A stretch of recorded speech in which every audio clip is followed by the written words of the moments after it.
เฮ้ยเฮ้ยสวัสดีครับสวัสดีครับโอ้ my god สวัสดีพี่บวงนะฮะแล้วก็สวัสดีคนไทยทางบ้านทุกท่านนะฮะ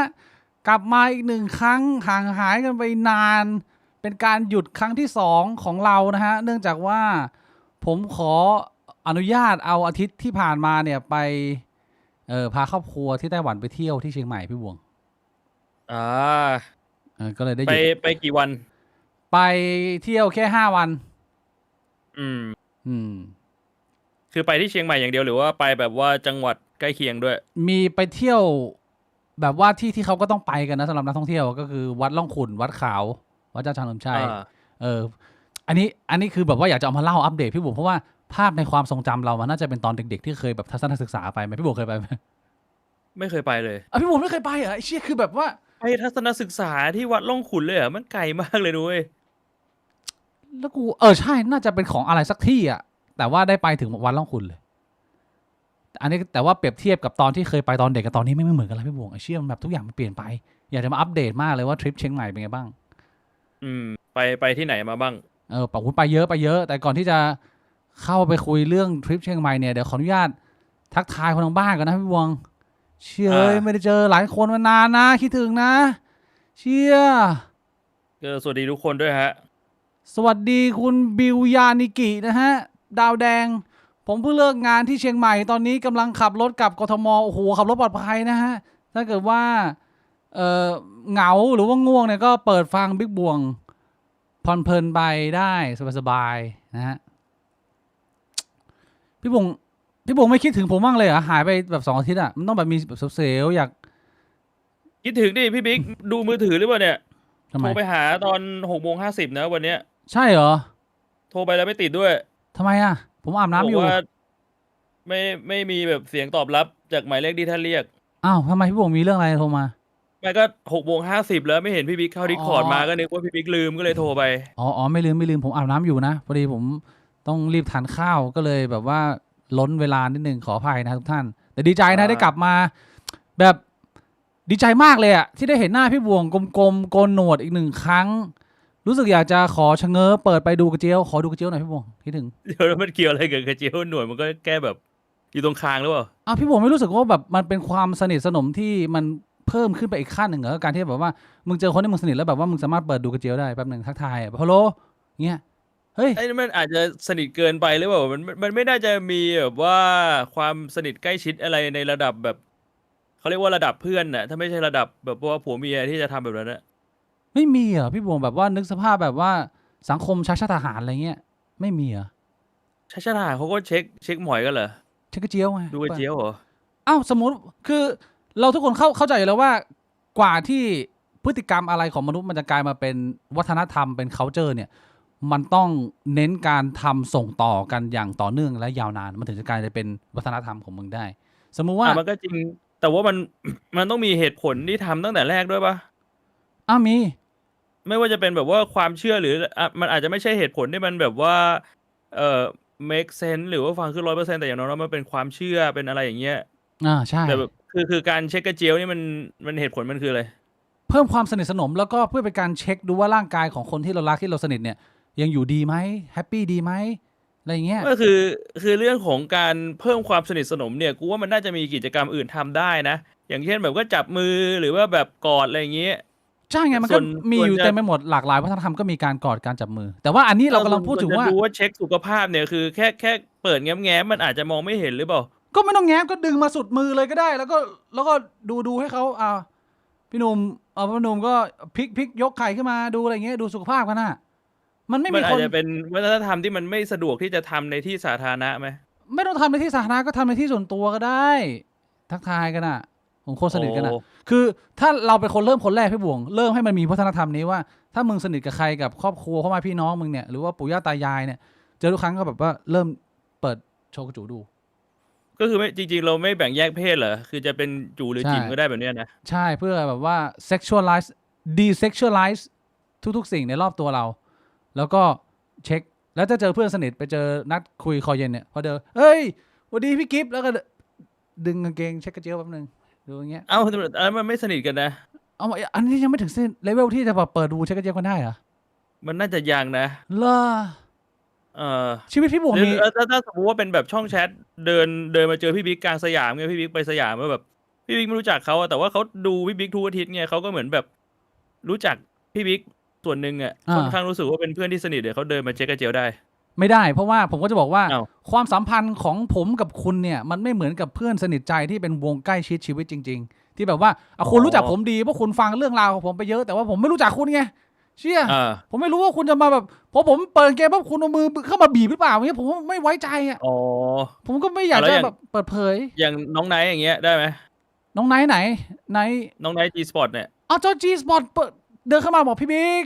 ขอดูกระเจียวหน่อยผมเปิดให้ดูเลย อย่างงี้เดี๋ยวอาทิตย์หน้าเนี่ยที่จะไปเจอกันที่138กิ่งจันทร์ก็คือถกกระเจียวให้ดูได้ ถ้าเกิดขอก็เปิดให้ดู อ๋อ ผมเนี่ยผมอยากจะเริ่มต้น แต่ว่ามันจะไม่สามารถเจริญไปเป็นวัฒนธรรมได้ ถ้าเกิดว่าทุกคนไม่ร่วมมือช่วยกับผม มันต้องได้รับการช่วยการร่วมมือจากคนหมู่มากนะมันถึงจะกลายเป็นวัฒนธรรมได้ โอ้เป็นแบบนั้นเลยเหรอ พี่บง2 อาทิตย์ที่ผ่านมาได้หยุดนี่ดีไหมรู้สึกดีไหมไม่ได้ทำพอดแคสต์อาทิตย์หนึ่งมันรู้สึกเป็นยังไงบ้างรู้สึกแปลกๆแล้วเป็นยังไง ไม่ได้รู้สึกดีนะ คืออยากทำนะ แต่ว่าคือได้พักมากมันก็โอเคอ่ะ ได้พักบ้างก็ดีนะมันก็รู้สึ ใช่ ก แต่ โล่ง คือแบบที่พี่บิ๊กพูดเลยก็คือ หยุดไปแค่อาทิตย์เดียวแม่งรู้สึกหายไปนานมากเลย ใช่รู้สึกมันหยุดงานไปนานมาก ก็แต่ว่ามันแค่แบบว่า4 ชั่วโมงจาก2 อาทิตย์อะมันก็ไม่ได้รู้สึกว่าเรามีเวลาไปทำอย่างอื่นเยอะหรอก อืม อืม ทำอะไรบ้างอ่ะ2 อาทิตย์นี้ได้เอาอะไรไปทำประโยชน์บ้างไหมตรวจสุขภาพเช็คร่างกายเป็นไง ก็จริงๆอะผมไม่ได้ตั้งใจจะไปตรวจสุขภาพ แต่ว่าผมเจ็บขาที่ผมเคยบอกช่องแชทบอกพี่บิ๊กผมน่าจะเคยบอกใช่ไหมผมเจ็บส้นเท้าตรงด้านขวา ไม่เคยบอก เจ็บมาประมาณแบบว่า2 เดือนแล้วมั้ง ก็คือประมาณปลายปีที่แล้วเนี่ย เริ่มกลับมาออกกำลังกายหลังจากที่ไม่ได้ออกกำลังกายมานานมากใช่ไหม แล้วพอกลับมาออกกำลังกายก็คือซ่าเลยวิ่งเลย แบบว่าวิ่งหน้าในซอยบ้านนี่แหละ วิ่งวนๆแบบว่าครึ่งชั่วโมงอะไรเงี้ยแต่คือไม่ได้วิ่งหนักนะแต่พยายามแบบจ็อกกิ้งอะไรแบบเนี้ยด้วยความที่ไม่ได้ออกกำลังกายมานาน คือตอนที่วิ่งเนี่ยก็พยายามยืดเส้นยืดสายนะแต่ว่าไม่ได้ออกกำลังกายมานานแล้วก็บวกกับคือกูอ่ะไม่ได้สนใจเรื่องรองเท้ากูไม่เคยมานั่งโฟกัสไงว่าแบบเฮ้ยรองเท้าวิ่งมันสำคัญในการช่วยเซฟร่างกายเราไม่คิดว่ามันจะมีผลต่างขนาดนั้นมันก็เลยทำให้บวกกับวิ่งไม่ถูกท่าด้วยคือแรงมันไปลงตรงส้นเท้าตรงนี้ใช่ปะมึงไม่ได้เอาหน้าเท้าไปรับใช่แล้วกูก็ปวดแล้วก็ปวดเรื้อรังมาประมาณ2 เดือนกูก็แบบไม่รู้ว่าเป็นอะไรแต่ตอนแรกคิดว่ามันก็น่าจะหายไปเองอาจจะแบบกล้ามเนื้ออักเสบอะไรอย่างงี้มั้งจนมันไม่ไหวคือมันไม่ได้ปวดแบบระดับแบบว่าปวดมากๆจนไม่ไหวนะแต่ว่ามันนานแล้วมันไม่หายสักทีกูก็เลยกังวลกูก็แถวบ้านกูมันจะมีคลินิกชื่อว่า MD คลินิกเป็นคลินิกที่เรียกว่าตอนเด็กๆเนี่ยคือถ้าใครที่บ้านเป็นอะไรพ่อแม่กูก็จะพาไปที่คลินิกนี้ตลอดคือถ้าไม่ได้แบบรุนแรงขนาดแบบต้องเข้าโรงพยาบาลเพื่อผ่าตัดก็คือเข้าคลินิกก็หายตลอดคือหมอเขาเก่งมากแล้วก็ไปเป็นประจำกูก็เลยนึกถึงคลินิกนี้กูก็เสิร์ชดูเมื่อก่อนคลินิกเขาเปิดเช้าเย็นแต่ว่าเดี๋ยวนี้เขาจะเปิดแค่ตอนเช้าแล้วเปิดแบบ7 โมงเช้าถึง11 โมงเช้ากูก็เหมือนมีอยู่วันหนึ่งประมาณ9 โมงกูนอนไม่หลับกูก็เลยแบบเดินไปเพราะมันอยู่ไม่ไกลมากใช่ปะก็เดินไปที่คลินิกเดินเข้าไปปุ๊บเขาจำหน้ากูได้เพราะว่ามากันตั้งแต่เด็กๆแหละเขาก็บอกอ้าวนี่บวงนี่อะไรอย่างเงี้ยแล้วก็เขาก็ถามว่านามสกุลอะไรเหมือนเขาลืมนามสกุลไปแล้วมั้งถามกันกับสตาฟนะก็มีสตาฟบางคนจำได้คือมันเป็นเหมือนแบบพนักงานเป็นหน้าเดิมเป็นคลินิกที่คุณหมอผู้ชายผู้หญิงที่เป็นแฟนกันเขาเปิดด้วยกันแล้วกูก็เพิ่งนึกได้ว่ากูไม่ได้เข้าคลินิกมานานมากแล้วคือเขาบอกว่าล่าสุดที่ไปก็6 ปีที่แล้ว คือที่ป่วยล่าสุดก็รู้สึกว่าสุขภาพเรามันก็ไม่ได้แย่มากนะก็นานๆป่วยทีใช่ไหมเขาก็ถามเป็นอะไรมากูก็บอกอาการบอกเนี่ยปวดที่ส้นเท้าขวาเขาก็ให้ไปนั่งวัดความดันอะไรอย่างเงี้ย เสร็จปุ๊บด้วยความที่มันช่วงเช้ามันไม่มีคนพอวัดความดันเสร็จกูก็เข้าไปคุยกับคุณหมอคือเดินเข้าไปกูยังไม่ทันพูดอะไรเลยคุณหมอบอกว่าอาการเป็นอย่างนี้ใช่ไหมตื่นมาเนี่ยเวลาก้าวขาปุ๊บจะปวดมาก แล้วพอเดินไปสักพักจะเริ่มหายปวด แต่ว่าถ้าเดินเยอะๆเดี๋ยวจะกลับมาปวดอีกโดยเฉพาะตอนนั่งนานๆตอนตื่น คือแบบเป๊ะไหมไอ้เชี่ยคือเป๊ะเป๊ะเลยคือรู้ได้ยังไงวะอะไรเงี้ยหมอบอกชัดเจนรองช้ำอักเสบเป็นกันตอนเยอะแรกกูกังวลว่ากูเป็นเกาต์หรือเปล่า เหมือนเพพ่อราะว่าพ่อกูเป็นเกาต์แล้วคือเท่าที่เข้าใจเกาต์มันเป็นโรคที่ส่งต่อทางกรรมพันธุ์ใช่ไหมใช่มีโอกาสแล้เป็วนกูก็กินพอกลับมาออกกำลังกายก็กินอกไก่เยอะเออก็หมอบอกว่าโอ้ไม่เกี่ยวกับเกาต์อันนี้คือรองช้ำอักเสบแล้วหมอเขาก็ถามเพิ่มเติมบอกไปทำอะไรมา กูก็อธิบายแบบที่อธิบายให้พี่บิ๊กฟังเนี่ยแหละก็คือแบบเริ่มกลับมาวิ่งพอกลับมาวิ่งปุ๊บก็ปวดเลยแล้วก็หมอเขาก็บอกว่ารองเท้าใส่รองเท้าอะไรคือกูใส่รองเท้าแตะแบบว่าไม่มีเฮียอะไรรองส้นทั้งสิ้นอ่ะเชี่ยเนี่ยหมอคือผมไปไหนผมก็ใส่แค่คู่นี้วิ่งผมก็ใส่คู่นี้หมอบอกไม่ได้คือหมอเขาก็ใส่หัวเลยเขาบอกไม่ได้คือเดี๋ยวผมจะบอกให้ว่าไอ้โรคเนี้ยมันไม่มียาที่รักษาหายมีอยู่แค่2 อย่าง1คือคุณต้องไปดูเรื่องรองเท้าเลยว่ามันมีรองเท้าอะไรที่มันช่วยลดแรงกระแทกเวลาคุณเดินวิ่ง2คือลดน้ำหนักเพราะว่าแรงกระแทกมันมาจากน้ำหนักใช่ปะคือคุณต้องทำ2 อย่างนี้เท่านั้นไม่งั้นไม่มีทางหายยาที่ให้กินเนี่ยมันเป็นแค่ยาที่ลดการอักเสบแค่นั้นมันจะช่วยทำให้ถ้าคุณทำ2 อย่างที่ผมแนะนำมันจะช่วยทำให้หายเร็วขึ้นเขาก็บอกมาอย่างนี้กูก็เลยแบบโอเคก็ไปซื้อรองเท้ามาแล้วเขาบอกว่าต้องซื้อรองเท้า2 คู่คู่หนึ่งเอาไว้ใส่ในบ้านคืออยู่ในบ้านก็ต้องใส่เลยห้ามแบบไม่ใส่รองเท้าส่วนอีกคู่หนึ่งก็คือเอาไว้แบบไปทำกิจกรรมข้างนอกจะเดินหรือวิ่งก็ต้องซื้อรองเท้าเฉพาะสำหรับวิ่งนึกออกใช่ไหมซึ่งกูไปดูมาแล้วก็ไปเจอกับยี่ห้อหนึ่งกูก็ไม่รู้ว่ายี่ห้อนี้มันอ่านว่าอะไรแต่ว่าชื่อยี่ห้อมันเขียนว่าตัว O 2 ตัวแล้วก็ FOSแบบเป็นโอฟอสอะไรประมาณนี้เนี่ยซึ่งไอ้รองเท้ายี่ห้อเนี้ยมันก็มีทั้งรองเท้าแตะแล้วก็รองเท้าวิ่งกูก็เลยซื้อรองเท้าแตะมาก่อนใส่อยู่เนี่ยมันจะเป็นเหมือนรองเท้าแตะที่แบบเหมือนอาเจกเหรอมันก็มีมันมีอุ้งตีนนี่มันมีโฟมแล้วก็ตอนแรกกูก็ไม่รู้เว้ยว่าไอ้เชี่ยพวกรองเท้าพวกนี้แม่งช่วยได้จริงป่ะวะกูก็เลยไม่อยากซื้อออนไลน์แล้วกูลองเสิร์ชดูใช่ปะแล้วคุยกับไอ้ปู่ด้วยปู่มันก็บอกว่าเนี่ยก็ลองไปเดินดูในห้างในเซ็นทรัลดิเซ็นทรัลมันใกล้ๆใช่ไหมกูก็ไปเซ็นทรัลไปกินข้าวด้วยกินข้าวเสร็จลองไปเดินดูเนี่ยเจอแบรนด์นี้ก็เลยลองใส่ดูปรากฏว่าพอใส่แล้วเดินคือกูเข้าใจเลยว่าทำไมมันต้องซื้อรองเท้าล่ะคือมันเป็นความรู้สึกที่อธิบายไงดีอะทุกครั้งที่เราเดินมันเหมือนว่าสรีระของรองเท้ามันบังคับให้น้ำหนักมาไปลงตรงอุ้งเท้ากับตรงกลางเท้ามันไม่ได้ไปลงตรงปลายเท้าไม่ใช่มันไม่ได้ไปลงตรงส้นคือพอมันไม่ได้ไปลงตรงส้นเนี่ยมันเลยเหมือนว่ามันช่วยลดแรงกระแทกตรงส้นไปได้เยอะแต่ว่ากูเพิ่งซื้อมาแค่รองเท้าแตะคือกูกำลังคิดอยู่ว่ากูจะซื้อรองเท้าเดินหรือรองเท้าวิ่งยี่ห้อไหนดีเพราะว่าก็คุยเรื่องนี้กับช่องแชทแล้วช่องแชทเขาก็แนะนำมาอีกยี่ห้อหนึ่งยี่ห้อชื่อว่าออนON ออนเลยซึ่งราคาพอๆกันกูไปเช็คมาแล้วคือไอโอโฟเนี่ยมันก็มีรองเท้าสำหรับวิ่งเหมือนกันแล้วก็ราคามันจะอยู่ที่ประมาณ 5,000 ถึง 7,000 แล้วแต่รุ่นคือมันจะมีหลายรุ่นแต่ละรุ่นมันก็จะมีเหมือนแบบจุดขายของมัน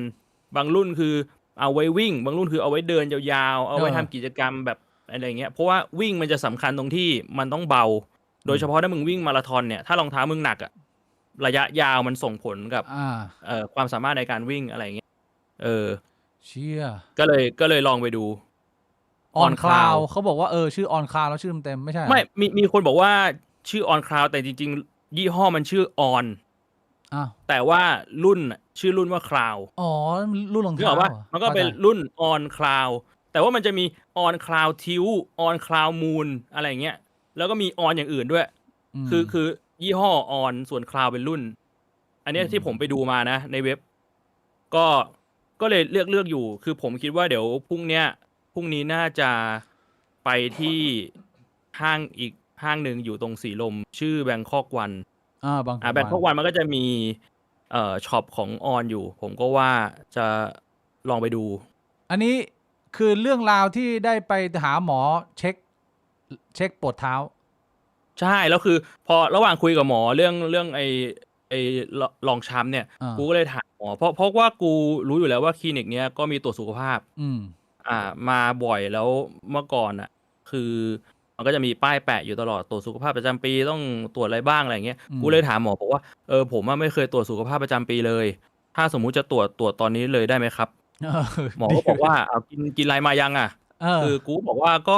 มื้อล่าสุดคือเมื่อคืนนี้แล้วนี่มัน9 โมงเช้าใช่ไหมแต่ว่าเมื่อกี้ตอนเดินออกมาเนี่ยคือแวะเซเว่นซื้อไอ้น้ำเต้าหู้หมอบอกน้ำเต้าหู้ขวดเดียวไม่เป็นไรตรวจได้เลยแล้วกูเลยถามเขาว่าแล้วถ้าตรวจสุขภาพเนี่ยก็คือต้องตรวจเลือดใช่ไหมกับตรวจฉี่เขาบอกใช่กูก็เลยบอกว่างั้นตรวจโรคติดต่อทางเพศเลยด้วยได้ไหมครับเขาบอกได้แล้วตรวจอะไรก็หลักๆมันก็ซิฟิลิสกับเอดส์2 อย่างอย่างอื่นมันไม่มีแบบว่าสิ่งที่มันไม่โผล่มาหรอกกูเลยบอกได้เดี๋ยวก็ตรวจเท่าไหร่ถามได้ไหมมันเปิดเผยได้ไหมอยากรู้เช็คราคาเพราะว่าผมก็มีก่อนแต่งงานเนี่ยก็ต้องผมขอดูก่อนว่าสรุปแล้วมันเท่าไหร่ถ้าผมจะไม่ผิด2 อย่างประมาณ 4,400ไม่รวมไอ้ค่ายาไอ้นี่นะราคาดีนะไม่แพงไปนะไม่รวมค่ายารองช้ำ4,400เนี่ยผมเข้าใจว่ามันคือครึ่งก็คือครึ่งหนึ่งก็คือตรวจโรคติดต่อทางเพศอีกครึ่งหนึ่งก็คือตรวจสุขภาพคือถ้าผมจะตรวจแค่สุขภาพมันก็ 2,000 กว่าหรือ1,000 กว่าประมาณเนี้ยก็สรุปก็คือไม่ได้มีซิฟิลิสหรือเอดส์ไม่มีเหรอใช่ไม่มีหนองในมีไหมไม่มีหนองในมันน่าจะอาการออกอยู่แล้วถ้าสมมุติว่ามีไม่มีแล้วคือไอ้ที่เขาแนะนำให้ตรวจเอดส์หรือซิฟิลิสมันเป็นโรคที่มันไม่แสดงอาการหรือว่ากว่าจะแสดงอาการมันนานแล้วไงแล้วกูก็เลยถามเขาเรื่อง HPV ด้วยเขาบอกว่า HPV เนี่ยตรวจยากตรวจเจอยากมากไม่มี HPV แต่ว่าถ้าจะแก้ไขหรือป้องกันเนี่ยแนะนำเป็นฉีดวัคซีนซึ่งวัคซีนเขาบอกว่าต้องโทรบอกล่วงหน้าเพราะว่าวัคซีนมันแพงเขาไม่ได้สต็อกไว้3 เข็ม 17,000 ประมาณนี้3 เข็ม 17,000ผมไปดูราคามาแล้วพวก HPV ราคามันจะอยู่ที่ระยะประมาณนี้แหละคือประมาณ 15,000 ถึง 17,000 แล้วแต่ที่ก็อันนี้คือมันก็ไปหาข้อมูลเพิ่มเติมได้เนาะแล้วบางคนก็บอกว่าฉีดเข็มเดียวก็พอเข็มละประมาณ 5,000 5,500 ก็อยู่ได้นานแล้วก็ประสิทธิภาพก็เยอะแล้วก็ตรงนี้ก็แล้วแต่คนไปหาข้อมูลแล้วพี่บุ๋งเลือกจะฉีดไหมผมว่าเดี๋ยวก็คงหาฉีดแหละต้องฉีดนะแต่ว่าถ้าสมมุติว่าอยากจะฉีดเนี่ยควรจะรีบฉีดเพราะว่าวัคซีน HPV ไม่ส่งผลย้อนหลังคือถ้าสมมุติว่าคุณไปทำอะไรมาแล้วไวรัสมันอยู่ในตัวคุณแล้วถ้าคุณไปฉีดวัคซีนไอไวรัสที่อยู่ในตัวไม่ตายนะเว้ยยังอยู่แต่ว่ามันจะไม่รับตัวใหม่เข้ามาเฉยๆไอตัวเดิมที่ได้มาฝากแล้วก็คืออยู่กับเราไปตลอดชั่วนิรันดร์เพราะฉะนั้นถ้าสมมุติว่าคุณมีแล้วแล้วคุณไม่รู้คุณมีก็คือคุณมีแล้วแล้วเขาบอกว่าไอ HPV เนี่ยมันก็มี9 สายพันธุ์ด้วยมันไม่ได้มีแค่สายพันธุ์เดียวก็คือมันก็ต้องดูนิดนึงแล้วก็ในจริงๆแล้วมันเป็นไวรัสที่จะส่งผลทำให้มีโอกาสเป็นมะเร็งที่มดลูกก็คือส่งผลกับเพศหญิงเพศชายเนี่ยอวัยวะเพศเนี่ยมันไม่ค่อยมีผลอะไรมันจะมีผลตรงที่ว่ามึงไปเลียจิ๋มเขาไงก็จะเป็นมะเร็งปัญหาของเพศชายคือมะเร็งช่องปากหรือมะเร็งคอถ้าสมมุติว่าเป็นคนชอบ oral sex แบบนี้แล้วไปติดมาแล้วเขาบอกว่ามันจะแบบว่ากว่าอาการมันจะออกมันนานบางทีเป็น10 ปีอะไรแบบนี้ก็ถ้าได้ฉีดมีโอกาสก็ฉีดไว้ดีกว่าใช่แล้วก็ผลตรวจออกมากูก็โอเคนะคือมันไม่ได้แย่เป็นไงพี่บวงไอ้เหี้ยแบบดูภาพรวมเลือดไขมันคอเลสเตอรอลเป็นไงวะตอนนี้มีปัญหาอยู่2 อย่างอย่างแรกคือกูไม่ชอบไม่ใช่ไม่ชอบเด็กคือกูพฤติกรรมกูคือกูไม่ออกไปเจอแดดใช่ปะกูไม่ออกจากบ้านเป็นมนุษย์วิตามินดีเลยต่ำวิตามินดีต่ำมากหมอเขาก็เลยให้วิตามินดีมาต้องแดกเขาบอกว่ากินตอนเช้า2 เม็ดเขาให้มา180 เม็ดก็คือกินไปเลยยาวๆ3 เดือนชี้บูนแบทแมนวะคือเหมือนว่าวิตามินดีในเลือดมันควรจะมีประมาณแบบ50อะไร UL UL นี่คืออะไรวะแบบนิดเดียวแต่ว่าก็ควรจะมีประมาณนี้ของกูมีอยู่แค่10 หมอก็บอกว่ากินวิตามินดีแล้วก็อีกอันนึงก็คือ เป็นช่วงเริ่มต้นก็คือตับมันอักเสบนิดหน่อยเพราะว่ามีไขมันอยู่บริเวณตับเยอะใช่ไหมแดกพิซซ่าเพราะฉะนั้นเนี่ยก็คือแก้ด้วยการลดความอ้วนเหมือนกัน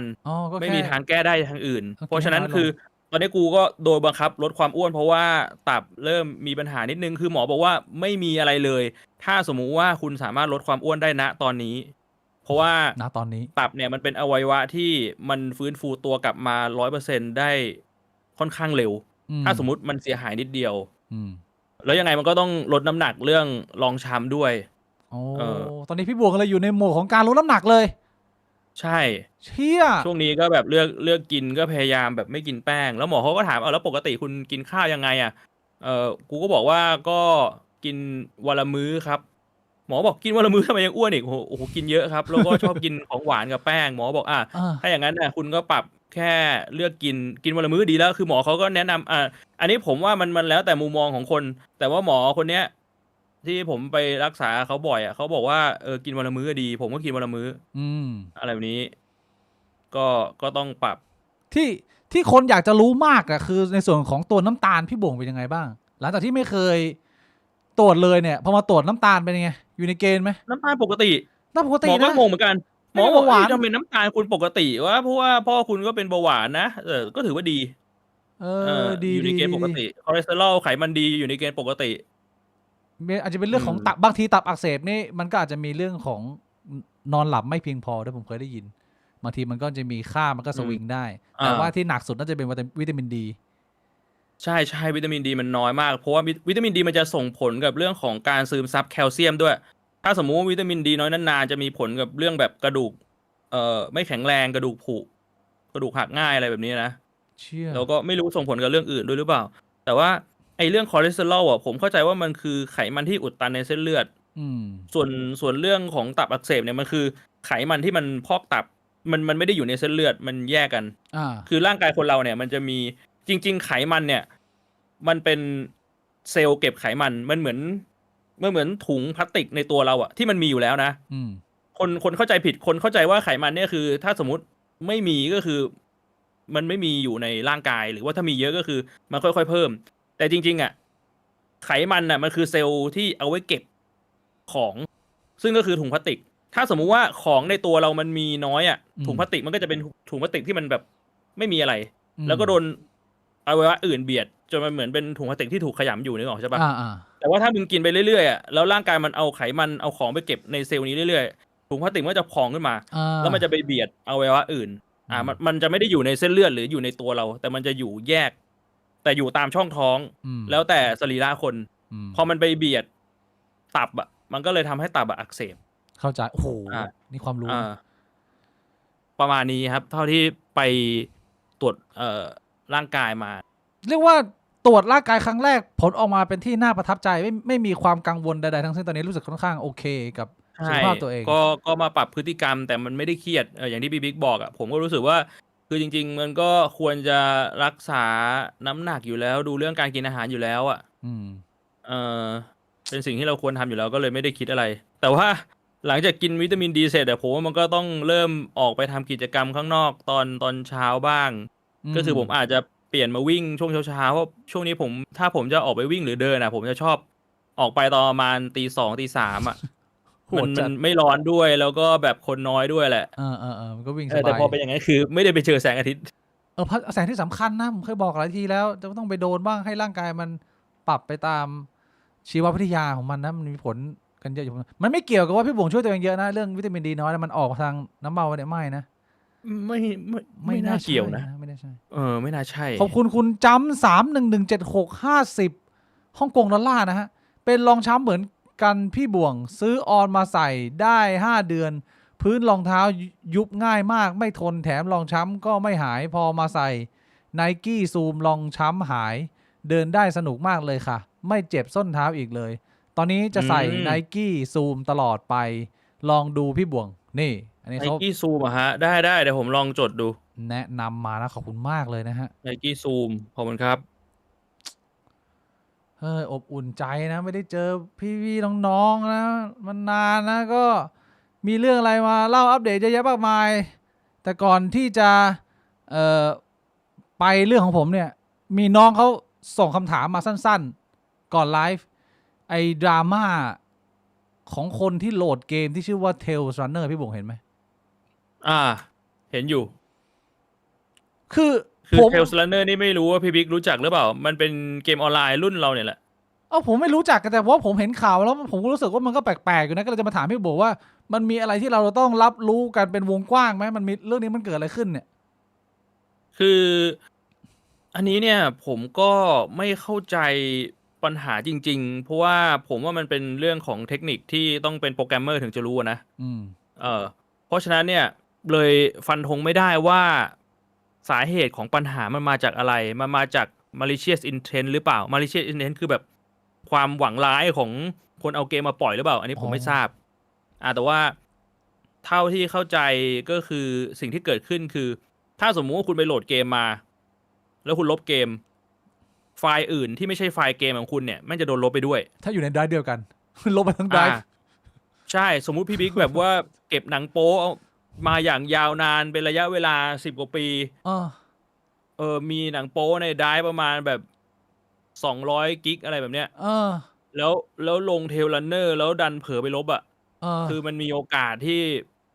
ไฟล์ในไดรฟ์มันจะหายไปหมดเลยเรื่องใหญ่ไปด้วยอันนี้เรื่องใหญ่ไหมเป็นเรื่องใหญ่เพราะว่าคือด้วยไฟล์หนังโป๊เนี่ยมันอาจจะแค่สำคัญกับใจเราเฉยๆไงแต่มันอาจจะไม่ได้ส่งผลอะไรมากปัจจุบันก็มีOnlyFansมีเว็บอื่นให้เข้าไปดูใช่ไหมแต่ว่าเห็นมีคนบอกว่าไฟล์บางไฟล์มันเป็นไฟล์งานมันโดนลบไปด้วยไฟล์สำคัญมีคนโดนไล่ออกอันนี้ไม่รู้ว่าเป็นข่าวลือเป็นเรื่องจริงหรือยังไงนะมีคนมาโพสต์ในอินเทอร์เน็ตว่าแบบเหมือนโพสต์แบบหาคนรับผิดชอบว่าอันเนี้ยคุณจะรับผิดชอบผมยังไงเนี่ยคือผมมีไฟล์งานในคอมเยอะมากแล้วผมโหลดเกมคุณมาแล้วผมลบทิ้งแล้วไฟล์งานมันหายไปด้วยไปทั้งได้เลยแล้วก็ไม่รู้ว่าจะกู้คืนได้หรือเปล่าคือเรื่องการกู้คืนเนี่ยมันก็เป็นเรื่องเทคนิคอลอีกที่มันคุณอาจจะต้องมีความรู้ทางด้านการเขียนโปรแกรมหรือความรู้ไอทีหน่อยผมก็ไม่ค่อยรู้ผมเคยรู้แค่ว่าเคยพยายามจะกู้ไฟล์ที่ผมพยายามจะกู้คือตอนนั้นเนี่ยผมไม่รู้คิดยังไงผมลบหนังโป๊ในคอมทิ้งผมอยากจะแบบกูจะเข้าสู่ทางธรรมแล้วกูจะพยายามตัดกิเลสเชี่ยอยู่ๆก็กลับมาเสียดายก็เลยพยายามหาทางกู้คืนกู้หนังโป๊คืนต้องไปใช้โปรแกรมประมาณ 3-4 พันพี่บิ๊กเพื่อเอาหนังโป๊ที่พี่บุ๋งเก็บเอาไว้คืนคำถามพี่บิ๊กคิดว่าผมยอมจ่ายไหมผมว่าพี่บุ๋งยอมจ่ายไอ้เชี่ยผมเป็นคนแบบว่าบ้ากามขนาดนั้นเลยเหรอพี่บิ๊กคำตอบคืออะไรไม่จ่ายพี่บุ๋งไม่จ่ายนะไอ้เชี่ย3-4 พันโอ้โหหนังโป๊ได้มาฟรีนึกว่าแบบตัวเทพแบบว่าเป็นตัวแบบว่าเป็นจุดเปลี่ยนชีวิตไงนึกว่าเป็นเลเวลนั้นแบบไอ้ชี่เรื่องนี้มันจุดเปลี่ยนชีวิตจริงๆแต่ตอนนั้นไม่มีอะไรนะตอนนั้นไม่มีเงินตอนนี้ก็คิดอยู่นะมีเงินแล้วเนี่ยฮาร์ดดิสก์ที่ลบไปก็ยังอยู่ข้างๆอยู่เลยตอนนี้พี่ปู่ยังมีเก็บหนังโป๊ที่แบบว่าไอ้ชี่นี้แบบว่ามันมีความผูกพันไม่มีแล้วไงลบไปหมดแล้วไงคือหลังจากลบไปหมดแล้วแล้วผมแบบว่ากลับมาดูหนังโป๊ใหม่ผมก็ไม่โหลดเก็บไว้ในคอมแล้วแต่ว่าผมเก็บเป็น URL แทนพี่ผมมีเซฟ URL ไว้แบบเป็นประมาณ10,000 หน้าใช่ใส่ไว้ใน Google Doc อะไรอย่างเงี้ยพี่ผมเป็นคนจัดการละเอียดเป็นคนมีระเบียบนะเป็นคนแบบจัดเก็บอะไรแบบดูนะมันก็มั่วๆไปแหละแต่คือมันก็คือผมไม่รู้ว่ามันนานแล้วไงไอฮาร์ดดิสก์ external ที่ผมมีที่ผมลบหนังโป๊ไปแล้วเนี่ยคือหนังโป๊มันก็ยังอยู่ในนั้นแหละนึกออกปะหลักการในการลบมันไม่ได้หมายถึงว่ามันลบออกไปมันแค่เขียนหลอกคอมพิวเตอร์ว่าตรงเนี้ยไม่มีไฟล์แล้วสามารถเอาไฟล์มาเขียนทับได้แต่ถ้ายังไม่ได้เอาไฟล์มาเขียนทับคุณสามารถใช้โปรแกรมบางโปรแกรมเข้าไปดูได้ว่าโอ้ยไฟล์ตรงนี้เมื่อก่อนมันเคยเป็นอะไรนึกออกใช่ปะเพราะฉะนั้นเนี่ยผมไม่รู้ว่ามันเก่าขนาดถึงแบบว่าเอามากู้คืนได้หรือไม่ได้แต่คือบางทีผมมานั่งคิดมันเก่ามากแล้วผมก็ไม่รู้แล้วว่ามันมีเรื่องไหนอยู่ในนั้นบ้างนึกออกปะคือกู้คืนมาประมาณ3-4 พันบาทมันอาจจะได้เรื่องที่แบบมันไม่ใช่เทสของเราแล้วมันแบบเปลืองเงินเอาเงินไปทำอย่างอื่นดีกว่าเนี่ยซื้อรองเท้าดีกว่า3-4 พันแบบนี้ก็จริงนะเพราะว่าอะไรรู้ป่ะพี่บิ๊กทำไมคือมันมีไฟล์หนึ่งที่ผมไปเจอมาเว้ยเป็นไฟล์ที่เก่ามากก็คือเป็นไฟล์ URL หนังโป๊ที่ผมเซฟเก็บไว้ โอ้แบบไอ้เชี่ยเหมือนเจอสมบัติ เชี่ ไม่ ย ได้คือจำไม่ได้ว่ามีเก็บไว้ประมาณแบบ100-200 บรรทัด ว่า100-200 ลิงก์ โหเขา ผมก็เลยกดเข้าไปดู เป็นไง กดเข้าไปดูแบบไอ้เชี่ยมันไม่ใช่เทสเราแล้วอะเมื่อก่อนเราดูอะไรแบบนี้เหรอวะ เมื่อก่อนเราดูคน เออ เดี๋ยวนี้เราแบบเราไปไหนแล้วไปไหนถึงไหน ก็ แล้ว คนเหมือนเดิมแต่มันเปลี่ยนสไตล์เฉย อ๋อ มันไม่เหมือนกันแล้วอะมันคนละยุคแล้วอะ มันก็ไม่อินแล้วนะมันก็ไม่ได้เป็นสมบัติเหมือนที่เราเคยคาดหวัง ใช่มันเหมือนแบบบางครั้งความรู้สึกนอสตัลเจียมันอยู่ในหัวเราไง เราคิดถึงอดีตว่าแบบเฮ้ยโอ้โหอดีตเนี่ยเรา มันเด็ด เค มาก ยเราเสพเรื่องนี้แล้วเรารู้สึกดีมาก แต่ว่าความทรงจำกับความเป็นจริงมันอาจจะแบบมัน เปลี่ยนแปลงไปแล้วนะ แยกออกจากกัน คนเราไม่เหมือนกันไม่เหมือนเดิม ใช่ อะไรที่มันเป็นอดีตก็เก็บให้มันเป็นความทรงจำ คือเรื่องเนี้ยเป็นเรื่องหนึ่งที่น่าจะมีแค่คนเจนเราเปล่าวะที่พอจะสัมผัสฟีลเดียวกันได้ก็คือตัวตนของเราทั้งหมดอ่ะมันสำคัญสุดมันอยู่ในคอมพิวเตอร์ไหมมันคือชีวิตของเรา คือถ้าเกิดว่า ใช่ วันดีคืนดีเนี่ย CPU เมนมึงที่มึงเก็บทุกอย่างมันหายไปอ่ะตัวตนมึงไม่เหลือที่เลยนะคือแบบว่ากูไม่รู้จะเล่าเรื่องราวชีวิตกูยังไงเลยเพราะว่าถ้าเป็นยุคพ่อแม่เราอาจจะมีเซฟมีหีบมีอะไรอย่างงี้สมัยก่อนเขาต้องแบบว่ามึงเก็บจดหมายมึงเก็บของที่ระลึกหรือว่าของที่แบบว่าสำคัญที่สุดในชีวิตมึงมันก็จะเป็นหีบเป็นอะไรอย่างเงี้ยแต่ว่าคนยุคเราเป็นยุคแรกที่มันถ่ายโอนความผูกพันของวัตถุกับวัตถุเลยที่แบบว่าเป็น tangible เลยเนี่ยตอนนี้มันเปลี่ยนมาเป็นว่าชีวิตของเราตัวตนของเราทั้งหมดรูปตอนเด็กใช่ไหมไม่ว่าเราเก็บทุกอย่างเราเก็บเอาไว้ในคอมพิวเตอร์ไอ้พวก แต่ว่าผมพยายามที่จะทำให้มันเป็นออนไลน์นะก็คือเอาจริงๆปัจจุบันเนี่ยไฟล์ในคอมมันไม่ได้มีอะไรสำคัญเท่าไหร่นอกจากงานรายวันอย่างเช่นแบบสมมุติวันนี้ผมสตรีมเสร็จเนี่ยไอไฟล์ที่ผมอัดเอาไว้อะมันก็สำคัญตรงที่ว่ามันเอาไปตัดต่อได้แต่ว่าถ้าถามว่ามันหายไปมันก็คือเหมือนแบบคลิป 2-3 คลิปที่ไม่ได้เอาไปลงในช่องอะผมไม่ได้รู้สึกเสียดายขนาดนั้นนอกนั้นมันก็จะพยายามเก็บในรูปแบบของแบบถ้ารูปอย่างเงี้ยก็เอาไปอัปโหลดไว้ใน Facebook ใช่ไหมคือผมคิดว่าระหว่างแบบคอมแม่งพังไฟล์หายกับ Facebook แม่งล่มเนี่ยโอกาสที่ Facebook มันล่มมันก็น่าจะน้อยกว่าแหละพยายามเก็บไว้บนแบบพวก Google พวก Cloud อะไรพวกเนี้ยนะที่มันแบบมันไม่ได้เสียเงินอย่างเช่นแบบพวกอีเมล Gmail อะไรเงี้ยมันก็มีพื้นที่ฟรีให้เก็บอันนี้ก็เป็นอีกทางเลือกหนึ่งนะคือผมเป็นคนที่ค่อนข้างให้มูลค่ากับสิ่งเหล่านี้นะผมยังมีหีบที่บ้านอยู่หีบที่เก็บสมัยเราส่งจดหมายจีบเด็กกระโปรงพี่บวงก็แล้วของเก็บเล็กน้อยของขวัญจากแฟนคนแรกอะไรเงี้ยก็จะยังมีหีบอันนั้นน่ะที่เราก็รักษาไว้อาจจะไม่ได้เปิดดูบ่อยแต่ว่าโดยส่วนใหญ่แล้วช่วงกลางชีวิตช่วงสำคัญแบบว่าเพลงที่ฟังตอนเด็กๆตอนสมัยที่เราไป work and travel ตอนนั้นมันจะมีเพลงอยู่ไม่กี่เพลงที่แบบว่าแม่งเปิดวนหลอนสมองกูไปเรื่อยๆกูยืนเฝ้าสระน้ำก็เราก็มีทำแบบคอลเลกชันว่าตอนนั้นมันมีเพลงอะไรดังบ้างพอไปฟังอีกทีนึงมันก็แบบเชี่ยมันก็รู้สึกดีพี่บวงนอสตาเจียนี่ก็เป็นมูดเป็นช่วงเวลาที่ดีนะอันนี้คือพูดถึงไอข่าวเกม Tales Runner นะมาถึงนี่แล้วก็คือที่ผมบอกว่าไม่รู้ว่ามันเกิดจาก malicious intent หรือเปล่าเนี่ยเพราะว่าเหมือนมีข่าวออกมาว่า CEO ลาออกแล้วCEO บริษัทลาออกคือไม่รู้ว่าลาออกเพราะว่าแสดงความรับผิดชอบหรือลาออกเพราะว่ากูไม่แสดงความรับผิดชอบกูไปแล้วงงเหมือนกันเพราะว่าเราตอบยากนะอันนี้ยังไงแต่ว่าคือทางเพจเนี่ยเขาก็มีพยายามออกมาสรุปออกหรือไม่ออกเพราะไอ้ข่าวนั้นน่ะแม่งก็ไม่รู้ว่าแม่งแบบว่าเป็นข่าวจริงข่าวปลอมอีกเนี่ยข่าวมันเร็วเกินใช่ไหมสรุปเป็นเฟกนิวนะเนี่ยแม่งงงเข้าไปกันใหญ่เลยแต่ว่าถ้าไปดูในเพจเพจเขาก็พยายามโพสต์นะบอกว่าตอนเนี้ยถ้าโหลดมาลงมันยังไม่มีปัญหาอะไรแต่ว่าอย่าเพิ่ง uninstall คือเขาพยายามหาทางแก้ไขอยู่คือถ้าสมมติเขาหาทางแก้ไขแล้วเขาอัปเดตได้คือเดี๋ยวนี้มันเป็นเกมมันเป็น client ออนไลน์ใช่ป่ะมันแก้โค้ดออกดิสเฉยๆออกดิสเฉยๆแต่ว่าไม่ได้ลาออกใช่ไหมก็คือถ้าสมมุติว่ามันเป็น client ออนไลน์คือเขาอัปเดตแก้ไขเราแค่อันนี้ความเข้าใจของผมนะผมไม่รู้ว่ามันแก้แบบนั้นได้เปล่าแต่ผมคิดว่ามันน่าจะแก้ได้เราแค่ดาวน์โหลดไฟล์อัปเดตแล้วเรา uninstall ตามปกติมันไม่น่าจะมีปัญหาอะไรมันน่าจะแก้ได้ในทางเทคนิคหรือเปล่านี้ก็ต้องไปรอดูว่ามันมีคนที่มีความรู้ด้านนี้เขาออกมาอธิบายไว้ยังไง คือซึ่งตอนนี้เราก็เห็นโพสต์แนวนี้กันบ้างแล้วมันมันก็จะไม่เป็นปัญหามากถ้าเกิดว่าเราเข้าใจรับทราบกันโดยรวมแล้วว่าถ้าใครแบบมีเกมนี้อยู่ในคอมตัวเองเนี่ยคือถ้าเกิดว่ามึงลบเกมนี้เมื่อไหร่มึงไปทั้งคอมก็ผมว่าก็อย่าเพิ่งลบก็อย่าเพิ่งลบหรือว่าถ้าเกิดว่าใจร้อนอยากจะล้างแบบว่ารู้สึกว่าไอ้เชี่ยมีความเซลล์ที่มีเกมนี้อยู่ในเครื่องก็เราก็ย้ายของที่จำเป็นออกมาเก็บก่อนก็ได้นะแล้วก็ลองดูว่าเฮ้ยถ้าลบแล้วเหมือนกันเหนียวอะพี่บวงใช่ปะล่ะไม่แต่ว่าคือเพราะว่ามีคนที่ออกมาโพสต์เรื่องของเทคนิคอลบ้างแล้วเขาบอกว่าจริงๆตัวเกมมันไม่ได้มีปัญหาอะไรมันไม่ได้มีไวรัสหรือมาแวร์อะไรที่เข้าไปเช็คกันนะคร่าวๆไม่รู้ว่าลึกๆมีไหมแต่ว่าคร่าวๆคือเขาบอกว่ามันไม่มีมันแค่มีปัญหาตรงไอ้ตัววิธีการลบไฟล์ที่มันอาจจะทำให้มันเป็นวิธีการระบบเก่าไหมมันไม่เข้ากับระบบใหม่แล้วมันทำให้แบบระบบมันงงมาเลยลบไปหมดอะไรแบบเนี้ยที่ผมเข้าใจคร่าวๆนะย้ำอีกครั้งนี่อ่านมาจากคนที่เขามาโพสต์เพราะฉะนั้นเนี่ยย้ำอีกครั้งว่าถ้าคุณเผลอโหลดมาลงแล้วอ่ะไม่ต้องกลัวว่ามันมีไวรัสหรือมาแวร์อะไรแต่ว่าอย่าเพิ่งลบแบบนี้เชี่ยถ้าเกิดขึ้นกับกูนะพี่บวงแบบว่า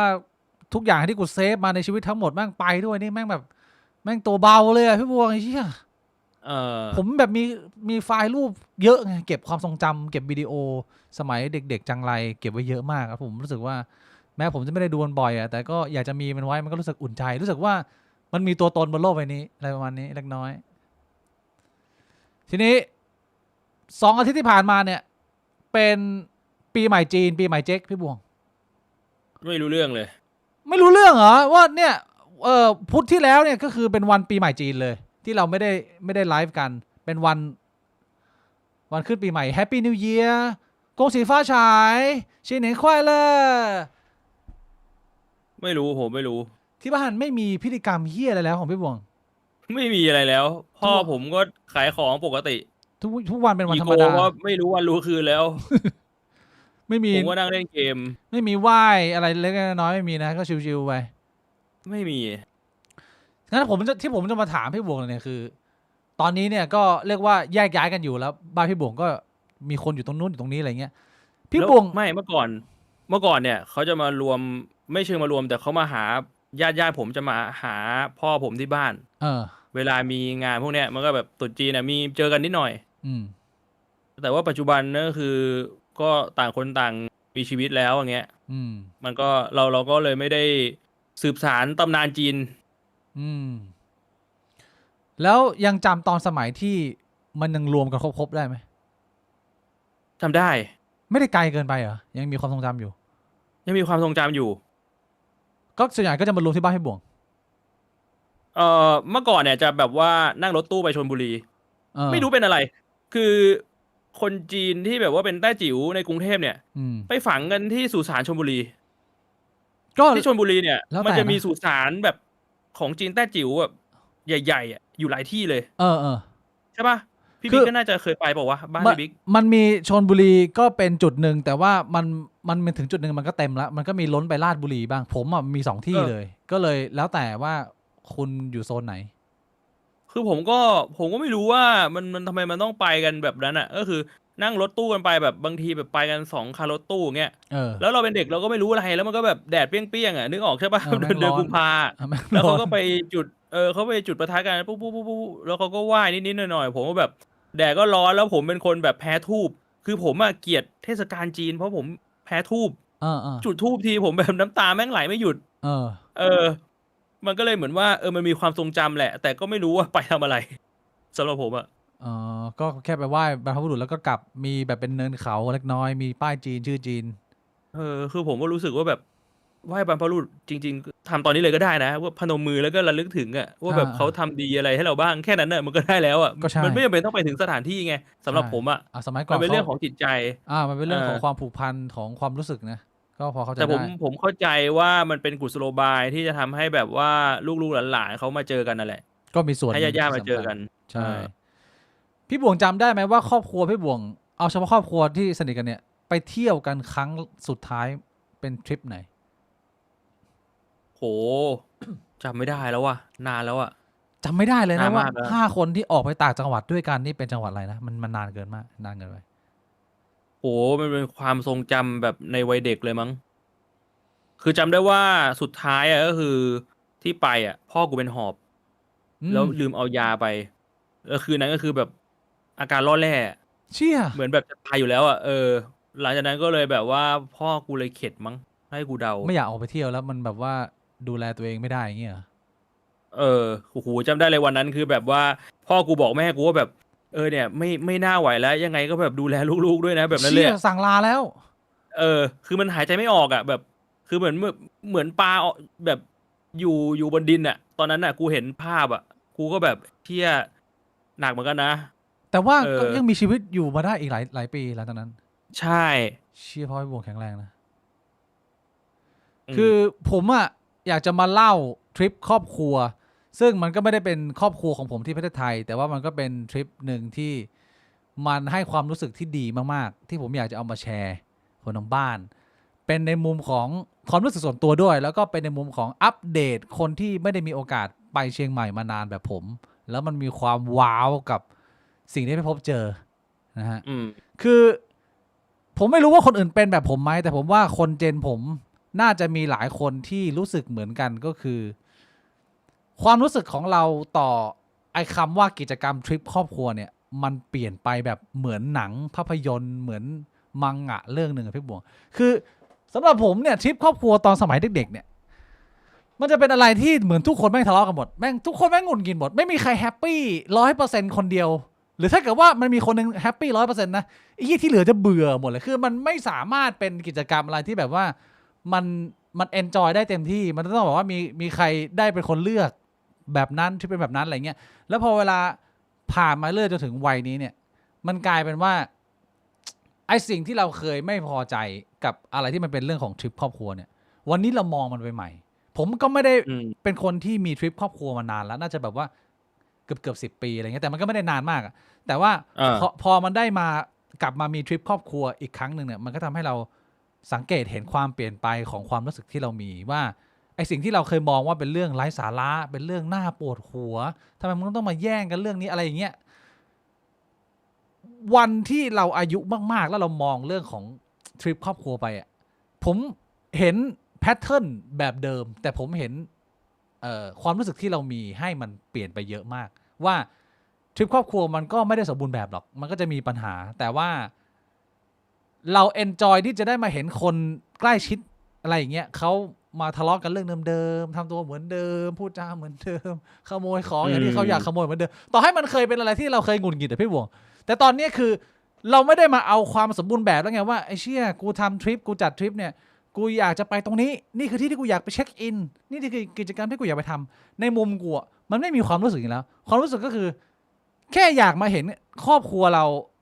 ให้แม่งเลือกอะไรอยากจะเลือกอะไรทุกคนเลือกทุกคนอยากทะเลาะมึงทะเลาะกันไหมกูแค่มานั่ง observe ดูทุกๆคนปวดหัวกับเรื่องเล็กๆน้อยๆของตัวเองไปในที่ที่ตัวเองชอบอะไรเงี้ยมันก็แบบว่าเป็นทริปครอบครัวที่มันแฮปปี้แล้วเพราะว่าเราไม่ได้คาดหวังอะไรเลยนอกจากว่าเราแค่อยากเห็นเขาใช้ชีวิตแบบว่าบางทีก็ดูงงๆแปลกๆเหมือนเขาที่ผ่านมาซึ่งเราเคยหงุดหงิดแต่ว่าตอนนี้เราไม่ได้หงุดหงิดแล้วอันนี้คือไปกันกี่คนพี่บิ๊กไปกัน10 คนเลยมากันครอบครัวใหญ่ก็คือผมว่าอันนี้มันอาจจะเป็นความแตกต่างระหว่างของผมกับของพี่บิ๊กมั้งผมเลยไม่ได้รู้สึกว่ามีความอยากที่จะไปทริปอะไรแบบเป็นครอบครัวหรือเป็นครอบครัวใหญ่เท่าไหร่เพราะผมรู้สึกว่าตอนเด็กๆมันฟูลฟิลแล้วคือถ้าถามผมว่าภาพในหัวผมตอนเด็กๆที่ไปทริปครอบครัวกันมันเป็นยังไงก็คือโอ้ยผมพูดตรงๆนะพ่อแม่ผมพาลูกๆไปเที่ยวบ่อยมากคือสำหรับคนที่แม่งเป็นแบบคนบ้านจนคือมึงพาไปเที่ยวบ่อยจังวะคือพ่อแม่ผมเขาใช้หลักสูตรว่าพาไปที่ใกล้ๆไม่ต้องลงทุนเยอะแบบสมมุติไปกัน5 คนใช่ปะนั่งรถเมล์ไปคนละบาท2 บาทเนี่ยแล้วก็ไปแบบปิกนิกอย่างแบบสวนลุมคือสวนลุมมันก็ไม่ได้อยู่แบบว่าใกล้บ้านผมขนาดเดินไปได้แต่ว่ามันนั่งรถเมล์ต่อเดียวถึงแล้วรถเมล์มันถูกเมื่อก่อนคือต่อให้ไม่มีเงินมันก็ยังไปได้แล้วก็ไปทำกิจกรรมกันอะไรในนั้นที่เขามีให้ทำที่มันฟรีแล้วผมเอนจอยนะผมมองย้อนกลับไปคือด้วยความที่ผมเป็นเด็กแหละผมไม่ได้มีความเรื่องมากว่าแบบ ผมจะต้องทำอย่างงู้นอย่างนี้คือจะเป็นอารมณ์แบบว่าพ่อบอกว่าให้ทำอะไรแม่บอกว่าให้ทำอะไรก็ทำอะไรอย่างเงี้ยแล้วก็มีอีกที่หนึ่งที่ไปบ่อยก็คือเป็นที่ทำงานของพ่อผมเมื่อก่อนพ่อผมเนี่ยที่เคยเล่าให้ฟังว่าพ่อผมเนี่ยเขาไปทำงานที่รีสอร์ทที่ชลบุรีก็เป็นก่อนที่จะออกมาเป็นผู้รับเหมาก่อสร้างดูแลงานของตัวเองเนี่ยเขาเคยไปทำรีสอร์ทใช่ไหมแล้วก็คือเขาไม่ได้มีเงินหรอกแต่ว่ามันเป็นรีสอร์ทคนรวยใช่ปะแล้วพอเป็นคนทำเกี่ยวกับก่อสร้างเนี่ยก็เลยไปสนิทกับบ้านของคนรวยคนหนึ่งซึ่งมันเป็นบ้านพักตากอากาศของเขาเขาก็เลยให้ครอบครัวผมเนี่ยเข้าไปใช้แบบเป็นบ้านพักตากอากาศได้ถ้าสมมติเขาไม่อยู่เวลาพ่อผมจะไปก็แค่โทรไปถามเจ้าของบ้านว่าแบบแบบใช้อยู่หรือเปล่าครับเพราะว่าปีนึงเขาก็มาแบบครั้ง2 ครั้งมันเป็นบ้านพักตากอากาศใช่ปะก็ไปกันมันก็เป็นบ้านพักตากอากาศคือถ้านึกภาพนะพูดตรงๆมันเหมือนเป็นบ้านพักตากอากาศของนักการเมืองที่แบบโกงกินบ้านเมืองมาคือแม่งหรูสัสอะแม่งหรูสัสอะของเล่นเยอะเลยดิพี่บัวข้างหน้าแบบว่ามีพวกอะไรพี่บัววิ่งเล่นหลังบ้านมีทะเลสาบอะพี่บิ๊กพี่บัวเขานอนว้าวสบายเลยดิไม่แต่มันเป็นตอนเด็กๆอะคือมันเป็นอารมณ์แบบว่าไปถึงใช่ปะในบ้านอะเขาจะมีครอบครัวอยู่ครอบครัวหนึ่งที่เป็นครอบครัวที่แบบเขาจ้างไว้เพื่อดูแลความสะอาดบ้านอยู่แล้วใช่ไหมแล้วก็พ่อผมก็เป็นเหมือนหัวหน้าของครอบครัวนี้อีกทีหนึ่งด้วยคือเขาเป็นครอบครัวที่ดูแลความสะอาดบ้านด้วยแล้วก็ทำงานในรีสอร์ทแบบเป็นก่อสร้างด้วยอะไรก็เลยรู้จักกันก็สนิทกันไปถึงปุ๊บก็แบบ3 วัน 2 คืนใช่ไหมนั่งตกปลาหลังทะเลสาบหลังบ้านโคตรชิลอ่ะพี่บวงแล้วตรงกลางบ้านมันมีโต๊ะสนุกเป็นห้องหรูๆอ่ะนึกภาพแบบพวกแบบห้องหรูๆที่เคยเห็นในหนังแม่งแบบนั้นเลยคือผู้ใหญ่ก็จะแบบมีไปเล่นสนุกกันบ้างใช่ป่ะแล้วก็ตกปลาพอตกปลามาเสร็จปุ๊บตอนเย็นปุ๊บก็จะทำอาหารเอาปลาที่ได้นี่แหละมาทำแล้วก็นั่งกินข้าวกันแล้วในนั้นมันก็จะมีแบบของเล่นอยู่เต็มไปหมดให้เด็กๆเล่นนะมีเกมให้เล่นแล้วคือมันเป็นบ้านที่แบบผมไม่รู้จะอธิบายยังไงอ่ะแม่งมีคอนโดอยู่ในนั้นอ่ะ ในตัวบ้านอ่ะแม่งเป็นคอนโดเล็กๆแบบสูง6 ชั้นอ่ะอยู่จังหวัดอะไรเนี่ยพี่บวงจำได้ไหมชลบุรีจำชื่อได้จำเจ้าของได้แต่ผมไม่อยากพูดเพราะอย่างที่บอกมันไม่ใช่รีสอร์ททรงของคนโกงบ้านโกงเมืองมานะมันคือรีสอร์ทของคนโกงบ้านโกงเมืองคือชัดเจนคุยพูดชื่อไม่ได้ชัดเจนก็นั่นแหละคือพอมันเป็นความทรงจำแบบนั้นน่ะกูเลยรู้สึกว่าคือกูฟูลฟิลแล้วอ่ะกับการไปเที่ยวที่บ้านนึกออกใช่ป่ะคือมันไม่รู้ว่าปัจจุบันมันจะไปเที่ยวที่ไหนที่มันจะสะดวกสบายแล้วก็แบบรู้สึกดีเท่าแบบนั้นได้อ่ะเรียกว่ามันเป็นทริปในความทรงจำเลยไหมในการไปไอที่เนี่ยเพราะว่าพี่ผมไปหลายครั้งไปบ่อยมากไปหลายครั้งไงปีหนึ่งแม่ง3-4 ครั้งอ่ะแล้วมึงชอบไหมล่ะมันก็เป็นที่ที่มึงอยากไปใช่ไหมล่ะชอบใช่คือตอนเด็กๆเนี่ยลูกๆก็จะแบบว่าเมื่อไหร่จะได้ไปรีสอร์ทอีกเมื่อไหร่จะได้ไปรีสอร์ทอีกอะไรอย่างเงี้ย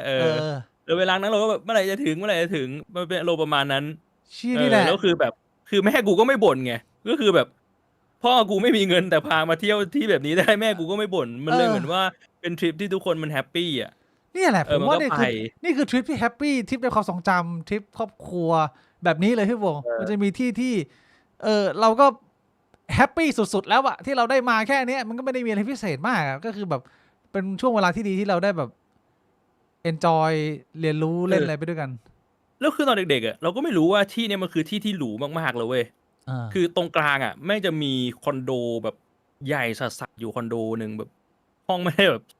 เป็น10,000 ห้องเลยมั้งคือไม่รู้แม่งทำโมยทำเชี่ยอะไรแม่งใหญ่สัตว์อะแล้วมันเหมือนคอนโดมันเป็นวงกลมเว้ยแล้วตรงกลางมันเป็นสวนน้ำอะแล้วสวนน้ำมันแบบไอ้ที่มึงทำไว้ให้ใครอยู่วะคือกูไปแต่ละรอบแม่งไม่เคยมีคนเลยเว้ยมึงเล่นคนเดียวครอบครัวกูแม่งเล่นกันอยู่ครอบครัวเดียวอะโคตรชิลอะพี่บวงโอ้โหก็แม่งนั่นแหละพี่บวงก็แบบเหมือนวิ่งอยู่ในแบบคฤหาสน์มหาเศรษฐีก็เอาน้ำว่าวป้ายห้องไปเรื่อยอะไรอย่างงี้แบบสนุกเลยดิไม่ถึงขนาดนั้นไม่ทำแต่ตอนเด็กๆเราไม่รู้พอโตขึ้นมาก็คือแบบโหมันอันนี้คือแบบว่า10-20 กว่าปีที่แล้วอ่ะมันหรูได้ขนาดนั้นอ่ะ20คือปัจจุบันมึงไปโรงแรม5 ดาวมึงไปแบบโรงแรมแพงๆไม่ยังไม่หรูเท่านั้นอ่ะเชี่ยนี่นะทริปครอบครัวพี่บวงคือที่ผมอยากจะเอามาแชร์เนี่ยคือผมบอกเลยว่ามันเปลี่ยนความคิดที่ผมเคยมีให้กับเชียงใหม่ไปเยอะอยู่พอสมควรผมจำได้ว่าก่อนที่ผมจะมาไต้หวันเนี่ยผมเคยอาจจะ2-3 ปีมีโอกาสได้ไปเที่ยวเชียงใหม่ครั้งสุดท้าย แล้วก็เหมือนกับว่ามีเพื่อนผมที่เป็นคนต่างชาติจำนวนมากก็เคยถามว่าเฮ้ยคุณรู้ไหมว่า10 ปีที่ผ่านมาเนี่ยเชียงใหม่มันกลายมาเป็นหนึ่งในแบบว่า tourist destination ของคนเอเชียเลยนะคือผมว่านึกไม่ออกเพราะผมก็เคยไปเคยไปเชียงใหม่มาตั้งแต่เด็กๆแล้วสมัยก่อนเชียงใหม่มันยังไม่มีอะไรเลยเนี่ยมันจะมีแค่ห้างเซ็นทรัลเชียงใหม่กับถนนนิมมานไอ้พวกตลาดไนท์มาร์เก็ตเดินตอนกลางคืนมันจะมีอยู่แค่เนี้ยแล้วถนนนิมมานมันก็จะมีแค่แบบแค่ผับบาร์ให้คนในเมืองไปเที่ยวแต่ว่าผมไม่เคยเห็นทิศทางของเชียงใหม่ว่ามันจะเจริญเติบโตไปแบบมีศักยภาพไปยังไงแล้วพอมีคนที่เป็นเพื่อนต่างชาติมาถามเนี่ยว่าเชียงใหม่น่าอยู่ไหมผมไม่เคยมีความคิดว่ามันน่าอยู่มาตลอดเลยแล้วโดยเฉพาะมาเจอกับเรื่องไอเชี่ย PM 2.5เนี่ยฝุ่นใช่ไหมหนักมากนะพี่บวงมันเลยเป็นความฝังใจในความรู้สึกผมว่าถ้าใครมาถามผมว่าเชียงใหม่น่าอยู่ไหมผมจะตอบว่าไม่น่าอยู่เพราะว่าผมไม่ได้มีภาพที่ดีกับเชียงใหม่ผมมีภาพในหัวแบบนั้นเหมือนกันทั้งที่ชีวิตเคยไปเชียงใหม่แค่ครั้งเดียวแล้วตอนไปก็คือเอนจอยมากนะตอนไหนแต่ว่าไปตอนอันนี้ก็เป็นทริปอีกทริปหนึ่งที่จริงๆก็น่าเล่าแม่งมีเรื่องเยอะแต่เนี้ยไปกับรุ่นน้องก็คือผมเรียนจบช้าไหมพี่บิ๊กเรียนจบไปแล้วไปกับรุ่นน้องที่แบบว่าอายุน้อยกว่าประมาณ2 ปีหรือ3 ปีด้วยซ้ำตอนนั้นก็เหมือนเป็นอารมณ์แบบเหมือนที่เราไปไอ้นี่กันอะค่ายอะไม่ไปขึ้นเขาเขาเรียกว่าอะไรนะภูกระดึงทริปภูกระดึงไอ้ภูกระดึงอะมันคือทริปตอนจบของรุ่นเราใช่ไหมอันนี้เป็นทริปตอนจบของรุ่นน้อยประมาณ2-3 รุ่นก็ไปกันเว้ยซึ่งแม่งเป็นทริปที่ไปเขาใหญ่ก่อนคือมันมีรุ่นน้องคนหนึ่งมันมีบ้านพักตากอากาศอยู่ที่เขาใหญ่แผนคือไปเขาใหญ่ไปนอนคืนนึงแล้วขับรถกันต่อไปเชียงใหม่แล้วค่อยกลับจากเชียงใหม่แล้วมันเหมือนอารมณ์อเมริกันพายอ่ะคือมันไม่ได้มีเรื่องมันไม่ได้มีเซลล์อะไรเยอะแต่มันฟีลกู๊ดแบบนั้นแหละมันเหมือนแบบวัยรุ่นไปเที่ยวอ่ะแล้วมันก็มีเรื่องแบบคือมันมีเพื่อนอยู่คนหนึ่งของรุ่นน้องอะนะที่แบบมันอยากจะกลับก่อนมันอยากจะไปแค่เขาใหญ่แล้วมันจะกลับแล้วก็วางแผนกันว่าจะวางยานอนหลับแม่งแล้วพาแม่งไปเชียงใหม่ด้วยอะไรแบบนี้นึกออกปะมันเป็นเรื่องที่แบบมันเล่นกันในรุ่นน่ะแล้วแม่งก็แบบสนุกกันน่ะแล้วก็มีอีกหลายเรื่องคือไปแล้วไปกันแก๊งใหญ่แม่งตอนไปเชียงใหม่คือมีแบบเด็กๆคือมันเป็นอารมณ์แบบกลุ่มเด็กเรียนนะตอนนั้นแบบ20 กว่ากันแล้วแต่มันก็ยังไม่ค่อยรู้แม่งก็อยากไปเล้ากันอยากไปเล้าก็แบบอารมณ์เด็กเหอหมอยไปนั่งในเล้ากูก็ไปนั่งกับเขาด้วยแต่กูไม่ได้สั่งอะไรแม่งสั่งมาคือเล้าอ่ะกูจำได้เลยกูจำชื่อไม่ได้ว่าเล้าแม่งเล้าอะไรแต่แม่งอยู่ข้างๆเซเว่นเว้ยไอ้เชี่ยแล้วในเล้าแม่งมีเมนูนึงก็คือลูกอมแม่งสั่งลูกอมมาพนักงานแม่งเดินเข้าลูกอมเดินเข้าเซเว่นไปซื้อลูกอมแบบถุงละ5 บาท10 บาทอ่ะแล้วมาวางให้มึงอ่ะแล้วก็บินออกมาแบบ200ที่อะไรเงี้ยแล้วแม่งก็แบบน้องแม่งก็เรียกเด็กกันมาบินออกมาแบบไม่รู้เท่าไหร่แบบหลายพันหรืออาจจะแบบ2-3 หมื่นอ่ะมันไม่ได้แม่งแบบว่านั่งแค่ประมาณ2 ชั่วโมงอ่ะแล้วมีบีบป่ะล่ะกูไม่รู้ว่ากูนั่งเฉยๆไงกูแบบกูแค่ไปสังเกตการณ์อ่ะกูไม่รู้ว่าแม่งคืออะไรอ่ะแล้วก็พอบินออกมาปุ๊บพวกน้องเขาก็จะโวยวายไม่จ่ายแม่งก็เอานักเลงมาล้อมเอามายืนอ่ะ What คือแบบไอ้เชี่ยมันก็เลยกลายเป็นว่าใครสั่งอะไรใครเรียกอะไรก็ต้องหากันตรงนั้นอ่ะเชี่ยนมก็ไม่ได้บีบไม่โดนกระทืบอีกใช่ก็เป็นประสบการณ์ แล้วก็มีอีกคนนึงยืมรถเพื่อนไปรับสาวกลับมาเบาะแม่งเปียกๆทำไมอ่ะมึงทำอะไรเนี่ยมันก็ยิ้มคืออะไรยิ้มก็คือมันเอาสาวแบบซัดบนรถถ้าเป็นรถเพื่อนก็แบบไอ้เหี้ยมันรถก็ไม่ใช่รถมึงทำแบบนี้ได้ยังไงวะถือว่าไม่มีความรับผิดชอบเพื่อนกันน่ะไม่เป็นไรหรอกมึงให้กูหน่อยเถอะอะไรเงี้ยมันก็แซวกันแล้วก็อีกคนนึงไปผับแล้วไปเจอผู้หญิงผู้หญิงก็ชวนไปนอนด้วยแล้วแบบเพื่อนก็แบบว่าเฮ้ยมึงอย่าไปทำไมไอ้คนนั้นมันไม่ไหวแล้วมันอยากไปมึงจะมาห้ามกูทำไมวะมึงจะแบบคอกบล็อกทำไมวะคอกบล็อกพอกลับมาถึงได้รู้แบบเพื่อนรู้ว่าแบบกูเรดาร์ดีมึงมันไม่ใช่ผู้หญิงไม่เป็นไรพี่วงก็เซลดิก็เปิดประสบการณ์บอมไป1 ทีจัดไปดิจุดใหญ่ไปกระพริบอ่ะถ้าดูไม่ค่อยออกอีกคนนึงต้องกลับไปรับแฟนที่ตอนขากลับอ่ะต้องกลับไปรับแฟนที่สนามบินใช่ป่ะแฟนจะบินมามีรอยดูดอยู่ตรงนี้ไม่รู้ไปทำอีท่าไหน อ้าวแล้วทำไงพี่บวง ถ้าถามเพื่อนทำไงดีวะแล้วแบบมันก็บอกว่าเพื่อนบอกเอาเหรียญมาขูดเอาขูดทำเหี้ยอะไรมันใช่ได้เหรอ เหรียญขูดคอให้แม่งแบบว่ากูไม่รู้แม่งได้เปล่าคือไม่มีเรื่องเยอะไอ้ทริปนั้นอ่ะไอ้ชิ้นนี้ไม่เป็นความเชื่อแบบเก่าจัดเลยนะไอ้โดนดูดคอแล้วเอาเหรียญมาขูดเพื่อแบบไล่เลือดออกอะไรเงี้ยไอ้เชี่ยขูดไปแดงกว่าเดิมพี่บวงนั่นน่ะดิกูก็ไม่รู้ว่ายังไงแต่มันก็เป็นมันเป็นทริปที่แบบว่าแม่งมีเรื่องราวเยอะก็สนุกดีทริปเชียงใหม่เหรอแล้วของพี่บวงไม่มีเซลบ้างเหรอเอาของพี่บวงเซลบ้างนี่ไม่มีผมก็ปกติผมเป็นเด็กที่แบบไม่ได้ยุ่งเรื่องเซลไงเข้าไปในเล้าเขาก็พยายามจะให้พี่บวงบีบอยู่แล้วอ่ะเขาก็ต้องเข้ามาตื้อเข้ามาคุยอ่ะขายของไม่แต่ว่ามันก็ต้องจ่ายตังค์หรือเปล่าผมไม่มีเงินไงตอนเด็กๆอ่ะผมก็เข้าไปนั่งดูเขาก็แบบน้องเขาก็เรียกเด็กกันมาสั่งเหล้ามาแต่ผมไม่ได้อยากอะไรผมก็บอกเฮ้ยคือตอนแรกอะผมไม่ได้อยากจะเข้าแต่ว่าน้องมันขยันขยอบอกเฮ้ยพี่ไปด้วยกันดิผมไม่มีตังค์บอกพี่ไปนั่งเฉยๆผมก็เลยไปนั่งดูพี่ผมไม่เอากระเจียวขึ้นมาชักเบ้าเลยอะจบเรื่องจบราวไม่เอาโอ้โหเกรงใจคนอื่นเขาเขายังไม่เกรงใจเราเลยเขาก็เรียกคนมาบีบอะไรอย่างเงี้ยเราก็ชัดเจนในพื้นที่เราดิไม่แต่เขาจ่ายตังค์บีบไงคือถ้าแบบเราล้วงขึ้นมาแบบเอ้ยน้องจ่ายตังค์เปล่าอ๋อจ่ายตังค์เหรอถ้าอยากจะรูปเซลล์เนี่ย5,000นะรูปตัวเองเก็บตังค์เนี่ยเราไม่ได้ไปรบกวนน้องเขานี่เอาวันอารมณ์แบบว่าเอาเหล้าไปเปิดในร้านอาหารนะพี่บิ๊กไม่เสียใช่ค่าพื้นเปิดไงที่เขาประมาณนั้นหรือเปล่าบรรยากาศมันได้นะมันก็ไม่รู้เนี่ยผมไม่รู้ไงผมเดาไว้ก่อนผมก็เลยแบบนั่งเจียมเราไม่ทำอะไรดีกว่าเพราะว่าเราแบบว่าเราไม่อยากจะจ่ายค่าปรับไม่รู้ไงอันนี้ถือว่าเป็นสิ่งที่ดีเป็นการระมัดระวังตัวแต่ว่าน้องเขาอ่ะคือเรียกเด็กมาเขาก็ไม่ได้จบไม่ได้อะไรอ่ะมึงพี่บิ๊กนึกภาพว่าแบบเด็กเนิร์ดเพิ่งจบมหาลัยอ่ะเขาก็แบบเด็กเนิร์ดแบบว่าแค่ขอให้ได้เดินมาดมแค่ในก็กระเจียวตั้งแล้วก็มาชักเข้าในห้องได้แบบว่าน้องผู้หญิงนี่มาเขาก็แบบจิ้มคุยอะไรอย่างเงี้ยคือมันไม่ได้แบบโอ้โหแบบน้องมาหน่อยดิปิ๊บแบบเนี้ยมันไม่ใช่มันเป็นทรงเด็กเนิร์ดแบบว่าไปแล้วแบบเขินอาย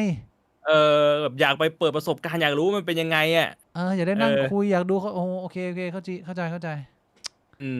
แต่ว่าโดนถ่ายตังค์ไปน่ะเยอะอยู่ที่มีมาเฟียมาคุมนะมันก็พี่หรือว่าเรามีสิทธิ์ทำอะไรได้อะสู้ได้ปะล่ะก็ทำอะไรไม่ได้ตอนสู้ก็ไม่ได้อ่ะคือมันอยู่ในร้านเขาอ่ะออกไปข้างนอกมันยังไม่ได้เลยมันเป็นพื้นที่ปิดอ่ะแต่ต่อเรื่องของผมละคือไอ้ทริปเชียงใหม่ที่ผมไปมันเนี่ยพี่บัวที่ผมจะบอกคนทางบ้านก็คือว่าตอนเนี้ยผมเปลี่ยนความคิดแล้วผมรู้สึกเซอร์ไพรส์กับสิ่งที่ผมได้ไปพบเจอเชียงใหม่ในทริปตุ๊จีนที่ผ่านมาก็คือมันดีมากพี่บัวแล้วมันไม่เหมือนเดิมเลยไอ้เชี่ยคือมึงต้องนึกว่ามันเป็นหัวเมืองรองที่เจริญมา20 ปีได้แล้วแต่ก็มีช่วงวูบช่วงดีอะไรอย่างเงี้ยแต่ว่าที่ผ่านมาน่ะมันยังไม่เป็นรูปเป็นร่างถึงคำว่าเป็นวัฒนธรรมใหม่สิ่งหนึ่งที่กูจะเห็นได้ว่าเมืองนี้เป็นเมืองที่ประกอบอะไรคือกูเห็นวัฒนธรรมใหม่ละกูเห็นการโยกย้ายของคนจีนที่แม่งมาเยอะมากจนคนไทยทุกคนที่กูคุยด้วยมันจะเป็นคนขับรถเป็นพนักงานรปภกูยืนคุยเนี่ยเขาบอกโอ้โหตอนนี้นะบางโซนบางเขตนะทั้งเขตอะไม่มีคนไทยนะกูบอกให้มีแต่คนจีนอะไรเงี้ยพี่เขาเล่าให้ฟังว่าตอนนี้เขามาซื้อกันเป็นทั้งวิลล่าทั้งอำเภอแล้วก็เป็นทรัพย์แหละเป็นเงินที่ไหลเข้ามาแล้วก็ทำให้เมืองมันเจริญมากขึ้นอย่างแรกคือผมไม่เคยเห็นภาพนิมมานที่มันบิ้วแบบนี้ก่อนหน้านี้เนี่ยมาเที่ยวก็คือนิมมานก็คิดไหมมีแค่แบบว่าเป็นเหมือนถนนเมนหลักกับพี่บวงถ้าเกิดว่าใครไม่เคยไปเชียงใหม่นะคือเป็นเหมือนเส้นหลักเหมือนสุขุมวิทแต่เมื่อก่อนมันมีแค่ไม่ร้านกาแฟร้านไอติมก็แบบผับบาร์ตอนกลางคืนอ่ะแต่ปัจจุบันนี้ที่ผมเพิ่งไปอัปเดตมาคือถนนนิมมานเนี่ยมันกลายเป็นเหมือนสยามละแต่ว่าเนื่องจากมันเป็นเมืองใหม่เนี่ยเขามีพื้นที่ในการเล่นเยอะมากเพราะฉะนั้นการที่มันมาสร้างสถาปัตยกรรมใหม่ตอนนี้เนี่ยคือแม่งสวยมากแม่งเหมือนแบบเดินอยู่ในอังกฤษเลยคือแม่งดีแม่งชิลแต่สิ่งที่เฮียยังก็ยังเหมือนเดิมผมงงว่าทำไมเขาถึงเลือกที่มาซื้อเชียงใหม่ทั้งที่มันมีปัญหาเรื่องฝุ่นวะอันนี้เป็นสิ่งที่ผมงงหรือว่ามันไม่ใช่ปัญหาใหญ่สำหรับเขาในมุมของคนจีนเขามองว่ามันเป็นเรื่องที่มันไม่ได้จะอยู่กับมึงไปตลอดมึงสามารถแก้ไขไปได้แต่สิ่งที่สำคัญมากๆสำหรับคนจีนก็คือว่ามันเป็นเมืองใหม่ที่อยู่ในโลเคชันที่ดีมากก็คือไม่ไกลจากหลากหลายประเทศทางตอนเหนือแล้วทุกอย่างยังถูกมาก มันจะกลายไปเป็นอีกหนึ่งหัวเมืองใหญ่ในอนาคตแน่นอนอย่างหลีกเลี่ยงไม่ได้เพราะว่าตอนนี้เนี่ยมึงเห็นวัฒนธรรมใหม่ที่มันเข้ามาแล้วกูไปเดินเส้นนิมมานไปเดินถนนห้างใหม่พี่บุ๋งที่มันก็เป็นเหมือนแบบคล้ายๆมีหลายห้างจนมึงไม่รู้แล้วว่านี่ห้างนี่ชื่ออะไรแต่ไม่หมดเลยแล้วถนนก็สร้างใหม่สวยทุกอย่างยังอยู่ในเลเวลราคาค่าครองชีพแบบถูกอยู่แบบที่กรุงเทพแบบจะหาไม่ได้แล้วอะอันนี้คือเป็นภาพหนึ่งที่กูค่อนข้างประทับใจว่ามันน่าจะ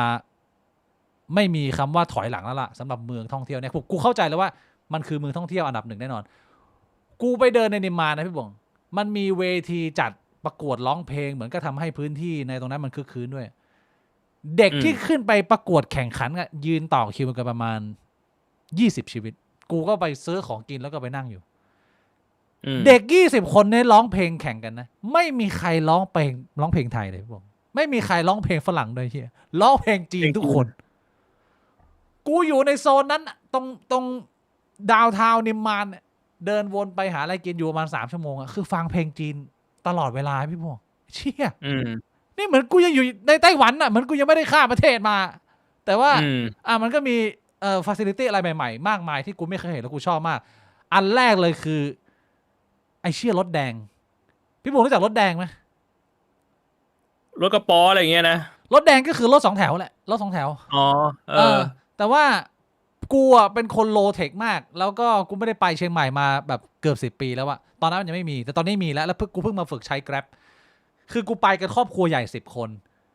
การที่มึงจะเคลื่อนย้ายตัวเองในไต้หวันเนี่ยโดยที่มีคน10 คนเนี่ยถ้าเกิดว่ามันไม่มีรถไฟฟ้าในเรื่องปวดหัวนะแล้วก็เป็นอะไรที่แพงมากอย่างที่เคยบอกคือแท็กซี่เขามีฐานะเพราะว่าสตาร์ทสูงแล้วเลขมันขึ้นตลอดตุ๊กเลยอะไรเงี้ยแต่ว่าพอได้มาใช้ Grab อย่างนี้เนี่ยเคลื่อนย้าย10 คนกูใช้ Grab เรียกรถแดงมาก็คือเหมือนมึงเหมา2 แถวมาทั้งคันเลยแล้วมึงก็ไปปักว่ามึงจะลงตรงไหนนักท่องเที่ยว10 คนเข้าไปปุ๊บไปส่งพ่อตากูถามว่าเนี่ย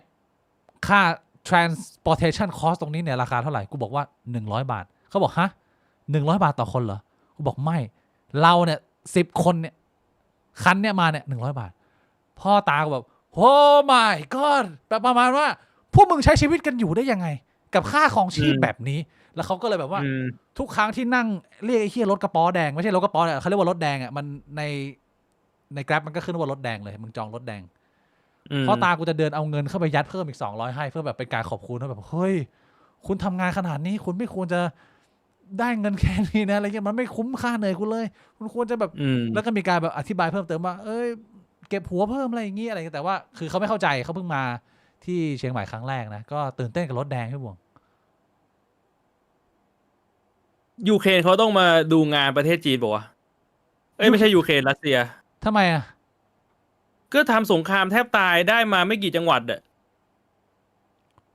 ไอ้ที่พี่พูดมานี่มันแทบจะไม่ใช่ประเทศจีนแล้วบอกว่าไม่ใช่ประเทศไทยประเทศไทยอยู่พี่บวงก็ยังเป็นเชียงใหม่อยู่เพียงแต่ว่าเราได้เห็นแล้วว่ามันมีเทรนด์ของการอพยพย้ายมาสร้างเมืองเกิดขึ้นคือผมสงสัยว่าถ้าสมมุติว่า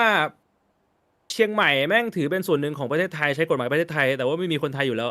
พี่บิ๊กไปเที่ยวก็คือเป็นคนจีนแบบ 90% พูดภาษาจีนร้องเพลงจีนอันนี้ถือว่าเชียงใหม่เป็นประเทศไทยหรือประเทศจีนก็เป็นประเทศไทย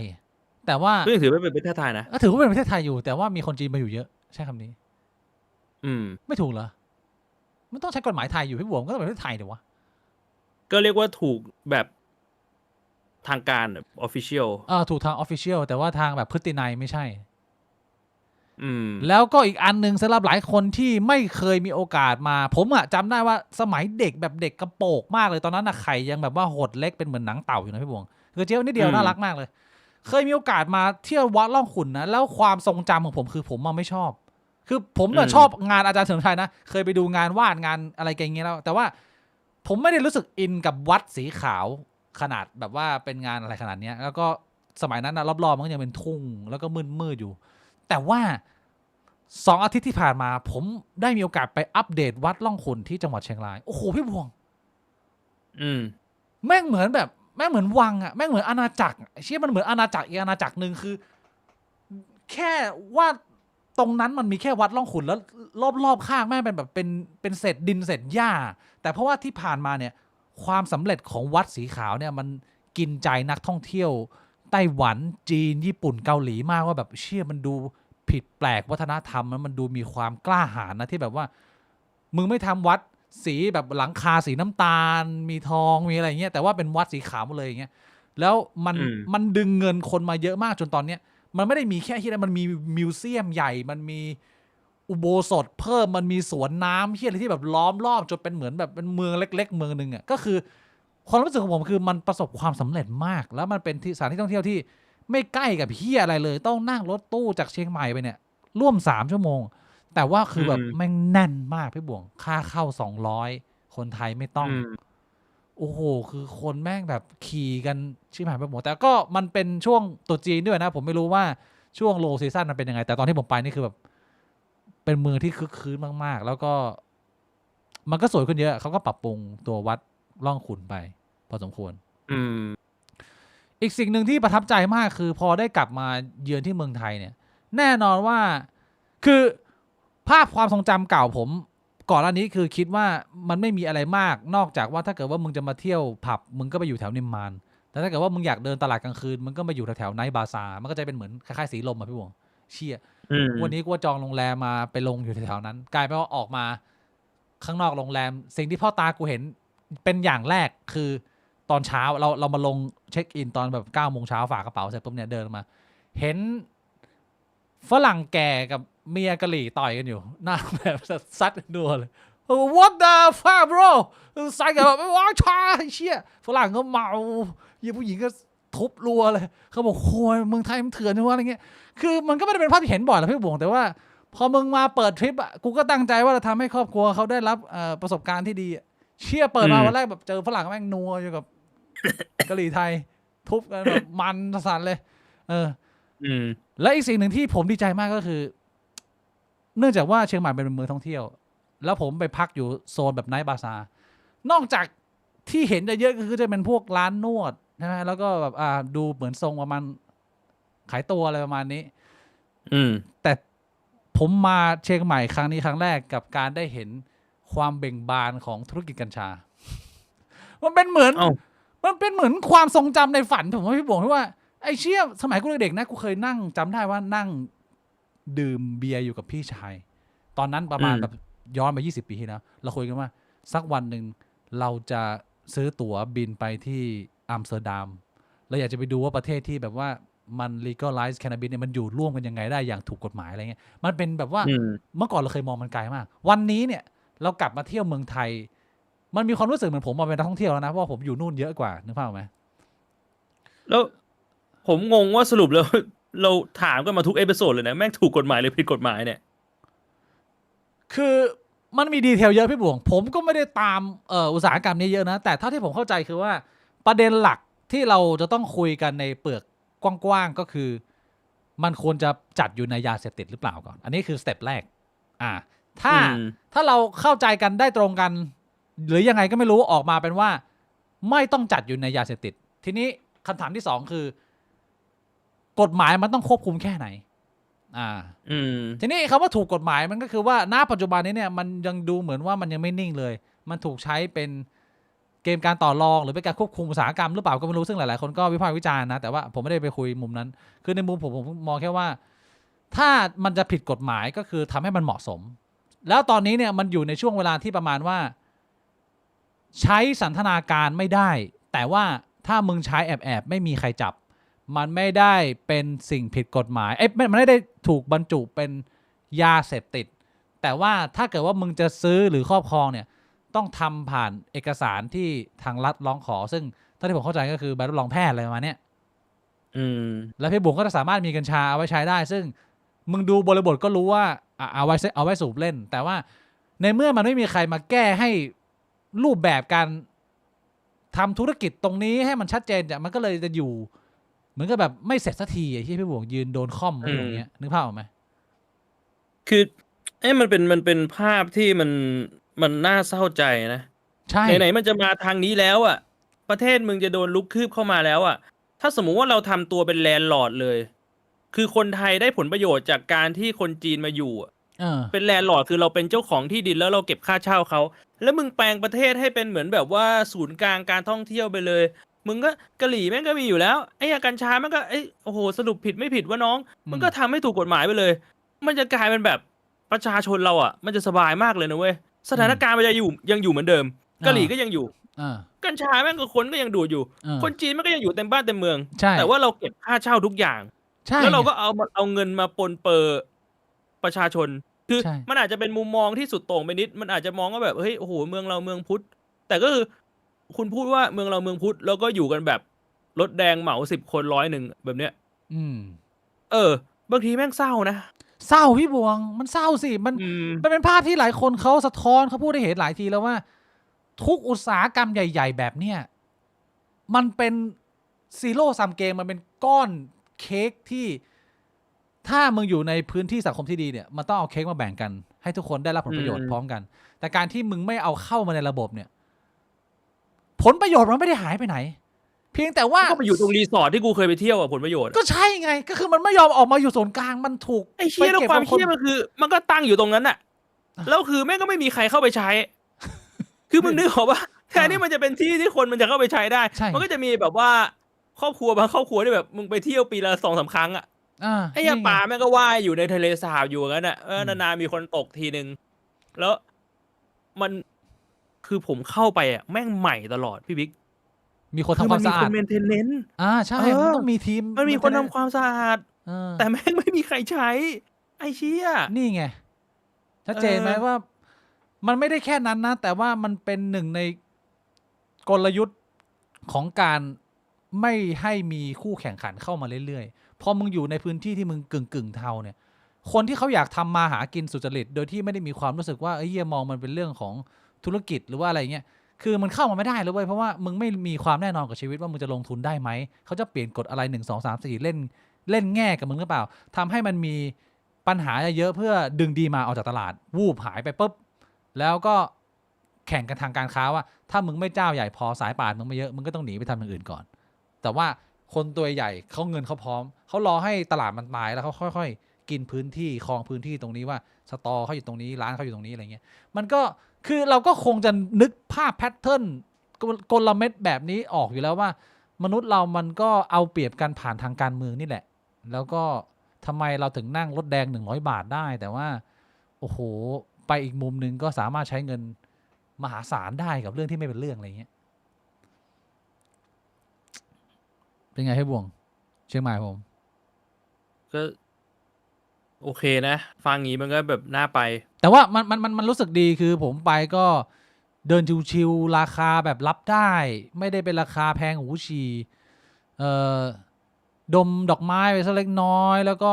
เดินชิวๆอากาศเย็นๆสบายๆวันที่2ผมพาไปเล่นกิจกรรมที่คนจีนมาก็ต้องไปก็คือส่วนใหญ่ก็จะที่พี่บุ๋งเห็นเป็นทัวริสต์ดังๆตอนนี้ก็พวกเล่นกับช้างให้อาหารช้างขี่ช้างหรือว่าไอ้พวกเล่นกิจกรรมเซลล์ไม่ใช่เซลล์แบบว่ามีคนมาลูกกระเจียวนะแต่ว่าเป็นพวกแบบว่ากิจกรรมสลิงพี่บุ๋งเอเวนเจอร์เอาท์ดอร์นึกภาพออกไหมแบบว่าโหนสลิงตื่นเต้นเล็กน้อยครอบครัวเขาก็เลือกไปผมก็พาไปส่งไปมันก็แบบเป็นพื้นที่เล่นกิจกรรมแล้วก็คือสิ่งที่กู observe ได้นะพี่บุ๋งกูโคตรเซอร์ไพรส์ไม่ว่ามึงจะไปเล่นสถานที่กิจกรรมตรงไหนกูไปเล่นซิปไลน์มาเขาเรียกว่าซิปไลน์พี่บุ๋งเคยเล่นไหมซิปไลน์แบบคล้ายๆโรตัวเหมือนสปายเคยเล่นอยู่เหมือนกับสมัยที่เรารอดอก็น่าจะมีเล็กๆน้อยๆแต่นี่คือแบบว่าโดนหอทางยาวๆเลยแบบมันๆอะไรเงี้ยพนักงานทุกคนไม่ว่าจะเป็นไอเชี่ยสตาฟที่อยู่ตามประจำหน่วยหรือเป็นแม่บ้านเดินธรรมดาเนี่ยทุกคนพูดภาษาจีนคล่องหมดเลยคล่องแบบกูอายแต่เป็นคนไทยด้วยแล้วก็ไม่ใช่พนักงานคนไทยด้วยบางคนกูรู้เลยว่าแบบเป็นม้งมูเซอร์เป็นแบบว่าชาวกะเหรี่ยงอะไรเงี้ยเขามาทำงานในเชียงใหม่กูคนที่ไปอยู่ไต้หวันมา5 ปีเจองี้ไปกูอายเลยเชี่ยคุยกับคนจีนปลอสัตว์ทุกคนเลยเชี่ยแบบเจ๋งมากแล้วก็ที่กูไปเล่นไอซิปไลน์มันก็มีฟาร์มแพะนะพี่บวงพี่บวงเคยเจอแพะตัวจริงไหมเคยพี่บวงชอบแพะไม่ชอบ ไม่ชอบแพะเหรอก็ตอนไปเที่ยวฟาร์มต่างจังหวัดอ่ะก็เคยไปรอบหนึ่งคือผมเด็กๆจำได้ว่าเคยไปนะแต่ว่าไม่ได้มีความทรงจำใกล้ชิดกับแพะมากแต่ผมมีโอกาสไปเล่นกับฟาร์มแพะที่ซิปไลน์ที่ผมไปเนี่ยคือผมเพิ่งจะเคยได้ยินชัดๆว่าแพะมันไม่ได้ร้องเหมือนกันนะพี่บุ๋มเคยสังเกตไหมจะเป็นยังไงมันร้องไงในความทรงจำเราแพะร้องไงอ่ะพี่บุ๋มถ้าเกิดให้พี่บุ๋มทำเสียงแพะพี่บุ๋มทำเสียงแพะเอาไงแบะแบะอย่างเงี้ยเหรอใช่คือมันก็มีบางตัวนะที่มันร้องแบะแบะอย่างเงี้ยแต่ว่ามันมีอีกหลายตัวเลยพี่บุ๋มที่ว่ามันไม่ได้ร้องแบบนั้นพี่บุ๋มกูเข้าไปกูเจอแพะประมาณแบบ20 ตัวแล้วเขาก็จะเอาพวกอาหารเอามาให้เนี่ยมันก็จ่ายแบบ50 บาท100อะไรเงี้ยแล้วมันมีแพะอยู่ประมาณ4-5 ตัวมันเดินเข้ามาแล้วมันก็ร้องแบบเนี่ยไอ้เชี่ยกูดูว่ามันป่วยไอ้สัตว์ว่าให้มึงไม่ได้ร้องแบบนี้ไม่ใช่วะในความทรงจำกูมันต้องร้องแบบไม่ใช่วะแล้วมันก็มีอีกตัวหนึ่งเดินเข้ามาแล้วมันก็ร้องเหมือนกันร้องเนี่ยไอ้เชี่ยเหมือนแบบซาตานอ่ะ เดี๋ยวฟังพี่ผมไม่เคยเห็นนะเวลาแบบสัญลักษณ์ซาตานพวกแบบปีศาจซาตานพวกนี้ส่วนใหญ่มันจะมีแพะเป็นเหมือนสัตว์ประจำเป็นไม่ได้ไหมเพราะว่ามันร้องแบบนี้เฮี้ยก็อาจจะใช่นะหนักสัตว์ไม่น่ารักผมเลยคิดว่าแบบแพ้มันคือแบบตัวแทนของปีศาจอะน่าตบหัวมากเลยไอ้แพะเฮี้ยนั่นน่ะแต่ก็ไม่ได้ตบไหมไม่ได้ตบผมไม่ทำร้ายสัตว์โอ้พาไปเล่นซิปไลน์แล้วก็สิ่งที่เป็น the best of the best of the best ของเมืองไทยนอกเสียจากที่จะต้องคอนเฟิร์มอีก10,000 ครั้งว่าประเทศไทยเป็นประเทศที่เรื่องอาหารการกินแม่งโนหนึ่งจริงไอ้เชี่ยของกินแม่งเยอะจัดกูน้ำหนักขึ้นมาประมาณ6 โลพี่บ่วงอยู่เมืองไทยมาประมาณ10 วันเนี่ยชี่กินแบบรุนแรงมากมันสะดวกมากมันอยู่ทุกที่กูอยากกินอีกนิดกูอยากเติมอีกหน่อยตลอดเลยเงี้ยมันก็แบบเสียสุขภาพแล้วครอบครัวแฟนชอบอาหารไทยไหมเขาเคยมาที่กรุงเทพครั้งหนึ่งแล้วเขาไม่ชอบเพราะว่าผมยังไม่รู้เทสเขาผมยังไม่ค่อยสนิทเขามากว่าเขากินประมาณไหนผมก็เลยพาไปแบบเพลนๆกินแบบ MK อะไรอย่างเงี้ยทีนี้พอไปอยู่ที่นู่นมาเนี่ยเรารู้แล้วว่าเขาลิ้นเขาประมาณไหนเราก็ซึมซับงวดนี้มาก็เลยแพลนเลยว่าพาไปภัตตาคารไทยจีนสไตล์เหมือนที่เราไปนัดเจอประมาณนี้น่าจะชอบอะไรแบบนี้ที่ไปเจอซันนี่ล่าสุดประมาณนั้นทรงประมาณนั้นนะโดนลิ้นนี่คือแบบประทับใจมากแล้วก็คือได้รีวิวจากพ่อตามาก็เหมือนเป็นการชื่นชมมาเล็กน้อยแบบเฮ้ย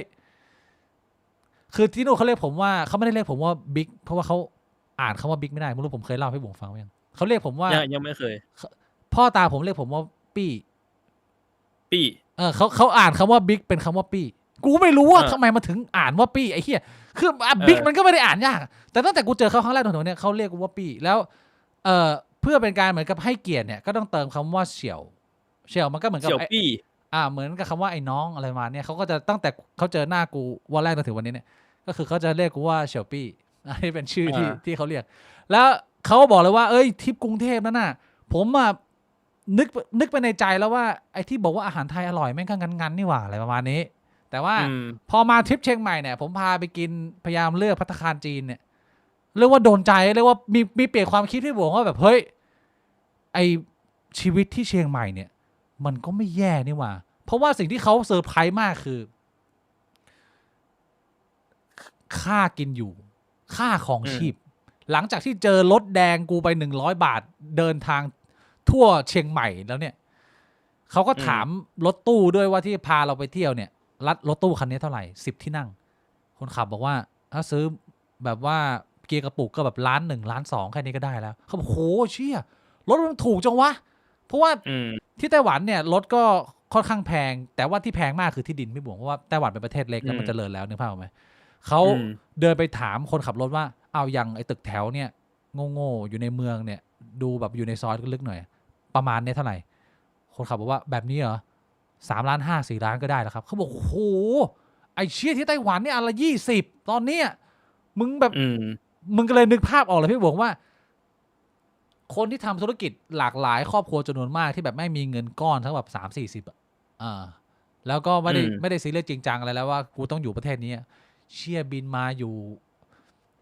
เชียงใหม่มึงก็อยู่กับเผ่ามึงอะแต่มึงใช้เงินแบบหาร4ทุกอย่างทุกอย่างแม่งถูกลงอะแฮปปี้ปะล่ะ ฟังมาทั้งหมดเนี่ยแม่งจับใจความได้อยู่อย่างเดียวก็คือพอตาพี่บิ๊กเรียกพี่บิ๊กว่าเสี่ยวปี้อ่ะไม่ใช่เสี่ยวปี้พี่บวงเฉียวปี้เสี่ยวปี้ก็เฮีย ไม่ใช่เสี่ยวปี้นะไม่เหมือนเลยพี่บวงต้องมีลิ้นจีนหน่อยออกสำเนียงสอเสือกับชอชิงนะอ๋อเฉียวปี้เฉียวปี้ เออ เวลากูได้ยินเขาเรียกคำนี้กูจักรจี้ตลอดอ่ะ มันก็แต่ว่าตอนนี้ชินละเคยบอกพี่ศิลป์ไปทีนึงแล้วใช่ไหมคำศัพท์หลายคำที่เป็นภาษาไต้หวันเนี่ยเป็นฮกเกี้ยนเนี่ยหลายคำมันก็ดูแปลกแล้วก็ดูตลกเหมือนกันนะพี่บงจำได้ไหมผมเคยสอนอันไหนไปบ้างก็ก้านหนีเหนียนจีใบอ่ะก้านหนีเหนียนจีใบนี่มันเป็นประโยคด่าไงพี่บงแต่ว่าเอาแบบคำศัพท์ทั่วไปขอดูหัวนมหน่อยจำไม่ได้แล้วอันนั้นน่ะพี่บงจำเดี๋ยวผมทวนให้ก็ได้เก๋วอขั้นนีเตอร์ไนโถอ๋อเก๋วอขั้นนีเตอร์ไนโถไนโถแปลว่าหัวนมแต่ว่ามันมีอันเพิ่มนะผมมาสอนเป็นคำศัพท์ที่เรียกว่ามึงอธิบายแป๊บเดียวก็เข้าหัวเลยอย่างข้าวต้มเนี่ยที่ไต้หวันเนี่ยแปลว่าหมอยเรียกว่าหมอยเฉยๆเลยไม่มีพยางค์อื่นเลยไม่มีสมมติอยากกินข้าวต้มแบบ I want to eat หมอยแบบเนี้ย我要ชื่อหมอยนี่คือฉันอยากกินข้าวต้มแต่ถ้าเกิดว่าคำว่าหีเนี่ยหีนี่แปลว่าปลาก็คือบอกว่าข้าวต้มปลาก็คือหีหมอยไม่ก็หมอยหีอะไรเงี้ยนะข้าวต้มปลาเจี๋ยหีหมอยกินข้าวต้มปลากันเจี๋ยหีหมอยมาเนี่ยกูได้ยินประจำ เพราะว่าพ่อตากูอยู่ในอุตสาหกรรมอาหารทะเลอยู่บ้านก็อยู่ใกล้ๆริมชายฝั่งทะเลแล้วก็อาหารทะเลเนี่ยเต็มโต๊ะตลอดแล้วก็จะมีถ้าปลานี่เรียกว่าหีแต่ถ้าเกิดว่าปูเนี่ยเรียกว่าจิ๋มข้าวต้มปูปลามาหมดเลยจิ๋มหีหมอยมา อันนี้พูดจริงนะเนี่ยไม่ได้พูดเล่นนะ ผมก็จะได้ยินคำพวกนี้ว่าให้ผมเจี๋ยหีตลอดผมก็แบบว่าก็เจี๋ยก็เจี๋ยได้กินได้ไม่มีปัญหาชอบเจี๋ยมันก็จะแปลกๆเลยพอกูยิ้มละแฟนกูก็ขำก็ทางบ้านเขาจะถามว่าเชอร์ปี้มึงขำอะไรอีกแล้วแฟนก็จะบอกว่าแฟนรู้ใช่ไหมพูดภาษาไทยนี่แฟนก็จะบอกว่าปล่อยเชอร์ปี้มันไอ้นี่มันหัวมันจังไรมากมันชอบขำเรื่องเฮี้ยอะไรแบบเรื่องเล็กๆน้อยเขาก็เริ่มเรียนรู้แล้วว่าผมเป็นคนไงเพราะว่าก่อนหน้าที่ผมจะมาทำพอดแคสต์นะพี่บวงคือผมเป็นเหมือนเด็กเนิร์ดเลยนะผมเรียบร้อยมากนะผมรู้มารยาทการเข้าหาอยู่ผู้ใหญ่มากเลยนะเขาไม่เห็นโลกกระเจี๊ยวอีกใบหนึ่งของผมเลยเขาเริ่มมารับรู้มากขึ้นก็เพราะว่าทำพอดแคสต์ก็แบบต้องเปิดเผยตัวตนไงอีกนิดนึงอันนี้ถูกใจคนทั่วโลกแน่นอนไม่ใช่แค่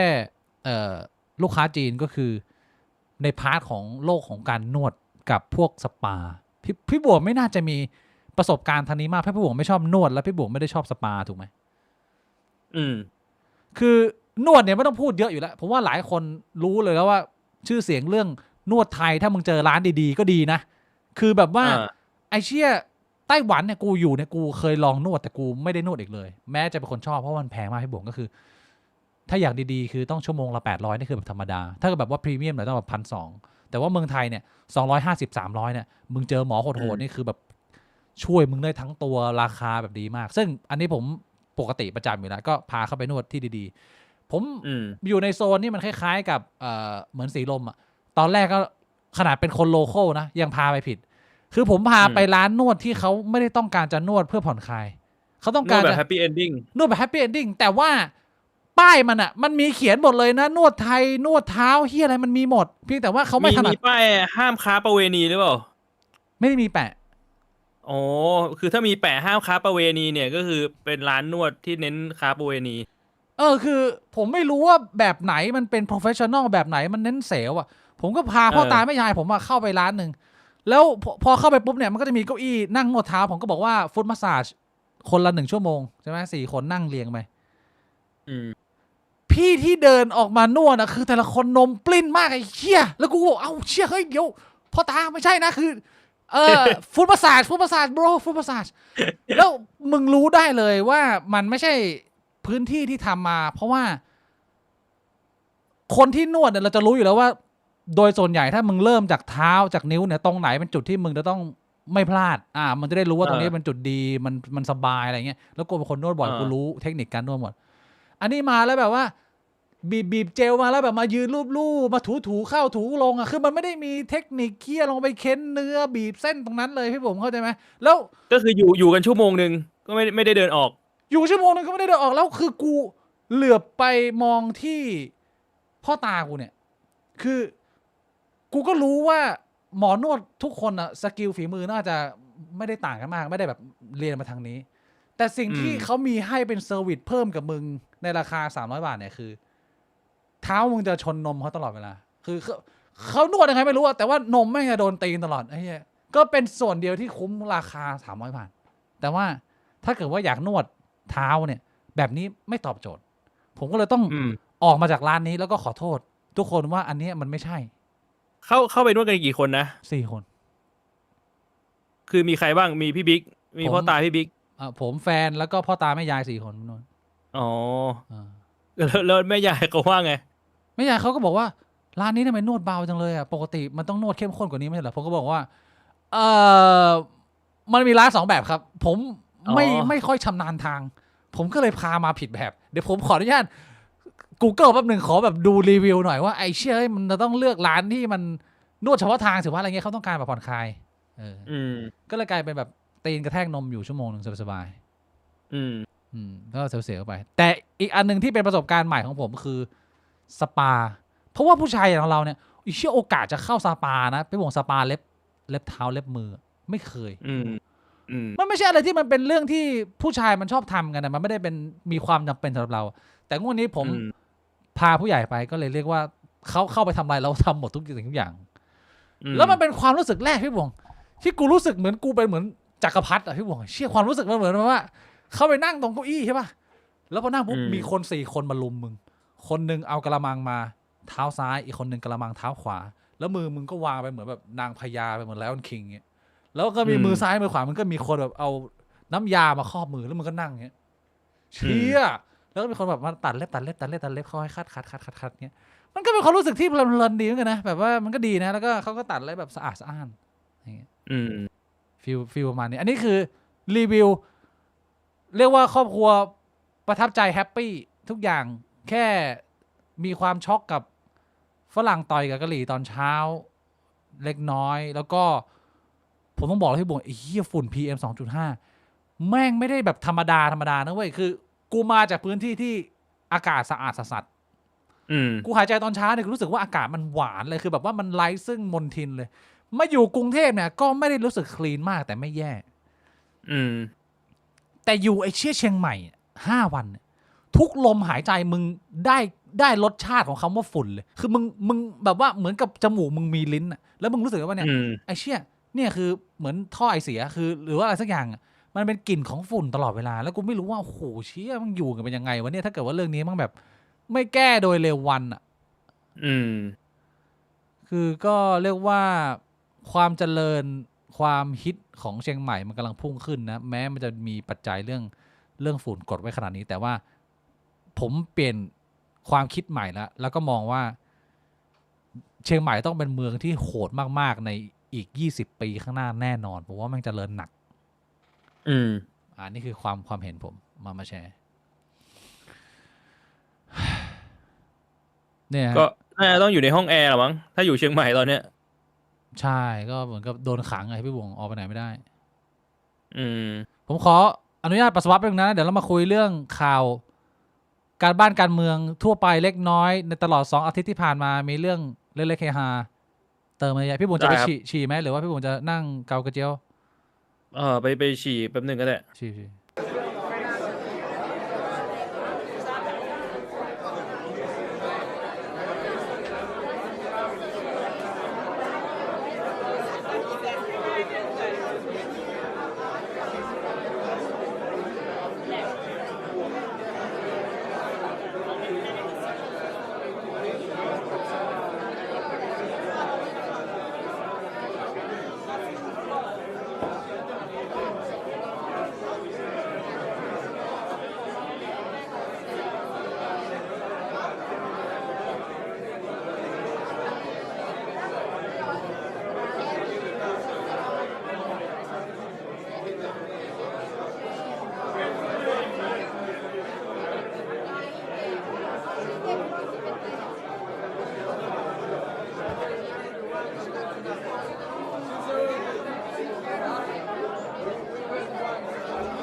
โลโอ้เชียร์กล้องใหม่นะเออผมถามพี่บ่วงก่อนเลยดีกว่าเพราะว่าวันนี้เนี่ยชื่อไลฟ์เนี่ย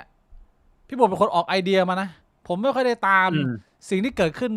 ในเมืองไทยมากนักเห็นแต่ข่าวแบบผ่านไปผ่านมาแต่ถามพี่บ่วงข่าวนี้ก่อนเลยดีกว่าข่าวของดีเจเหรอมันคืออะไรมันเกิดเรื่องอะไรขึ้นก็เป็นข่าวในวงการดีเจครับเหรอคือเป็นดราม่านิดหน่อยเป็นดราม่าเป็นดราม่าในวงการต้นเรื่องเนี่ยมาจากอินฟลูเอนเซอร์ท่านหนึ่งไม่รู้พี่บิ๊กรู้จักว่าเขาชื่อสอดอสไตล์อ่ะผมเคยเห็นว่าเขาก็เป็นอินฟูเก่าแก่แบบว่าทำมาอยู่นานแล้วก็มีดราม่าแล้วมันอันนี้เราจะเข้าเรื่องนี้เลยไหมหรือว่าเราพูดเกินก่อนเอาเรื่องเนี้ยผมอยากรู้เรื่องเนี้ยถามพี่บวงเลยให้พี่บวงสรุปให้ฟังว่าไอ้เชี่ยมันเป็นเรื่องหนึ่งที่ผมมองอยู่ไกลๆแล้วผมรู้สึกว่ามันไม่ได้มีประเด็นอะไรเป็นจริงเป็นจังเท่าไหร่ทำไมมันถึงคุยกันเยอะขนาดที่ว่ามันมีดาราต้องออกมาตอบโต้มาคุยเลยเนี่ยมันเรื่องนี้มันสังคมมันได้อะไรให้พี่บวงครับพี่บวงลองเล่าให้ผมฟังสิคือตอนแรกผมพูดตามตรงว่าผมก็เห็นดราม่านี้ตั้งแต่แรกๆแต่ว่าผมไม่ได้เข้าไปตามรายละเอียดผมก็เห็นคนโพสต์อยู่มาวัน2 วันจนแบบรู้สึกว่าแบบเฮ้ยคนมันยังพูดถึงเรื่องนี้กันไม่หยุดอีกเหรอวะเนี่ยมันคือเรื่องอะไรเนี่ยดูคือต้นเรื่องเนี่ยมันมาจากคุณสอดอสไตล์นั่นแหละคือคุณสอดอสไตล์เขาก็ทำเป็นเพจเป็นโซเชียลมีเดียเป็นอินฟลูเอนเซอร์ปกติใช่ไหมมีช่อง YouTube ไอ้นี้เนี่ยมีวันหนึ่งผมก็จำไม่ได้แล้ววันไหนประมาณสัก4-5 วันที่แล้วมั้งเขาก็โพสต์เป็นคลิปสั้นๆแล้วก็แคปชั่นของคลิปเนี่ยเขาก็บอกว่าเนี่ยเขาไปเรียนดีเจมาประมาณ8 ชั่วโมงแล้วก็โพสต์ประมาณผมโค้ดมานะก็คืออาจจะไม่ได้พูดตามที่เขาพิมพ์เป๊ะๆแต่เขาโพสต์ประมาณว่าเขาบอกว่าตัวเขาเองเป็นคนเก่งคือเรียนแป๊บเดียวก็ทำแบบนี้ได้แล้วอะไรแบบเนี้ยแล้วก็เทสดีคือบอกว่าฟังเพลงดีอะไรแบบนี้ก็โพสต์ไปแล้วในคลิปก็คือเป็นตัวคุณสอดอสไตล์กับเขาเรียกว่าอะไรไอ้ที่ดีเจบูธดีเจเทอร์เทเบิลเขาเล่นกันที่มันจะมีแบบว่าปุ่มให้หมุนให้กดอะไรพวกนี้แล้วก็ตรงกลางจะมีไอ้วงกลม2 อันใช่ป่ะเขาก็แบบว่า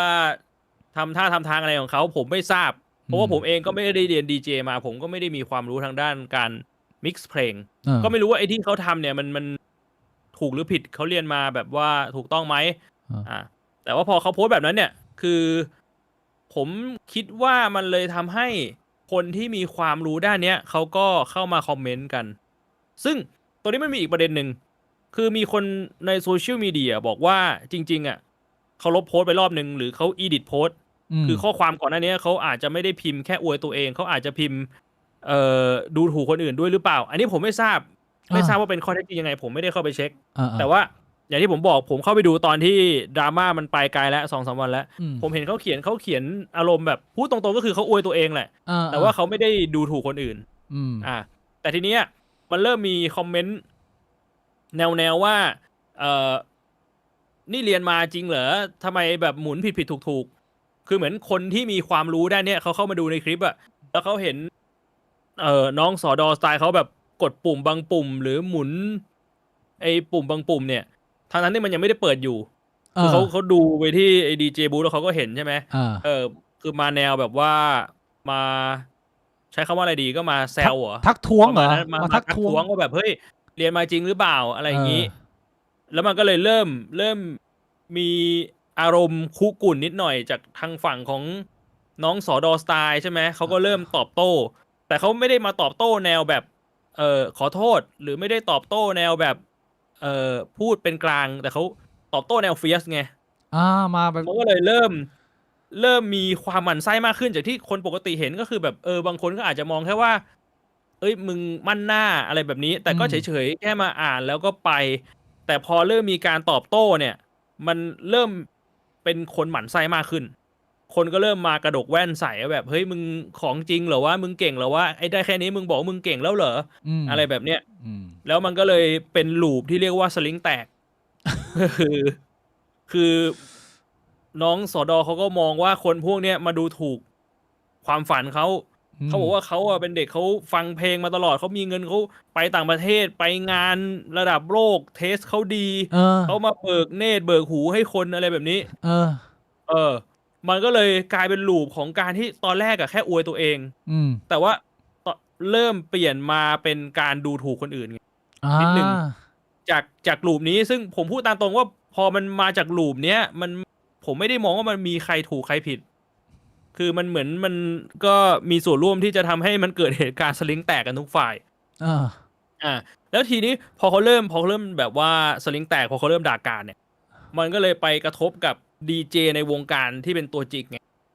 ก็เลยมีคนในวงการที่เป็นตัวจริงที่มีชื่อเสียงเนี่ยมาโพสต์ประมาณว่าแบบอย่าไปให้แสงอย่าไปให้ค่าคนอะไรแบบนี้เลยมันก็เลยตอนนั้นเขาสลิงแตกอยู่แล้วมันก็เลย คือมันแบบว่ามันไม่เหลือชิ้นดีเลยน้องสดอสไตล์เขาเลยไม่เหลือชิ้นดีเลยคือเขาถ้าพี่บิ๊กไปดูกูไปไล่ให้ดูเขาโพสต์แบบประมาณ20 ชั่วโมงโพสต์แม่งชั่วโมงละ2-3โพสต์สภาพคล้ายกับคานเยตอนที่ป่วยตอนนั้นใช่ไหมพี่บวงสภาพคล้ายๆกับตอนคานเยแตกก็คือโพสต์รัวๆทั้งโพสต์เองทั้งแชร์มาโค้ดอีกทีแบบด่าคนนู้นคนนี้ไปทั่วอะไรแบบเนี้ยแล้วก็บอกว่าผิดหวังจะเลิกติดตามนู่นนี่นั่นก็เรียกว่าเป็นเหตุการณ์ที่มันระเบิดไปรอบนึงตอนแรกมันอยู่ในวงการดีเจเฉยแล้วผมก็คิดว่าโอเคมันจะจบแล้ววันต่อมาพอมันสลิงแตกปุ๊บมันลามออกไปนอกวงการดีเจมันไปวงการดาราด้วยเพราะว่าพวกดารานักร้องเนี่ยเขาก็จะมีความแบบอยากเป็นดีเจอยู่คือมันเป็นเหมือนแบบเวนไดอะแกรมที่มันไม่ใช่วงกลมวงเดียวเป๊ะแต่มันก็เป็นวงกลมที่มันทับซ้อนกันใช่ไหมก็มีพี่โดมปกรณ์ลำออกมาพูดถึงเรื่องนี้ด้วยบอกว่าพี่โดมบอกผมเองก็อยากมีความอยากเป็นดีเจเหมือนกันคือแล้วเขาก็พูดน้องสดก็สลิงแตกรอบหนึ่งก็ไปซัดพี่โดมอีกรอบหนึ่งคือต่อยรั่วต่อยทุกทิศแล้วก็มีอีกคนหนึ่งชินวุฒิชินรู้จักชินไหมชินวุฒิก็ออกมาอัดคลิปคือตอนแรกพี่โดมมาเป็นโพสต์ชินวุฒิเนี่ยอัดคลิปเลยบอกว่าเนี่ยผมเห็นดราม่านี้มาสักพักแล้วตอนแรกผมว่าไม่คิดว่าจะพูดถึงเรื่องนี้นะแต่ว่าไม่ไหวแล้วต้องพูดถึงเรื่องนี้หน่อยแล้วก็คือใจความในคลิปมันก็เป็นประมาณว่าแบบมึงเป็นใครวะพูดอย่างนี้เลยแบบมึงเป็นใครวะมึงเก่งมาจากไหนวะกูไม่เข้าใจแล้วคือที่มันทำให้เขาแบบว่าไม่พอใจก็คือช่วงที่น้องสอดอเขาสลิงแตกเนี่ยเขาบอกว่าแบบก็กูแบบว่ารู้จัก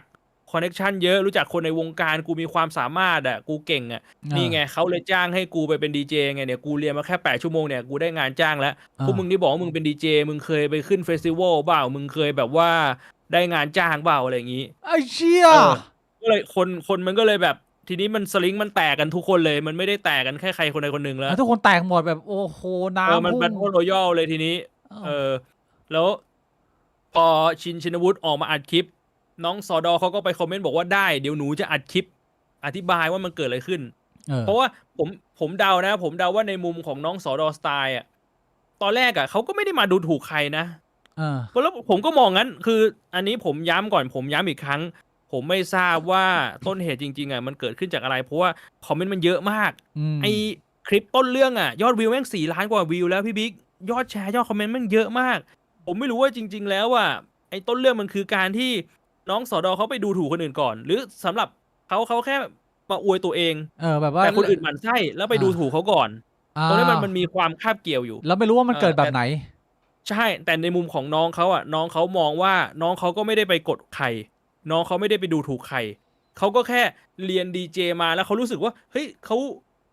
รู้สึกดีกับเรื่องนี้เขาแค่อยากจะมาแชร์เขาอาจจะพูดอวยตัวเองมันอาจจะมีความหมั่นไส้แต่ผมว่าตรงนั้นมันไม่ใช่สิทธิ์ที่คนอื่นจะไปด่าอันนี้ถ้าจะพูดตรงๆว่าถ้าน้องเขาไม่ได้ไปดูถูกใครตั้งแต่แรกนะเขาก็แค่บอกว่าเขาเทสดีเขาเก่งแค่นั้นมันจบน้องเขาก็เลยเหมือนทำคลิปออกมาอธิบายประมาณนี้ว่าแล้วมึงมาด่ากูทำไมกูก็อยู่ของกูดีๆมึงมาดูถูกความฝันกูทำไมมึงมาดูถูกความชอบกูทำไมกูชอบตรงเนี้ยถึงแม้ว่ามันจะมีอาการสลิงแตกก็จริงสติแตกก็จริงที่เขาไปไล่ด่ากาดแต่ว่าในมุมนึงผมมองว่าคือถ้าเขาไม่ได้เป็นฝ่ายเริ่มก่อนมันก็เหมือนมันก็เป็นปฏิกิริยาตอบโต้ที่เขาคิดว่าเขาต้องป้องกันตัวเองถึงแม้มันออกมาไม่ค่อยดีเท่าไหร่อันนี้ถ้าเขาจะพูดแบบแฟร์ก็เป็นเรื่องราวมาจนปัจจุบันมันก็ ซาไปนิดนึงแต่ก็ไม่รู้ว่าจะมีตัวละครใหม่ที่จะมาจอยเดอะไฟหรือเปล่าอันนี้มันจบอย่างเรื่องเนี้ยก็อย่างที่ผมบอกกันเหมือนมันจะจบหลายวันแล้วแม่งก็มีตัวละครใหม่แจมเข้ามาแล้วน้องสอดอเขาก็ไปสลิงแตกรอบแบบเนี้ยวนลูปมาประมาณ2-3 วันแล้วก็ถือว่าน้องเขาสู้ขาดใจไหมล่ะว่าแบบมีใครขึ้นแบบว่ากูอัดเข้าไปอย่างเดียวกูไม่สนนะกูไม่มีชั้นเชิงกูใครพูดถึงกูคอมเมนต์กูยัดหรือว่าพี่บวงอยากจะเตือนหรือคิดว่าไอ้เชี่ยเขาก็ทำถูกแล้วหรือยังไงผมไม่ได้ผมมองว่าผมไม่ได้มีสิทธิ์จะไปเตือนไปอะไรใครหรอกแต่ว่ามันทำให้ผมมองเห็นถึงภาพตอนที่ผมสลิงแตกเหมือนกันอ๋อผมเข้าใจเลยตอนที่น้องสอดอเขาสลิงแตกแล้วเขานอนไม่หลับเป็นวันอ่ะคือพี่พิกไปนั่งดูอ่ะแม่งโพสแบบว่าหก4 โมงเย็น4 โมงครึ่ง5 โมงครึ่ง6 โมง1 ทุ่ม1 ทุ่มครึ่ง2 ทุ่ม3 ทุ่ม4 ทุ่ม5 ทุ่มครึ่งแล้วก็ไปอย่างเงี้ยจนแบบตี 1แล้วก็พักไปแล้วตี 5มาต่อมึงนอนไม่หลับตี 56 โมง7 โมง7 โมงครึ่ง8 โมง9 โมงเที่ยงแล้วก็พักไปอ๋อมึงเหนื่อยมา4 โมงเย็นมาต่อคือมันแบบนี้เลยเว้ยพี่บวงเป็นลูปของแบบ completely สลิงแตกพี่บวงไม่ได้มองว่าเขาเป็นคนที่แบบว่ามีแนวคิดที่แปลกหรือว่าอะไรไงแค่มองว่าเขาก็เป็นคนธรรมดาคนหนึ่งที่อาจจะชมตัวเองเล่นสนุกสนานเกินไปแล้วก็พอโดนคนด่าก็เขาก็ตอบโต้แบบคนปกติธรรมดาเราเคยเข้าเราเข้าใจจุดนั้นมาก่อนหรือยังไงไม่คือผมมองว่ามันแปลกอยู่แล้วเพราะว่าผมไม่ได้เป็นคนที่ไปชอบมาอวยตัวเองแต่สำหรับผมอ่ะแปลกกับผิดคนละเรื่องแปลกกับไม่สมควรอ่ะมันคนละเรื่องคือแปลกมันคือสิ่งที่ผมไม่ได้ทำแล้วผมก็ไม่ค่อยเห็นใครทำอย่างนี้เท่าไหร่มันคือนิยามของคำว่าความมั่นหน้ามั่นโหนกกันแหละแต่มันไม่ใช่เป็นเรื่องผิดที่แบบมันจะไปทำร้ายคนอื่นนึกออกใช่ปะคือเขามั่นมันก็เรื่องของเขาคือไอ้ความมั่นหน้ามั่นโหนกเนี่ยจริงๆถ้าจะพูดตามตรงอ่ะมันควรจะเป็นคนใกล้ตัวเตือนเพราะว่าความมั่นใจจนเกินไปอ่ะมันไม่ทำร้ายใครหรอกนอกจากตัวเองใช่ไหมแต่ที่ผมเห็นมันคือคนก็ไปลุมแซะลุมต่อว่าจนแบบว่าพอมันเป็นเรื่องเป็นราวขึ้นมาบวกกับตัวเขาเองก็คงแบบว่าเขาจัดการกับอารมณ์ตรงนี้ไม่ได้เขาก็ตอบโต้ไปด้วยความเฟียสใช่ป่ะด้วยความฉุนเฉียวมันก็เลยเป็นลูปที่เนี่ยมันออกมาดูแย่แบบเนี้ยแล้วพี่บวงผมมองในมุมนั้นนึกย้อนกลับไปตอนของตัวเองแล้วเราได้บทเรียนอะไรหรือว่ามันรู้สึกยังไงอะที่แบบว่าพี่บวงเป็นคนหนึ่งที่เข้าใจได้ว่าตอนนี้คุณสอดอสไตล์กำลังรู้สึกยังไงอยู่ก็ผมพูดตามตรงว่าแม่งคือเหตุการณ์ใกล้ๆกันเลยตอนที่ผมสลิงแตกไอตอนแฮชแท็กมองโน้ไม่ผิด ผมว่าเป๊ะเลยเว้ยคือผมก็มีมุมมองที่ว่าผมไม่ผิดไงแล้วมันก็จะมีคนที่มองว่าผมผิดถูกปะแต่ว่าจริงๆแล้วมันต่างกันตรงที่น้องเขาก็ไม่ได้ไปพูดจาออฟเฟนส์ใครเพราะฉะนั้นจริงๆในกรณีของน้องเขามันดูดีกว่าของผมอีกนะเพียงแต่ว่ารีแอคชั่นของน้องเขาเฟียสกว่าของผมคือรีแอคชั่นของผมตอนนั้นผมนอนไม่หลับผมนั่งอ่านทวิตแล้วผมก็ตอบก็จริงนะแต่ผมไม่ได้ตอบแบบเฟียสผมไม่ได้ไปด่าคนอื่นผมไม่ได้พูดคำหยาบผมไม่ขึ้นกูมึงด้วยซ้ำอาจจะมีบางคนที่แบบขึ้นกูมึงที่แบบเขาแบบพิมพ์ด่าว่าแบบมึงต้องไปตาย7 ชั่วโคตรแต่ว่าในเนื้อความที่ผมตอบผมก็ยังตอบด้วยหลักโลจิกว่าแบบเฮ้ยถ้าคุณไม่พอใจหรือแบบถ้ามึงไม่พอใจมึงก็คุยกับกูด้วยเหตุผลได้นะคือผมไม่ได้จะไปด่าตอบโต้อะไรเงี้ยอันนี้มันเป็นสิ่งที่มันเป็นความแตกต่างที่พอมองย้อนกันไปนะซึ่งย้ำอีกครั้งผมไม่ได้จะมาสอนใครอันนี้แค่แบบว่าลองเปรียบเทียบเหตุการณ์แล้วก็ถ้าจะให้พูดตามตรงเนี่ยจริงๆแล้วถามว่ามันส่งผลกระทบอะไรกับหน้าที่การงานเราไหมก็ผมก็ไม่รู้หรอกว่าจริงๆมันส่งผลดีหรือส่งผลแย่เพราะว่ามันไม่มี alternate timeline ที่ว่าถ้ามันมีอีก timeline นึงที่ผมทำตัวดีผมไม่ได้ไปปากหมาผมอาจจะดังกว่านี้ก็ได้หรือปัจจุบันผมอาจจะดับไปแล้วก็ได้แม่งไม่มีคนรู้จักอะไรแบบนี้ผมเลยไม่รู้ไงว่าจริงๆแล้วสำหรับผมคิดว่าการตอบโต้แบบไหนเมื่อแบบว่ามันมีเหตุการณ์นี้ขึ้นมาแล้วที่มันจะดีที่สุดคือถ้าจะให้แนะนำคงแนะนำได้แค่แบบว่าก็สงบสติอารมณ์นั่งอยู่เฉยๆแต่ต่อให้แนะนำคนอื่นได้แต่ตัวเองยังทำไม่ได้เลยถูกไหมคือบางทีนะคือมันก็ต้องเรียกว่า บางสิ่งบางอย่างที่เราแนะนำคนอื่นอ่ะมันก็ไม่ใช่ว่าเราทำได้เว้ยแต่แค่ว่าเรามองเห็นว่ามันควรจะไปทางนี้คือถึงกูทำไม่ได้อ่ะแต่กูก็พยายามทำอยู่ไงแต่กูอาจจะทำไม่ได้นะผมว่ามันก็ยังเตือนกันได้นะเว้ยต่อให้แบบว่ามันไม่ได้เป็นสิ่งที่เราทำได้ ถ้าเกิดว่าเราไม่ได้มาคุยเพื่อเป็นการบัฟว่าบอกว่ากูเก่งกว่ามึงอย่างเงี้ยไม่ใช่แต่ว่าบอกให้รู้ว่าเฮ้ยไอ้เชี่ยทางเนี้ยกูเคยเดินแล้ว is a rough road brother มึงควรจะเดินทางนี้ถ้าเกิดว่ากูเลือกเดินใหม่ได้กูคงจะเลือกทางนี้อะไรอย่างเงี้ยสมมุติผมเป็นคนที่อยู่ใน position ของคุณสอดอสไตล์ตอนนี้แล้วผมรู้สึกว่าเชื่อให้กูปวดหัวมากเลยเนี่ยการต้องมานั่งดิวนั่งรับอะไรกับคนพวกนี้เนี่ยแล้วผมมาถามคำปรึกษาให้บวกเชื่อเอาไงดีวะกับเหตุการณ์นี้พี่บวกจะแนะนำให้ผมรับมือกับสถานการณ์นี้ยังไงถามคนที่ผ่านมาแล้วนะถ้าพี่บิ๊กเจอเรื่องนี้นะผมจะไม่แนะนำผมจะบอกว่ามึงอยู่ไหนมึงมาแดกข้าวกูเดี๋ยวนี้จริงเหรอผมบอกเลยว่าไม่มีคำแนะนำไหนที่หยุดอาการสลิงแตกได้เว้ยเชี่ยคือถ้าสมมติอาการสลิงแตกมันคือมันเหมือนมึงหิวข้าวอ่ะมันมีทางเดียวคือมึงต้องแดกข้าวมันไม่มีทางอื่นเพราะฉะนั้นเนี่ยคืออาการสลิงแตกเนี่ยผมมองว่ามันไม่มีทางอื่นที่จะแก้ไขได้นอกจากมึงต้องหยุดคิดถึงแม่งอ่ะซึ่งทางเดียวคือการที่แบบผมต้องไปคุยกับพี่บิ๊กให้พี่บิ๊กนึกถึงเรื่องอื่นชวนไปแดกข้าวชวนไปดูหนังชวนแบบเฮ้ยไปเที่ยวกันไหมไปแบบร้านเหล้าไปเที่ยอะไรก็ได้ให้มันหยุดนึกถึงเรื่องเนี้ยถ้าสมมุติไปแนะนำว่าแบบเฮ้ยคุณวางมือถือลงเถอะคุณอย่าคิดเรื่องนี้ไม่มีทางเกิดขึ้นทำไม่ได้มันเป็นคำแนะนำที่จากคนภายนอกหรือจากคนที่ไม่เคยผ่านมามันดูเหมือนจะเป็นคำแนะนำที่ make sense นะแต่สำหรับคนที่ผ่านมาแล้วคือมันไม่ได้เว้ยมันเหมือนแบบสมองมนุษย์มันไม่ได้ทำงานอย่างนั้นอะแล้วที่คุณสอดอสไตล์เขาตอบโต้สังคมเนี่ยเขาสมมุติว่าเขาใช้ความเฟียสเลเวลนี้แล้วถ้าเกิดว่าเปรียบเทียบของพี่บวงสมมติว่าอยู่เลเวลนี้คือไม่ถึงอยู่เลเวลต่ำกว่าแต่ว่าถ้าจะให้แนะนำการตอบโต้ผู้คนหรือว่าในสเกลสาธารณะเนี่ยพี่บวงจะแนะนำให้ใช้เลเวลคุณสอดอสไตล์หรือของพี่บวงหรือน้อยกว่านี้ไปอีกหรือมากกว่านี้มันแบบไหนมันดูเหมาะสมที่สุดขึ้นอยู่กับบุคลิกของคุณขึ้นอยู่กับบุคลิกของคุณดูน้องเบียร์พูดได้อะพูดชื่อได้อะโดนฟ้องนะผมไม่ได้กล่าวหาอะไรเขาไม่ได้กล่าวหาแล้วน้องเบียร์ไงน้องเบียร์เนี่ย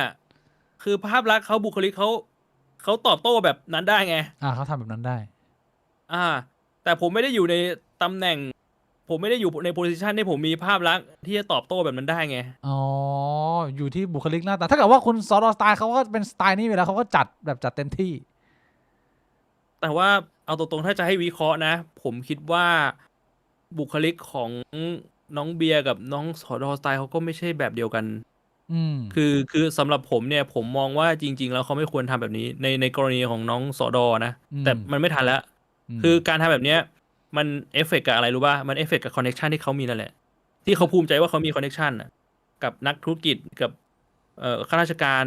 ที่แบบมีหน้ามีตาในสังคมแต่คุณมาทำตัวแบบนี้คุณลองคิดดูดิมันใครมันอยากจะแอสโซเชียตกับคุณอีกใครมันอยากจะมาแบบร่วมงานกับคุณอีกในอนาคตคือเจอหน้ากันในสังคมเขาก็อาจจะแบบใส่หน้ากากคือเรารู้อยู่แล้วยิ่งสังคมสูงเท่าไหร่มันยิ่งต้องใส่หน้ากากถูกป่ะแต่ว่าในใจเขาคิดยังไงคือคุณไม่นึกถึงเรื่องนั้นเหรออะไรแบบเนี้ยมันก็โดยรวมผมว่าอย่างที่บอกเขาไม่ได้อยู่ในโพสิชันที่เขาทำแบบนี้แล้วมันจะเป็นผลดีเชียร์นี่สรุปดีว่าประมาณได้ในมุมผมนะเอาจากที่พี่บัวให้คำแนะนำมาก็คือการรับมือแบบนี้เนี่ยในมุมของความเป็น professional มุมหนึ่งก็คือว่าไอเชี่ยก็มันก็เป็นสิทธิ์ในการตอบโต้คุณอยากจะพูดอะไรคุณก็พูดไปแต่ว่ามันไม่น่าจะช่วยเพิ่มให้มึงมีมิตรภาพมากขึ้นมิตรภาพที่ดีๆอาจจะระวังอะไรที่เป็นแบบนี้อะไรประมาณนี้ใช่มันไม่ได้ส่งเสริมหน้าที่การงานของคุณเท่าไหร่มันฟีดอีโก้คุณเชี่ยก็เรียกว่ามันไม่น่าจะมีเรื่องอะไรใหญ่มากนอกไปเสียจากเป็นการปั่นของคนสลิงแตกหลายๆคนทับถมไปเรื่อยๆเรื่องมันไม่ได้เรื่องใหญ่เลยเชี่ยเรื่องมันเบามากใช่ไหมขอบคุณคุณดีเจชูก้าด้วยนะฮะส่งโดมาตั้งนานแล้วหลักๆดีเจจะมี2สายค่ะสาย mixing โฟกัสที่ song selection อ่านบรรยากาศต่อเพลงให้เนียนหูสาย turntablist จะเน้นโชว์ทักษะการ scratch ค่ะนี่เขาให้ความรู้2สายพี่บวงสายไหน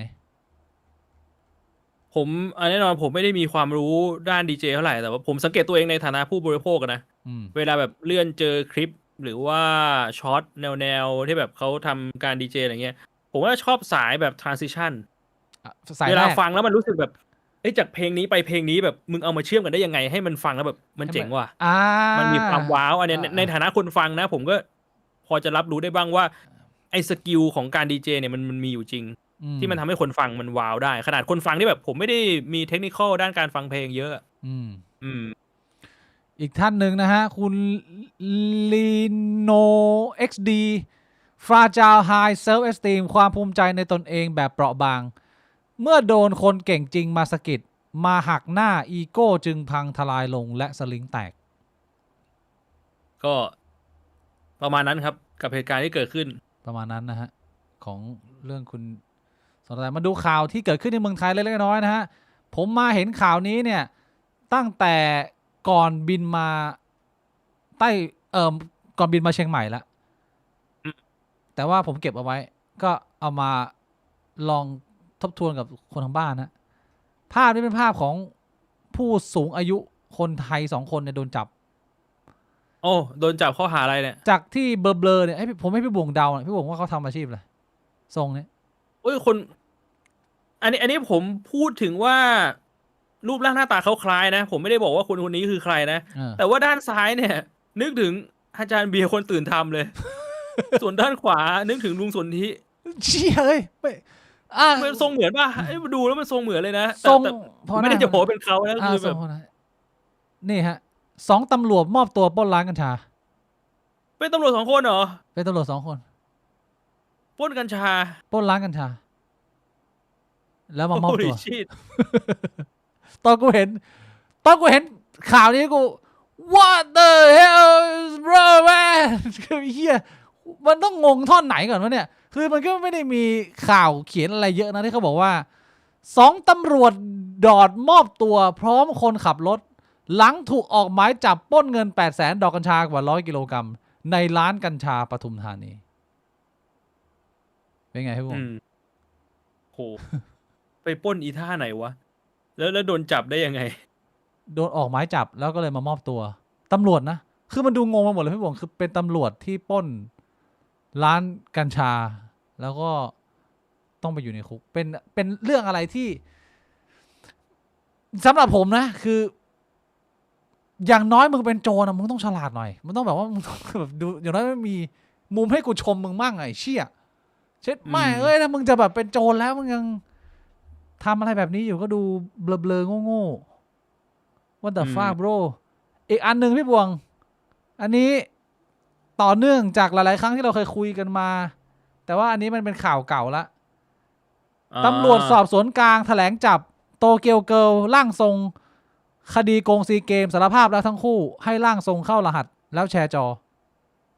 อันนี้คือเรียกว่าปิดเคสอย่างเป็นทางการสรุปที่ตอนนั้นเราสงสัยกันว่าแบบนี้จะมีการจับกุมหรือเปล่าทำผิดกฎหมายข้อไหนหรือเปล่าก็สรุปว่าโดนจับแล้วทั้งคู่นะฮะเข้าไปจับอยู่ในอพาร์ตเมนต์สรุปก็คือว่ามันเป็นอะไรมันเป็นผู้ชายคนหนึ่งที่มีความสามารถในการเล่นเกม RV ที่ชื่อว่า Cherio ใช่ไหมหรือเรียกว่าคุณก้องก็คือไงเขาจีบสาวเขาเป็นแบบว่าเล่นเกมจีบสาวอ่ะพี่บวงหรือว่าทำไมคนเรามันถึงต้องช่วยกันแบบนั้นเลยยังไงมีข้อมูลไหมผมก็ไม่รู้เบื้องลึกเบื้องหลังนะแต่ผมเดาว่าเขาอาจจะมีมุมมองที่ว่าตัวเขาเองมีฝีมือแต่ว่าเขาอาจจะไม่ได้มีบุคลิกในการที่จะดึงดูดให้คนมาดูสตรีมเขาก็เลยคิดว่า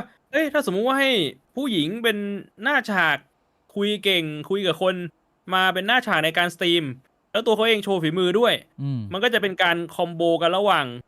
ฝีมือกับเอนเตอร์เทนเมนต์ไงคือผมจะบอกเสมอว่าสตรีมเมอร์เนี่ยมันแบ่งออกเป็น2 สายหลักๆมันคือสายโชว์ความเก่งกับสายเอนเตอร์เทนคือคุณจะเล่นเน้นสายไหนก็ได้คุณไม่จำเป็นต้องทั้งเก่งทั้งเอนเตอร์เทนถ้าคุณเก่งมากๆคนก็ดูหรือถ้าคุณเอนเตอร์เทนเก่งๆคนก็ดูแต่เขาอาจจะมีมุมมองที่ว่าเฮ้ยกูผนวกเอา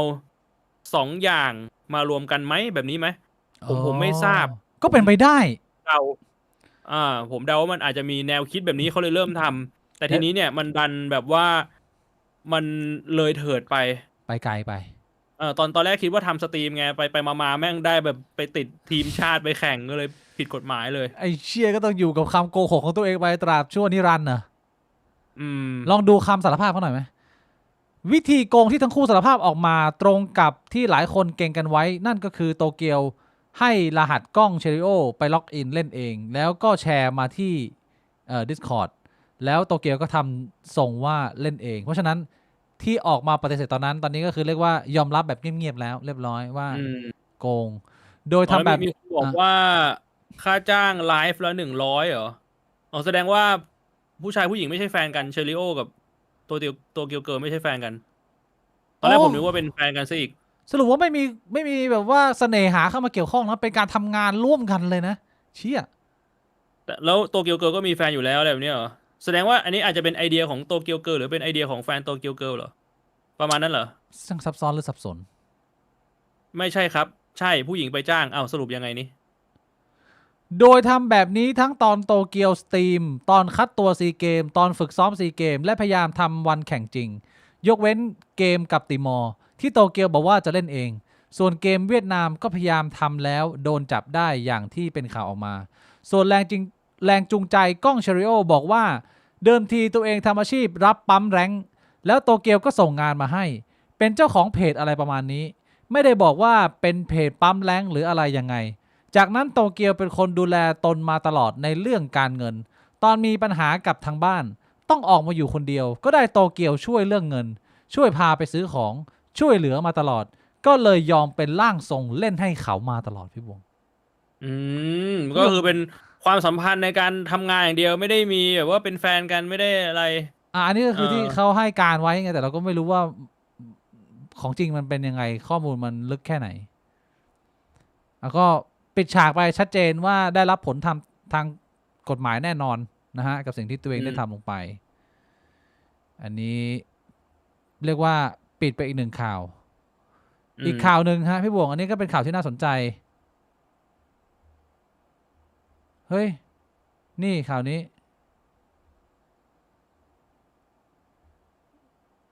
พี่บวงพี่บวงคิดว่าคุณลุงคนนี้ทำความผิดอะไรโหอันนี้ถ้าจะให้แบบว่าสเต r ริโอไทป์แบบจ๋าๆเลยนะให้มันทรงแบบทรงเปโดไฟล์ทรงพีโดไฟล์ได้เหรอมันเป็นทรงเปโดไฟล์ในมุมผมลุงคนนี้ถูกจับด้วยข้อหาข่มขืนกวางข่าววันที่23กุมภาพันธ์2026ซึ่งก็เรียกว่า2วันที่แล้วเนี่ยชายชาวเคนตักกี้ขับรถผ่านถนนสายหนึ่งเห็นตัวประหลาดกำลังทำท่ายึกยักกับซากกวางตายอยู่ข้างถนนเลยโทรแจ้ง911เมื่อตำรวจมาถึงพบเห็นชายคนหนึ่งชื่ออัลเลนออสบอนที่มีหนังกวางสดเปื้อนเลือดคลุมตัวอยู่และกำลังมีสัมพันธ์กับกวางตัวเมียที่ตายแล้วจึงเข้าทำการจับกุมมันมีรายละเอียดเยอะกว่านี้ไหมไม่มีแค่นี้เป็นไงพี่บงก็อย่างไรก็มีความใกล้เคียงในการเดาใกล้เคียงนะคือคำถามของผมอะพี่บวงอย่างนี้เรียกว่าเป็นคนอันตรายของสังคมไหมข้อหนึ่งคือมันไม่ละเอียดไงผมไม่ทราบว่าเขาฆ่ากวางหรือเปล่าหรือกวางมันตายแล้วแต่ว่าการที่มึงถลกเอาหนังกวางมาคุมตัวเองแล้วมึงก็ปี้ศพที่โดนถลกหนังเนี่ยต่อให้มึงไม่ได้ฆ่ากวางเนี่ยการที่มึงเอาหนังมาคุมตัวเองเพื่อเพิ่มความเสียวเนี่ยหรือว่ามันเขาหนาวอะเขาอาจจะหนาวอาจจะหนาวอยู่ท่ามกลางธรรมชาติฟีลกู๊ดสมมติว่าผมเอาเซโนที่แบบมาทำให้มันดูยากนะเขาไม่ได้เป็นคนฆ่ากวางแล้วเขาไม่ได้เป็นคนถลกหนังด้วยเขาเดินมาแล้วเขาเจอแล้วเขาก็เอาหนังมาคุมแล้วเขาก็ปี้กวางที่ตายแล้วเนี่ยถ้าเป็นเซเนโรเนี่ยพี่บุ๋มคิดว่าคนนี้เป็นอันตรายต่อสังคมไหมถ้ามองมุมกว้างๆก็เป็นอยู่ดีนะนี่ต่อให้ไม่ได้ถลกหนังไม่ได้ฆ่ากวางก็เป็นเหรอทำไมก็เราไม่รู้ว่ารสนิยมเขามันครอบคลุมถึงจุดไหนไงคืออันนี้เขาทำกับกวางที่ตายแล้วมันไม่ได้หมายความว่ามันจะไม่ครอบคลุมไปถึงมนุษย์ใช่ปะใช่ผมว่ามันก็เป็นอันตรายต่อสังคมอยู่ดี เพราะฉะนั้นไม่เกี่ยวนะว่าคุณจะเป็นคนฆ่ากวางหรือไม่ฆ่ากวางถ้าเกิดว่ามีคนเห็นมึงปี้กวางอยู่ในพุ่มไม้ตอนดึกๆแล้วก็มีหนังกวางคุมตัวอยู่เนี่ยต่อให้มึงไม่ได้ฆ่ากวางเนี่ยไอ้เชี่ยมันคบเป็นเพื่อนยากละเหรอพี่วงไม่คบเป็นเพื่อนนะถ้าเกิดว่าคนทำแบบนี้คิดว่ามันน่าจะต้องแบบมีอะไรที่เราไม่สามารถคอนเนคกันได้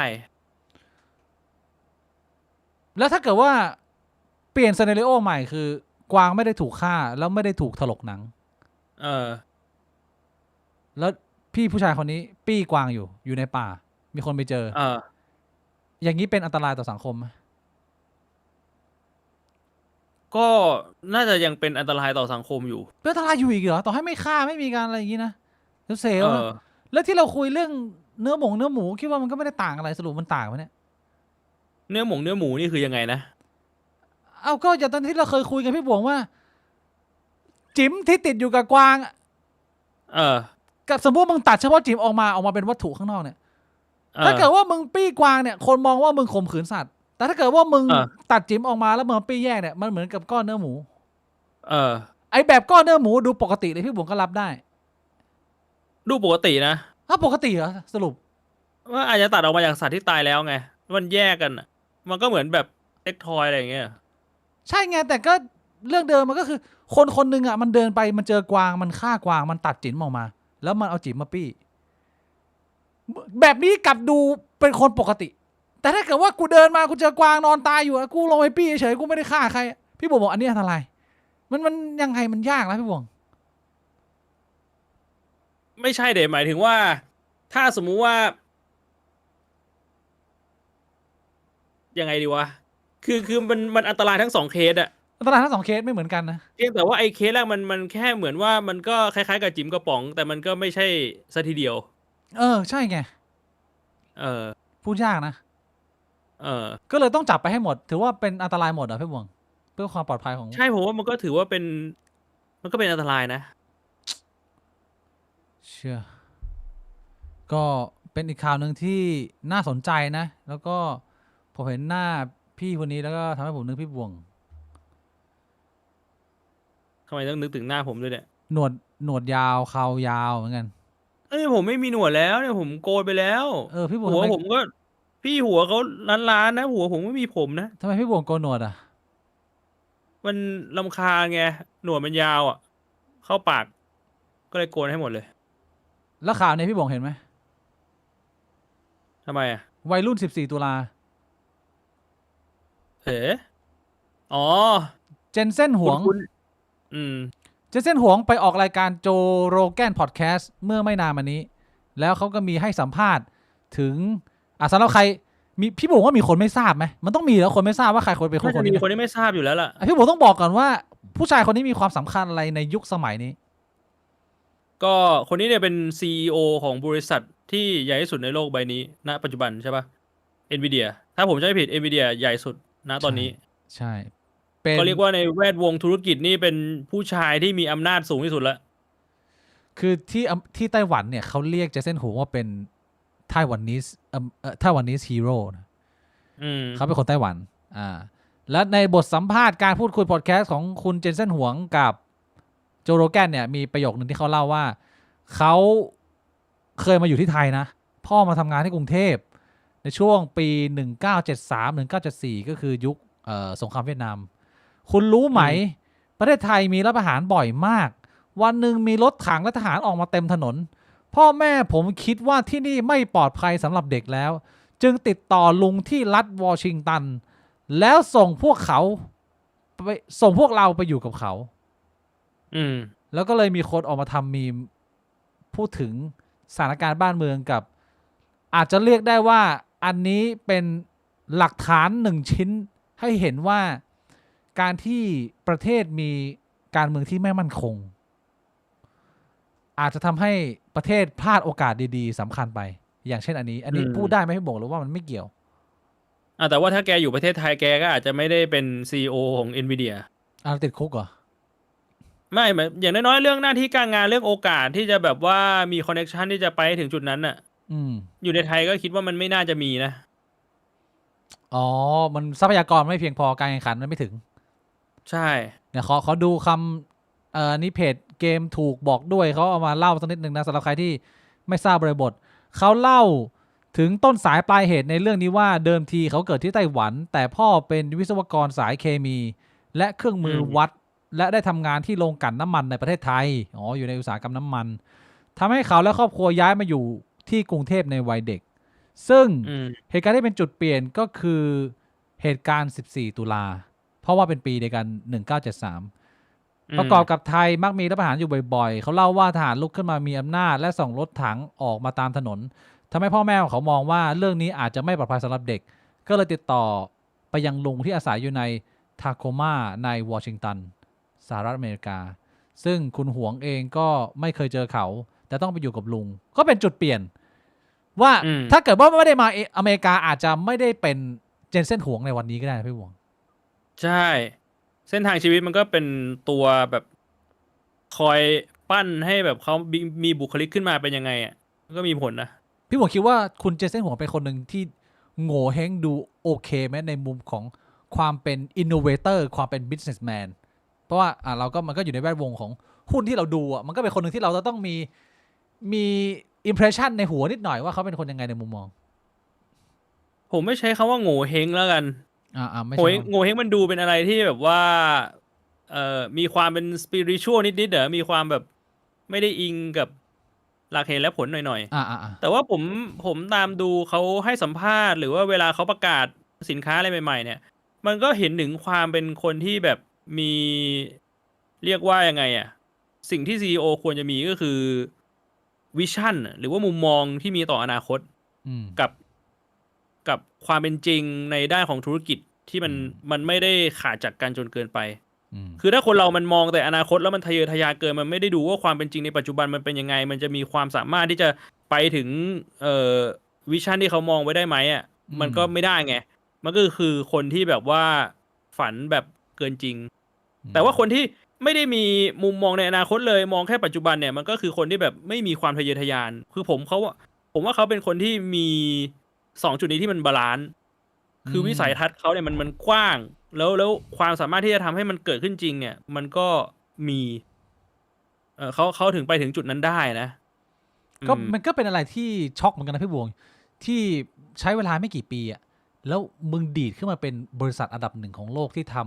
ำเกี่ยวกับการ์ดจอใช่ไหมทำ GPU CPU อะไรพวกเนี้ยใช่ไหมเชี่ยแล้วแบบว่ามึงบีททุกอันบีท Microsoft บีท Apple บีท SpaceX เหรอเนี่ยเขาใหญ่กว่า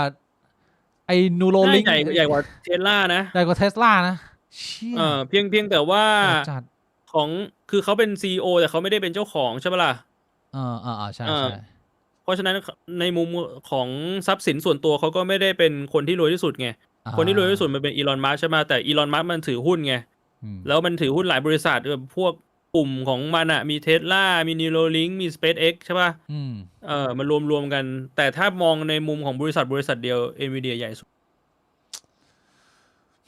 แต่ก็เรียกว่าน่าเสียดายนะถ้าเกิดว่าเขามาเติบโตที่ไทยอาจจะมีประโยชน์อะไรดีๆก็ได้นะพี่บงหรือว่าโอกาสยากนะเชื่อก็อาจจะแบบว่าได้เป็นนายกแทนหรือเปล่าอันนี้มันเรียกว่าเป็นสถานการณ์สมองไหลอย่างนี้มันพูดได้ไหมเนี่ยก็อาจจะบอกได้อย่างนั้นมีความใกล้เคียงนี่แหละใครไปรู้ว่าตัวในไทยเขาก็อาจจะไปทำงานต่างประเทศอยู่ดีเขาไม่ใช่คนไทยเนี่ยใช่มันก็ต้องแบบว่าถ้าประเทศเรามันมีความพร้อมเป็นบ้านที่อบอุ่นคนมันก็สามารถเติบโตที่นี่ได้ไงนั่นก็คือประเด็นของคำว่าสมองไหลนะฮะมาดูอีกหนึ่งข่าวนะฮะข่าวนี้สำหรับคนที่อยู่ในโลกของชีววิทยาอาจจะชอบกันนะผมก็ค่อนข้างว้าวผมเห็นไหมเนี่ยเอาซูมหน่อยนี่เห็นไหมเนี่ยต้องกดตรงไหนตรงนี้นี่ช็อกทั้งวงการพี่บวงสิ่งที่เพิ่งค้นพบเมื่อวันที่12กุมภาพันธ์ที่ผ่านมาขุดพบอสูรทะเลอายุ150ล้านปีกะโหลกยักษ์2เมตรสมบูรณ์สุดในโลกพี่บวงรู้จักไหมอันนี้เจอในไทยเหรอไม่ใช่เจอที่ไหนลองอ่านดูสักนิดหนึ่งข่าวจาก Bright TV วงการบรรพชีวินวิทยาตื่นเต้น หลังทีมนักวิทยาศาสตร์อังกฤษค้นพบฟอสซิลกะโหลกศีรษะของสัตว์ทะเลยุคดึกดำบรรพ์บริเวณหน้าผาจูราสสิกโคสต์มรดกโลกทางธรรมชาติในมณฑลดอร์เซตทางตอนใต้ของสหราชอาณาจักรฟอสซิลชิ้นนี้เป็นของไพลโอซอร์นักล่าแห่งท้องทะเลเมื่อราว150 ล้านปีก่อนความพิเศษอยู่ที่กะโหลกขนาดยาวประมาณ2 เมตรซึ่งนับว่าสมบูรณ์ที่สุดที่เคยมีการค้นพบมาดร.สตีฟเอ็ดเปิดเผยว่าโครงสร้างขากรรไกรล่างและกะโหลกส่วนบนยังประกบกันแน่นราวกับตอนมีชีวิตอยู่แม้จะมีการบิดเบี้ยวเล็กน้อยแต่กระดูกทุกชิ้นยังอยู่ครบนี่เรียกว่าเป็นอีกหนึ่งสิ่งมีชีวิตที่ตัวใหญ่ที่สุดในโลกและเป็นตัวน้ำพี่บวงเคยเห็นภาพตัวเต็มๆมันไหมไม่เคยฮะเอามาให้ดูจะได้เห็นภาพขนาดแค่กะโหลกนะเนี่ยไอ้ชิพี่บวงมึงว่ามันโคตรแฟนตาซีโคตรว้าวไหมยุคที่ไดโนเสาร์มันของแล้วมึงต้องนึกสภาพว่ามนุษย์เราอะเราเจริญมาขนาดเนี้ยอารยธรรมมนุษย์ที่มันเริ่มมีการบันทึกข้อมูลที่เราเรียกว่ามึงกระเถิบจากสัตว์ขึ้นมาเป็นสิ่งมีชีวิตฉลาดเนี่ยเราอยู่กันอย่างเงี้ยมาแค่ 6,000 ปีนะพี่บวงเนี่ยถ้าเกิดว่าเอาแบบดูเหมือนมึงไม่ค่อยใช่ลิงอะแต่ว่าไอเชี่ยสปีชีส์ไดโนเสาร์แม่งครองโลกมาเกิน200 ล้านปีเฮียพี่บวงเรา 5,500 ปีที่มาถึงวันนี้แต่ว่าแม่งครองโลกนี่อยู่มา200 ล้านปีโอ้โหมันเป็นยุคที่มันน่าย้อนไปดูมากเลยนะไอ้เชี่ยเข้าใจได้เลยไหมพี่เต้มันอยากจะเอาไดโนเสาร์กลับมานี่ฮะภาพจำลองของโพลมันชื่ออะไรวะ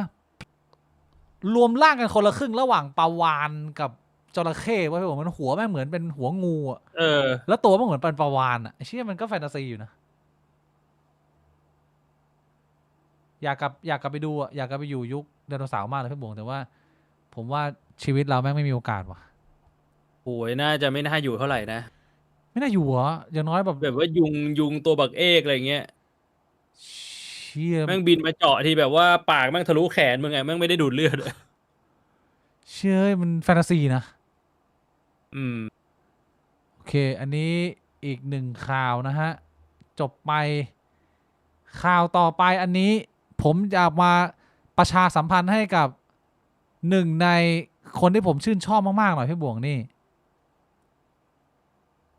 ข่าวอะไรครับโอ้อันนี้คืออะไรเอ่ยอันนี้คือสำหรับใครที่เป็นแฟนสแตนด์อัพผมขออนุญาตกล่าวถึงท่านผู้นี้ครั้งหนึ่งนะฮะหลุยส์ซีเคผมว่าหลุยส์ซีเคน่าจะเป็นหนึ่งในตำนานสแตนด์อัพเมืองไทยไม่ใช่สแตนด์อัพไทยสแตนด์อัพของอเมริกาที่เรียกว่าเป็นตัวท็อปของเจเนเรชันเลยกูให้หลุยส์ซีเคอยู่แบบฝีมือเหมือนเดฟชาเพลเลยว่าเป็นคนหนึ่งที่คราฟงานโจ๊กได้ละเอียดมากกว่าจะเอาออกมาเป็นอันหนึ่งแล้วตั้งแต่ผมกลับมาเมืองไทยเนี่ยผมเห็นโปสเตอร์อันนี้เพิ่งทราบว่าหลุยส์ซีเคจะมาเล่นสดที่เมืองไทยเดือนหน้ามีนาคมวันที่20แต่ว่าบัตรน่าจะเต็มแล้วบอกว่าเชื่อบัตรเต็มเปล่าไม่รู้แต่ว่าน่าไปดูมากเลยนะแล้วคือผมอยากไปอยู่นะผมไม่รู้ว่าผมจะมีโอกาสไปดูไหมบัตรเขาบอกว่าเนี่ย 2,400 พี่บวงมีราคาเดียวเลยเหรอ1 ทุ่มครึ่งน่าไปดูมากเลยผมอยากมีโอกาสไปดูงานจริงๆที่หลุยส์ซีเคเขาทำนะโอ้บินไปอเมริกามันก็คงยากพี่บวงไปดูแบบว่า The Real Original ไปถ่ายรูปไปสักทีหนึ่งแต่ว่าผมกลับมาอาทิตย์นี้ผมก็เลยมานั่งไล่ดูงานเก่าเขา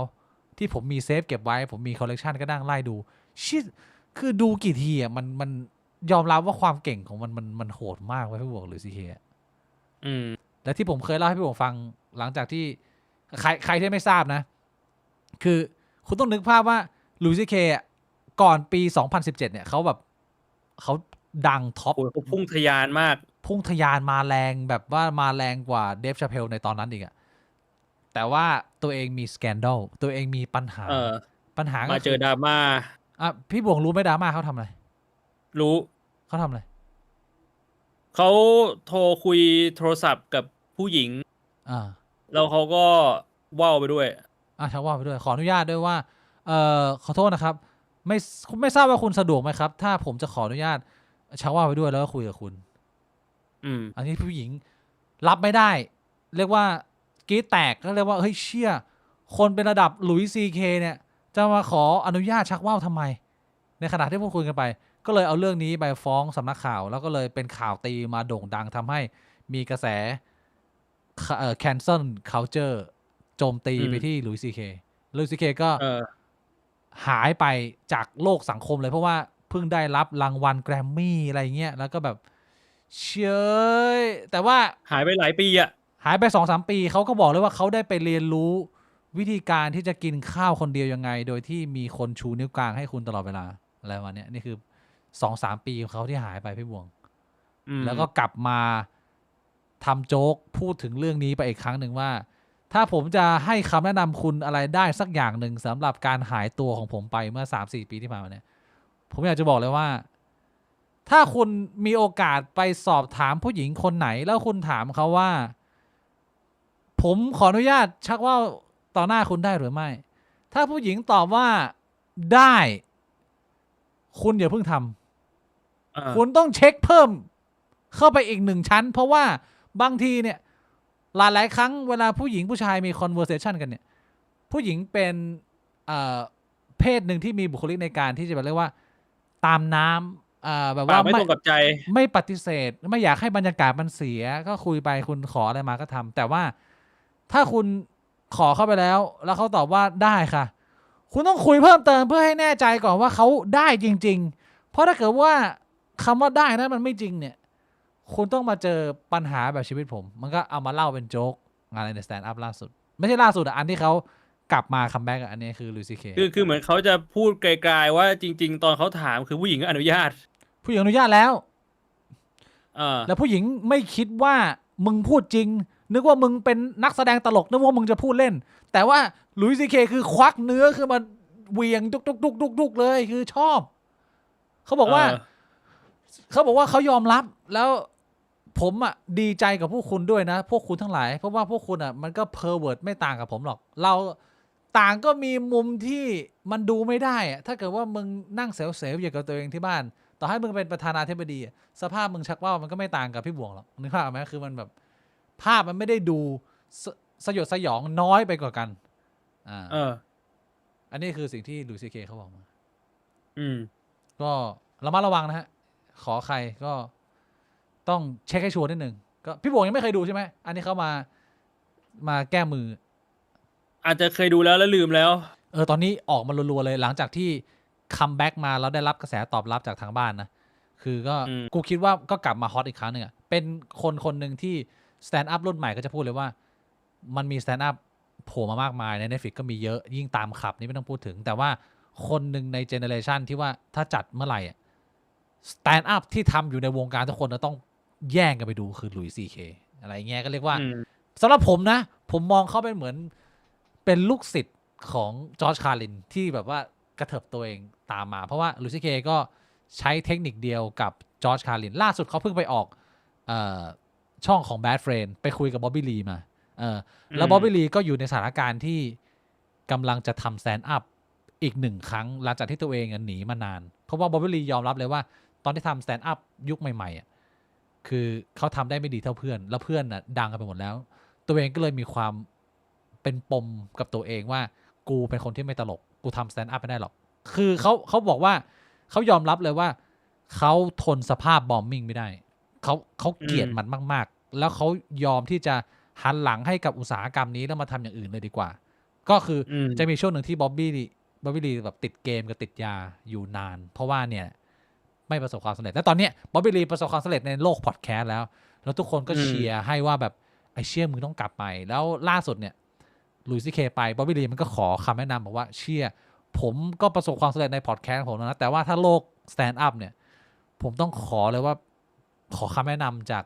ลุยส์ซีเคหน่อยว่าต้องทำไงซึ่งลุยส์ซีเคก็จะให้คำแนะนำเหมือนกับที่พี่บวงเคยบอกผมตอนทำพอดแคสต์อันนี้ใหม่แรกๆก็คือจุดสำคัญมันคือคุณแคร์ความรู้สึกของผู้ชมมากน้อยแค่ไหนคุณแคร์ว่าเขาจะขำหรือไม่ขำถ้าคุณแคร์ความกังวลเนี้ยมันก็จะรบกวนการทำงานของคุณคือลุยส์ซีเคไม่ได้บอกว่าตัวเองไม่กังวลนะแต่ว่ามันจะต้องออฟเซตกับความกังวลของการเล่นตลกตรงที่ว่า แต่หน้าที่ของคุณอันเดียวก็คือเป็นตัวของตัวเองแล้วก็เอนเตอร์เทนผู้คนต่อให้มันจะดีหรือไม่ดีช่างแม่งแต่ว่าถ้ามึงไม่เมามันกับการเป็นตัวเองให้ได้มันก็เตรียมที่จะบอมอยู่แล้วตั้งแต่ก่อนที่มึงจะเริ่มนึกภาพไหมอะไรประมาณนี้ก็คือเป็นคำแนะนำที่เรียกว่าคลาสสิกแต่ดีนะก็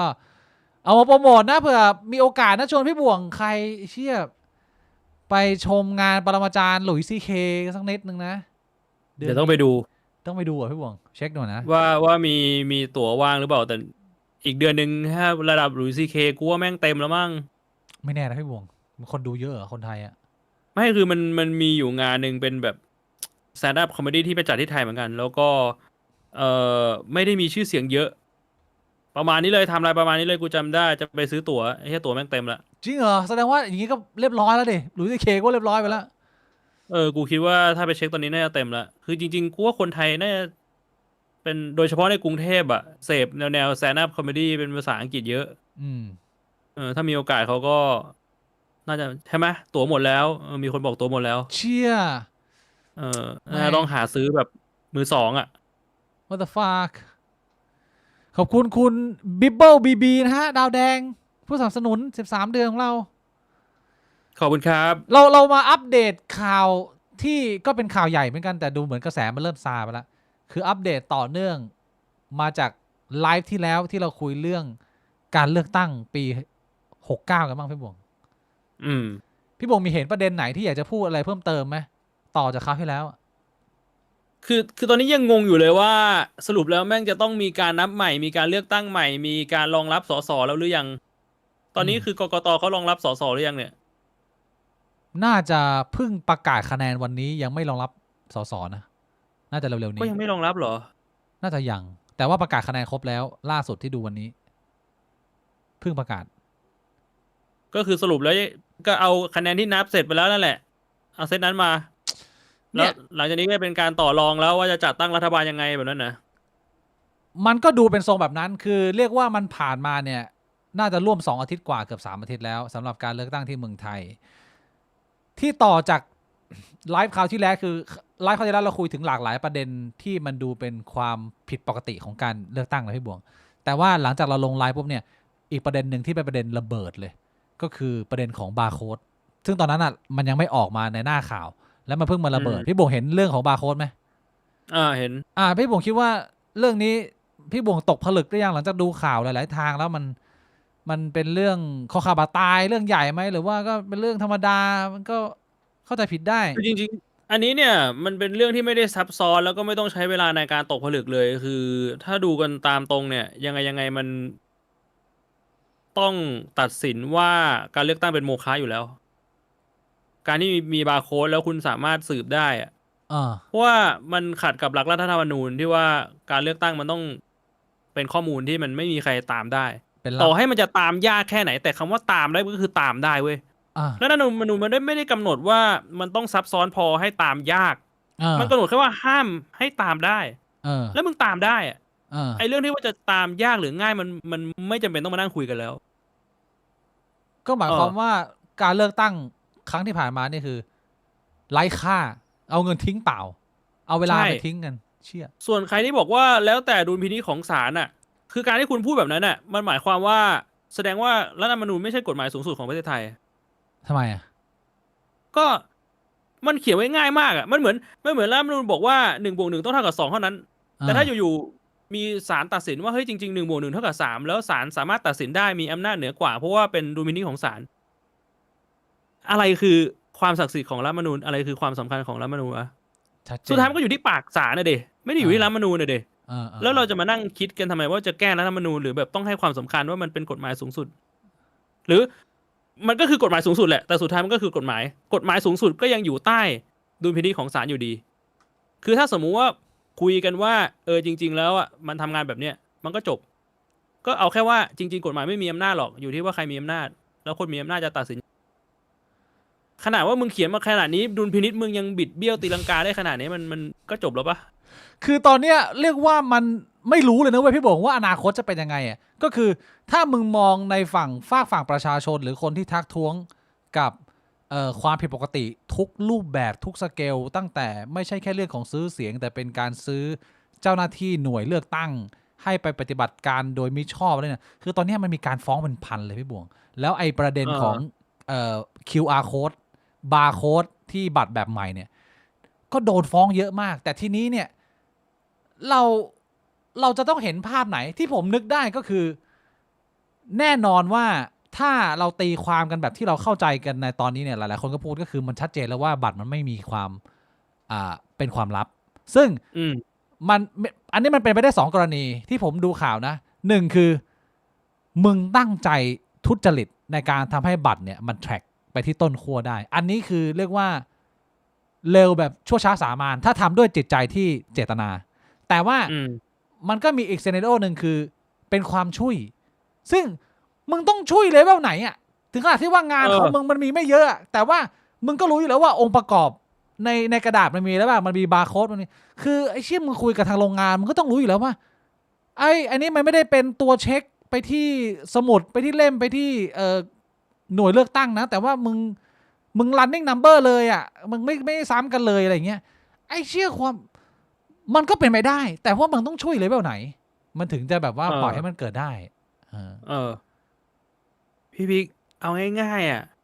เชี่ยแค่เด็กแม่งโกงเกมมันยังโดนจับเลยอ่ะไอชิดเนี่ยโกงตีเกมอ่ะมึงยังโดนจับเลยอ่ะไอชิดนี่คนละสเกลเลยนะความรุนแรงแบบความเรื่องใหญ่อ่ะ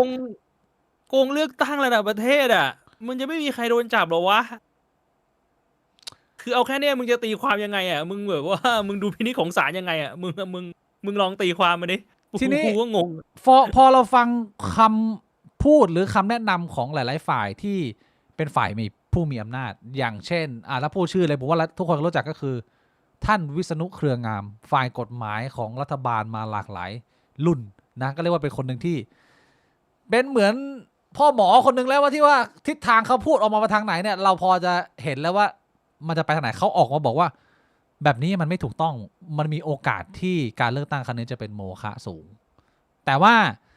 สิ่งที่เราเห็นในตอนนี้ก็คือพรรคการเมืองก็เดินหน้าพยายามเจรจาเพื่อที่จะจับมือกันตั้งรัฐบาลต่อไปนะไอส่วนที่มีปัญหาตรวจสอบก็ตรวจสอบกันไปสิ่งที่จะเกิดขึ้นก็คือยังไงกกต.ก็ต้องรับรองไปก่อนดำเนินไปตามปกติแล้วก็ให้เขาจัดตั้งรัฐบาลแล้วเรื่องการฟ้องมันอาจต้องใช้เยอะพี่บวงว่ามึงพูดง่ายคืออาจจะแบบมีรัฐบาลไป6 เดือนปี1 2 ปีอ่ะแล้วเรื่องนี้ค่อยตัดสินเป็นโมฆะแล้วมึงค่อยมาเลือกตั้งกันใหม่อย่างเงี้ยมันไม่น่าได้นะมันไม่ได้คือยังไงมันไม่ควรจะตั้งรัฐบาลได้มันควรจะต้องเลือกตั้งกันใหม่เลยอย่างเงี้ยพี่บวงมองอย่างงี้ใช่คือกูว่า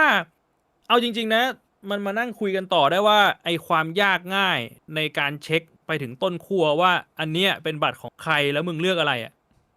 มาคุยกันได้ซึ่งถ้ามึงลองนั่งคิดกันแบบใช้แค่สมองอ่ะมึงไม่ต้องรู้เฮียอะไรเยอะมันไม่ได้ยากนะเว้ยทำไมเพราะว่าอะไร1ตอนที่นับคะแนนอ่ะมันนับคะแนนเป็นสาธารณะถูกป่ะใช่ใครจะเข้าไปดูก็ได้ใครจะเข้าไปถ่ายก็ได้มึงลองคิดดูดิว่าถ้าแม่งมีหน่วยหนึ่งไอ้เหี้ยแล้วปัจจุบันกล้องแม่งใช้จะตายถ้าแม่งมีหน่วยหนึ่งแม่งนั่งถ่ายอยู่เงี้ยมึงเอาคลิปมาเปิดดูแล้วมึงติดบาร์โค้ดอ่ะมึงรู้ณตอนนั้นเลยว่าทั้งหน่วยอ่ะมีกี่คนใครการเบอร์ไหนบ้างณตอนนั้นเทคโนโลยีมัน enable นะเว้ยมันทำได้นะเว้ยมันไม่ได้เพราะฉะนั้นน่ะคือขนาดกูยังคิดได้กูไม่รู้เฮียอะไรเยอะกูยังคิดได้ แสดงว่าความยากมันไม่ได้ยากเว้ยที่มึงมานั่งเถียงกันว่ามันยากไม่ยากมันไม่ได้ยากเว้ยใช่เพราะฉะนั้น1มันไม่รับ2มันไม่ยากมึงก็ต้องมานั่งไอ้เหี้ยมึงอยู่ในประเทศที่ว่าคนมันโง่ขนาดมึงก็ต้องมานั่งให้ศาลมานั่งวิเคราะห์หรอว่ามันยากหรือไม่ยากถ้ามันถึงขนาดนั้นน่ะมันก็เกินไปมันควรจะสามารถพูดได้เด็ดขาดเลยว่าไอ้เหี้ยมันตรวจได้ชัดเจนแล้วอันนี้มันต้องเป็นโมฆะมันน่าจะเคลียร์กันแล้วไม่ต้องมานั่งเถียงกันเรื่องนี้แล้วประมาณนี้ถ้ามันเป็นมนุษย์อ่ะไอ้เหี้ยมึงไม่ใช่มึงไม่ใช่ลิงมึงไม่ใช่หมามันควรจะได้คำสรุปแบบนี้ โดยการที่ไม่ได้ใช้เวลานานด้วยซ้ำอ่ะมันมีหลายควรจะได้กันทั้งประเทศอ่ะคือมันมีหลายคนมาเถียงประเด็นนี้ว่าเนี่ยดูอย่างอังกฤษหรือสิงคโปร์เขาก็มีบาร์โค้ดมีต้นขั้วแต่ว่าอันนั้นน่ะวิธีการเก็บเขาแยกแน่นหนาอะไรอย่างงี้ไงเขาแบบว่าแยกบาร์โค้ดไปอยู่ไอ้ต้นขั้วไปอยู่ที่นึงแล้วไอ้ตัวบาร์โค้ดในกระดาษเนี่ยก็ไปอยู่อีกที่นึงแล้ว2 หน่วยงานเนี่ยมีการถ่วงดุลกันไม่มีการแบบว่า สูงสิงคบค้าสมาคมกันต่างกับของเราเนี่ยตอนแรกบอกว่าเราก็ใช้เทคนิคนี้ก็คือตอนที่เขายังไม่ยอมรับนะก็คือเราก็โอกาสในการที่คุณจะมาหาบัตรกับต้นขั้วการที่คุณจะเอา2สิ่งนี้มาอยู่ได้มันเป็นเรื่องที่เป็นมันไม่ได้คุณต้องทำผิดกฎหมายเยอะมากแล้วพอกกต.คนนึงออกมาแถลงงี้ปุ๊บบอกว่าไอ้2สิ่งเนี้ยมันถูกเก็บแยกออกจากกันแล้วการเข้าถึงมันเนี่ยถือว่าเป็นเรื่องผิดกฎหมายมีนักข่าวพาหนึ่งในกกต.หรือว่าหนึ่งในกปน.แล้วมั้งเป็นแบบตัวเล็กหน่อยไปเปิดที่เก็บพี่หวงเห็นข่าวนี้ไหมบอกว่าไหนขอดูซิว่าไอ้ที่คุณเคลมว่าตัวบัตรกับต้นขั้วเนี่ยมันเก็บแยกกันเนี่ยมันเก็บแยกกันยังไงไอ้เจ้าหน้าที่คนนั้นก็ให้ความร่วมมือกับทางสำนักข่าวพาไปดูโกดังสรุปมึงเปิดไอ้กล่องขึ้นมาต้นขั้วกับบัตรแม่งเก็บอยู่ในที่เดียวกันไอ้สัตว์แม่งเก็บอยู่ในกล่องเดียวกันไม่ได้ถูกแช่แม่งเก็บไปเลยนั่นแหละก็คือเนี่ยมันคือมันเละมันเป็นแบบเละพี่บวงไอ้เชี่ยไม่รู้จะพูดไงวิธีโกงมันมีเยอะมากไอ้เชี่ยที่มันมีกระแสมันก็มีคนออกมาอธิบายว่าวิธีโกงมันโกงแบบนี้ก็โกงได้หน้าด้านๆง่ายๆรับง่ายๆมันทำได้หมดแล้วอีกอย่างหนึ่งถ้ามึงจะพูดถึงประเทศอื่นมึงก็ต้องดูกฎหมายของประเทศอื่นกับกฎหมายของประเทศเรา ก็ถ้ากฎหมายของประเทศเขาอ่ะมันกำหนดให้ทำได้มันก็คือของเขาไม่ผิดกฎหมายไงแต่ถ้าของเรามันกำหนดให้ทำไม่ได้มันก็คือมันผิดกฎหมายของเราไงมันไม่เกี่ยวกับประเทศอื่นใช่นี่คืออันนี้ก็เป็นอีกเรื่องใช่อันนี้พี่บวกพูดถูกก็คือเขามีระบบแบบนี้ก็คือระบบเขามันอนุญาตให้ทำได้แต่ประเด็นคือระบบเราไม่อนุญาตให้ทำแบบนี้ได้แต่มึงทำใช่ซึ่งไม่รู้ว่ามาจากเจตนาที่ตั้งใจหรือเป็นความช่วยสุดเบอร์แต่สุดท้ายแล้วก็คือมันสมควรได้รับการเลือกตั้งใหม่ก่อนที่จะได้รัฐบาลใหม่หรือก็เอารัฐบาลช่วยการทำงานไปก่อนต้องเลือกตั้งใหม่ผมคิดแต่คือกูว่าเหตุการณ์เนี้ยมันเป็นเหตุการณ์ที่มันทำลายประชาธิปไตยตรงไหนรู้ป่ะตรงไหนมันทำให้คนไม่ศรัทธาในการเลือกตั้งแล้วแล้วการเลือกตั้งที่ผ่านมาเนี่ยก็ชัดเจนแล้วว่าคนออกมาใช้สิทธิ์ต่ำสุดในการเลือกตั้งของไทยแบบอาจจะเป็นแบบว่าตั้งแต่มีมาหรือในรอบแบบกี่สิบปีอ่ะแต่คือมึงนึกออกป่ะว่าก่อนที่จะออกมาเลือกตั้งอ่ะคนแม่งก็ไม่ศรัทธาความศักดิ์สิทธิ์ในการเลือกตั้งแล้วพอเหตุการณ์มึงมาเป็นแบบเนี้ยมึงไม่บอกว่ามันเป็นโมฆะมึงไม่บอกว่ามันเลือกตั้งใหม่ไอ้เหี้ยนับใหม่มันยังไม่สมควรเกิดขึ้นเลยมันต้องเลือกตั้งใหม่แล้วมึงคิดดูว่าครั้งต่อไปมันจะเป็นยังไงครั้งต่อไปใครมันอยากจะไปใช้สิทธิ์วะอย่าว่าแต่แบบไอ้เหี้ยครั้งต่อไปแค่กูจะรณรงค์ว่าแบบเฮ้ยมึงไปใช้สิทธิ์เถอะแต่ว่ามึงโหวตว่าไม่ออกเสียงกูว่าคนมันยังไม่อยากทำเลยคนมันยังแบบไอ้เหี้ยกูจะไปเสียเวลาโหวตโนทำไมวะใช่แม่งก็รู้ดิว่ากูโหวตโนกูไม่โหวตดีกว่าแบบนั้นน่ะถูกป่ะถูกคือปัญหาเนี่ยมันไม่ใช่แค่ว่าตอนนี้ปัญหามันไม่ใช่แค่ว่าเราต้องเลือกตั้งใหม่นะปัญหามันคือต่อให้จัดเลือกตั้งใหม่อ่ะใครมันจะอยากไปเลือกตั้งซึ่งคนที่มีอำนาจเขาอาจจะมองแบบนี้อยู่แล้วก็ได้ก็ไอ้เชี่ยอยากจะทำลายประชาธิปไตยก็แค่ทำให้คนไม่อยากไปเลือกตั้งใช่ผมว่ามันก็เป็นสมการหนึ่งที่เขาเป็นเทคนิคทางการเมืองอย่างนึงที่เขาต้องใช้สู้เขาต้องไม่อยากให้คนออกมาใช้สิทธิ์เลือกตั้งกันเยอะแต่ก็พี่ผมพูดถูกเลยคือถ้าเหตุการณ์นี้มันสามารถไปต่อได้แบบไม่โมฆะแบบว่ามือแบบว่าพี่บวงนั่งกินข้าวผมเงี้ยแล้วผมก็เอื้อมมือไปหยิบมือถือพี่บวงกับกระเป๋าตังค์พี่บวงแล้วพี่บวงก็มองหน้าผมก็มองหน้าพี่บวงแล้วผมก็เอากระเป๋าตังค์กับมือถือพี่บวงใส่เข้าไปในกระเป๋าผมพี่บวงก็มองหน้าผมก็ลุกแล้วก็เดินกลับบ้านไปเนี่ยถ้าเกิดว่ามันเกิดแบบนี้เนี่ยมันจะเป็นลักษณะเดียวกับว่ามันไม่มีใครห้ามปรามอะไรแล้วกูก็จะไม่อยากพี่บวงก็จะไม่อยากมากินข้าวกับกูอีกถ้าเกิดกูทำแบบนั้นกับมึงใช่ถ้าเกิดว่าเขาทำแบบนี้สำเร็จได้ใช่พี่บวงมันเป็นผลเสียกับระบบประชาธิปไตยมากเพราะว่ามันพูดกันตรงๆก็คือว่ามึงสามารถโกงแบบหน้าด้านได้เลยแล้วมึงก็แบบว่ามึงก็มองหน้ากันอย่างเงี้ยแล้วก็แบบอ้าวแล้วมึงเอาไงกูก็ลุกไปอย่างเงี้ยช้าๆมันก็เป็นเรื่องอันตรายมากนะพี่บวงเอาจริงๆแต่ว่าผมเห็นหลากหลายหน่วยงานหลากหลายภาคส่วนของประชาชนและรัฐพยายามเข็นดันจนมันเหมือนกับว่ามันก็เห็นเป็น anonymous เป็นแบบว่าเป็นภาพเดียวกันนะว่าการเลือกตั้งครั้งนี้มันจะต้องโมฆะแต่ พอมาดูฝากฝั่งทางการเมืองพรรคภูมิใจไทยก็เดินสายจับมือเจรจาพูดคุยไงแบ่งที่นั่งเก้าอี้กระทรวงกันอย่างเงี้ยมันก็เลยงงว่าไอ้เชี่ยถ้าเกิดว่ามันจะเป็นโมฆะในเร็วๆนี้แล้วเราจะได้ทำทุกอย่างใหม่เนี่ยเขาไม่ต้องไปเดินเกณฑ์ทางนั้นมั้งวะมันน่าจะต้องแบบมาเดินสายในการแบบว่าเลือกตั้งใหม่กันอะไรอย่างงี้ไหมคือมันก็ดูได้หลายทางไงพี่บวงใช่คือจริงๆอ่ะท่าทีของนักการเมืองมันควรจะบอกว่าไอ้เชี่ยรณรงค์ว่าอันนี้คือต้องเลือกตั้งใหม่มันต้องเป็นโมฆะไม่ใช่มึงไปนั่งแบบเผื่อคิดเผื่อว่าแบบโอ้เผื่อได้รับรองก็เลยไปเจรจาก่อนมันไม่ใช่เลยอ่ะกับนักการเมืองที่ถ้าสมมุติว่าเขามีผลประโยชน์ของประชาชนเป็นที่ตั้งจริงๆนะคือแอคชั่นมึงต้องออกมาแบบว่ามึงต้องออกมาบอกเลยบอกว่าไอ้เหี้ยคืออย่างน้อยๆมึงต้องเป็นแบบพี่เต้อะกูไม่อยากใช้คำนี้เลยสัตว์ คือนักการเมืองไทยแม่งมาตรฐานต่ำกว่าพี่เต้คือจริงๆพี่เต้แม่งควรจะเป็นแบบฝุ่นใต้ตีนของนักการเมืองไทยทุกคนน่ะนึกออกปะแต่ว่ามึงนักการเมืองไทยแม่งมาตรฐานต่ำกว่าพี่เต้คือกูไม่รู้จะพูดไงแล้วอะไอ้เหี้ยแบบเชี่ยหนักสัตว์ก็เรียกว่าหลายๆคนก็ออกมาพูดว่าภาพมันชัดมากว่าสิ่งที่มันควรจะเกิดขึ้นมันคืออะไรแต่ถ้ามันจะไม่โมฆะแล้วมันไปต่อมันก็ไม่เกินจินตนาการของปวงชนชาวไทยไม่เกินกว่าความจริงจะเกิดขึ้นได้พี่บวกเห็นข่าวด้วยไหมว่าวันนี้เพิ่งมีข่าวมาเพิ่มเลยว่าอธิบดีกรมราชทัณฑ์ออกมายืนยันแล้วนะว่าลุงแมวจะได้รับการพักโทษในวันที่9พฤษภาคมที่จะถึงนี้หมายความว่าอีกประมาณแค่2 เดือนเนี่ยไอ้เชี่ยกูเหมือนรู้สึกเหมือนลุงแมวกูเพิ่งเข้าไปอะจะออกมาแล้วพี่บวงอีก2 เดือนแล้วเขาพักโทษเพราะอะไรอ่ะก็ทำตัวประพฤติดีเหรอ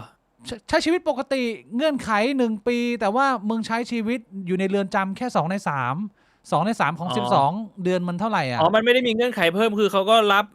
โทษตามที่ตกลงไว้ตั้งแต่แรกครบเต็มปกติอันนี้คือแบบว่าไม่มีตุกติกอะไรเลยคือตุกติกมีหรือเปล่าไม่รู้ว่าไอ้เรื่องของความสะดวกสบายอยู่ข้างในแต่ว่าไทม์ไลน์ก็คือเขาอยู่แค่9 เดือนแล้วก็เนี่ยพฤษภานี้ก็จะครบรอบลุงแมวครบ9 เดือนออกมาเฉิดฉายแล้วลุงแมวกูรัฐบาลใหม่เชื่อไม่รู้อะไรจะเหตุการณ์ไหนจะเกิดขึ้นก่อนนะระหว่างรัฐบาลใหม่กับลุงแมวออกมาเดินเล่นนะแต่ว่าก็ออกมาด้วยเงื่อนไขคือไม่ต้องติดกำไรEMด้วยนะแค่ต้องรายงานตัวกับกรมควบคุมความประพฤติแค่นั้นเองเชี่ยก็เรียกว่าออกมาดูมวยต่อเป็นสภาวะที่กูรู้สึกว่าการเมืองมันก็ไม่ได้มีเสถียรภาพมากนะหลายคนอาจจะมองว่ามีเสถียรภาพแต่กูรู้สึกว่าลุงแมวยังมี power และยังมีน้ำจิ้มในการจะไปต่อกลอนกับคู่ต่อสู้อยู่นะฮะจากภาพรวมที่ผมเห็นนี่คือสุดท้ายมันก็คนกันเองอ่ะคนกันเองนะเคยเป็นหัวหน้าเขามาก่อนตอนนี้ก็ต้องไปดีลกับเขาอ่ะมันก็เขาก็อาจจะมีความเกรงใจในบุญคุณหรือมั้งตอนนี้มันเลยเป็นมีมแล้วตอนนี้มีมที่เขาใช้เป็นหน้า Godfather มันไม่ใช่ลุงแมวละถ้าสมัยก่อนช่วงการเมืองร้อนแรงนี้คนมันจะต้องเอาคุณทักษิณมาเป็นเป้าในการโจมตีว่าแบบเป็นเหมือนเป็นหัวของงูเป็น the head of snake แต่ว่าตอนนี้เนี่ยภาพมันมาแล้วพี่บอกว่า the new Godfather ตอนนี้จะเป็นรูปของคุณเนวินชิดชอบเป็นเนวิน Godfather พี่บอกเห็นมีไหมคนแห่งยุคสมัยเมื่อก่อนคุณเนวินเขาก็เดินตามคุณแมวไงใช่ไหมใช่ตอนนี้นี่คือเพราะฉะนั้นเนี่ยมันอาจจะมีในมุมของแบบความเป็นบุญคุณกันอยู่บ้างนิดนึงผมก็ไม่รู้นะบุญคุณด้วยส่วนหนึ่งความสามารถด้วยส่วนหนึ่งอำนาจต่อรองส่วนหนึ่งนี่เป็นสิ่งหนึ่งที่ผมรู้สึกว่าคุณเนวินเป็นคนที่ไม่ธรรมดาอาจจะในเรื่องของแบรนดิ้งหรือในเรื่องของความสามารถในการแก้ปัญหาธุรกิจเนี่ยอาจจะไม่ได้เก่งมากไปกว่าดร.ทักษิณแต่ว่าการเล่นเกมอำนาจผมรู้สึกว่าคุณเนวินโหดกว่าและน่ากลัวกว่าผมรู้สึกว่าคุณทักษิณยังใช้รูปแบบของเอาตัวมาลงเหมือนกับว่าเป็นเหมือนกษัตริย์สมัยก่อนก็คือตัวเองต้องนำทัพแต่ว่ายุคหลังๆเนี่ยกษัตริย์ที่มันอยู่ยงคงกระพันน่ะคือกษัตริย์ที่มึงไม่ได้เป็นคนออกไปนำทัพมึงบงการอยู่ข้างหลังแล้วมึงส่งแม่ทัพคนอื่นไปลุยแทนแล้วผมรู้สึกว่าในยุค หลังจากนี้ไปเนี่ยมันก็มีการเปลี่ยนผ่านของ The Head of Snake แล้วผมรู้สึกว่าตอนนี้ก็คือมันเป็นยุคแห่ง The Nevin ชิดชอบ of บุรีรัมย์รู้สึกเหมือนกันให้บ่วงภาพมันมานะใช่ภาพมาก็คุณทักษิณก็เป็นเหมือนนักมวยเก่าไม่ค่อยแสบซ่าอะไรแล้วประเด็นของการเมืองน่าจะมีเท่านี้ก็หลายๆคนก็พยายามจะสู้สุดใจส่งโพลนู่นนี่นั่นหรือว่าเข้าร่วมกิจกรรมลงทะเบียนให้โหวตมากมายนะแต่ก็ยังเรียกว่าไม่สิ้นหวังขนาดนั้นแม้ทิศทางลมมันจะดูอย่างนั้นแต่ผมคิดว่าเรื่องนี้เป็นเรื่องใหญ่มากแบบเรียกว่าจับได้คาหนังคาเขาถ้าเป็นการนอกใจก็คือแฟนมึงมาเห็นมึงตอนที่มีคนอมกระเจี๊ยวมึงอยู่คืออมดูดอยู่มึงก็หันแล้วมึงก็บอกว่าอันนี้ใส่ถุงยางไม่ได้ไม่นะครับมันชัดมากมันเป็นการทำผิดที่มันชัดรุนแรงมากเกินกว่าที่จะปล่อยให้มันเป็นเรื่องผ่านไปผมคิดว่าเขาจะไม่หน้าด้านขนาดนั้นถ้าถามผมนะแต่จะดึงเรื่องไปจนกว่าเขาจะไปต่อพัซเซิลด้านหลังกันให้จบว่าเราจะแก้ปมส้นตีนที่เราทำพลาดอันนี้กันขึ้นมายังไงโดยที่หลายๆคนอาจจะมีพูดกันไปแล้วก็คือตอนนี้ยื่นเรื่องยุบพรรคประชาชนกันแบบเจ้าละวันเลยพร้อมมาคดีใหม่ที่อะไรมาแทงเต็มไปหมดสเปกเตอร์ซีอะไรเงี้ยก็ผมว่ามันมีทางออกในมุมของฝากฝั่งอำนาจเก่าที่จะต่อให้เดินเรื่องโมฆะเลือกตั้งใหม่แต่ทีมบริหารก็ทีมเดิมผมว่าถ้าเขาโซฟปัญหาตรงนี้จบผมอาจจะต้องพูดเรื่องนี้ให้กับคนที่เป็นแฟนคลับพรรคส้มอาจจะต้องเจ็บช้ำใจผมว่าต่อให้มีการเลือกตั้งใหม่แต่ผมว่าเราต้องอยู่กับนายกหนูอีก 2-4 ปีนะผมพูดแบบกลางๆผมไม่รู้ว่าจะอยู่ครบเทอมหรือเปล่าแต่ว่าน่าจะต้องได้เห็นเขาทำงานผมว่ามันสู้สุดชีวิตมากเลยตอนนี้ไม่งั้นมึงไม่เห็นสภาพการเลือกตั้งแบบนี้หรอกที่เอากระดาษมาปิดทับกันแล้วไอ้เหี้ยคนกาคะแนนมุดก็ไปกาข้างในแล้วคนข้างนอกก็บอกอ้าวเจ๊ทำงี้ได้ไงไอ้เจ๊เหี้ยอะไรก็ไม่ฟังเว้ยแล้วก็คำไปมุดคือมันไม่มีเหี้ยอะไรชัดเจนไปกว่าโดนจับได้ขณะที่โดนอมกระเจี๊ยบอยู่พี่บุ๋มมันชัดมากเกินไปเหี้ยถ้ามันทำกันขนาดนี้ก็คือเขาอยากชนะมากประมาณนั้นอะไรประมาณนี้พี่บุ๋มจะเติมอะไรไหมกับประเด็นภาพการเมืองไทยพอพี่บิ๊กพูดถึงเรื่องของแบบว่าจับได้คาหนังคาเขาผมนึกถึงเอ็ดดี้เมอร์ฟี่เลยทำไมเอ็ดดี้เมอร์ฟี่มันเคยมีมุกนี้อยู่นะว่าแบบว่าผู้หญิงจับผัวได้คาหนังคาเขาว่าแบบกำลังแบบว่าซัดกับเมียน้อยอยู่แล้วแบบว่าผู้ชายมันก็เดินมาบอกเมียตัวเองว่าแบบใช่ผมเย็ดอีนั่นแต่ว่าผมร่วมรักกับคุณนะคือขนาดว่าแบบว่ามันคาหนังคาเขาแล้วเนี่ยแหละมันคือการตีความที่คุณบอกมันคือดุลพินิจของศาลมันคืออันนี้เลยใช่คิดดูดิกูนึกถึงมุกนี้เลยแม่งแบบไอ้สัตว์เอ้ยโหดนะนี่นะจำได้นะใครถ้าเคยดูเอ็ดดี้เมอร์ฟี่น่าจะชื่อว่ารอมั้งอันนี้ถ้าจำไม่ผิดหรือชื่อเดริเลสชื่อนี้โหดมากมุกนี้พูดแล้วก็อยากกลับไปดูเนี่ยผมโคตรชอบบรรยากาศแบบนี้นะพี่บวงกลับมาบ้านอยู่ในบ้านรกๆของเราห้องน้ำก็ไม่ได้สะอาดเหมือนที่เคยแต่มันก็กินเดิมที่เดิมผมก็ชิวๆชอบเดินสูบดอกไม้อยู่ในบ้านแมวไม่มีแล้วอะไรเงี้ยพี่บวงไม่ได้มาบ้านผมนานเท่าไหร่แล้ววะโอ้ยนานมากแล้วนานมากนะตอนสุดท้ายก็ตอนที่ไปนี่กินอะไรนะไอช็อกโกแลตเขาเรียกว่าอะไรนะบราวนี่บราวนี่เหรอบราวนี่กัญชาพี่บอกเคยกินบราวนี่กัญชาไอซาดก็ไปกินที่บ้านพี่บิ๊กกันแหละที่พี่บิ๊กทำให้แดกแล้วหาขาตัวเองไม่เจอซาดหาขาตัวเองไม่เจอจะรู้ไปเยี่ยวอันนี้พูดถึงใครนะพี่จำไม่ได้กูแหละพี่บอกกูแดกกูแดกบราวนี่เข้าไปแล้วกูหาขาตัวเองไม่เจอคือเรื่องนี้เนี่ยถ้าเกินเนี่ยโอ้โหพี่บวกนี่นานมากเรื่องนี้น่าจะแบบว่านาน10 ปีบวก10 ปีได้เปล่า10 ปีประมาณน่าจะนะอันนั้นเป็นช่วงที่ผมกำลัง เหมือนกับว่าอยู่ในห้องแลบอะเอ็กซ์เพร์เมนต์อะความรู้กัญชามันเพิ่งเข้ามาในเมืองไทยใหม่ๆผมก็เอ็กซ์เพร์เมนต์ทดลองแล้วก็มีแบบเพื่อนบางคนก็ตอนนั้นอาจจะหาซื้อได้ไม่เยอะมากนะยังเป็นสมัย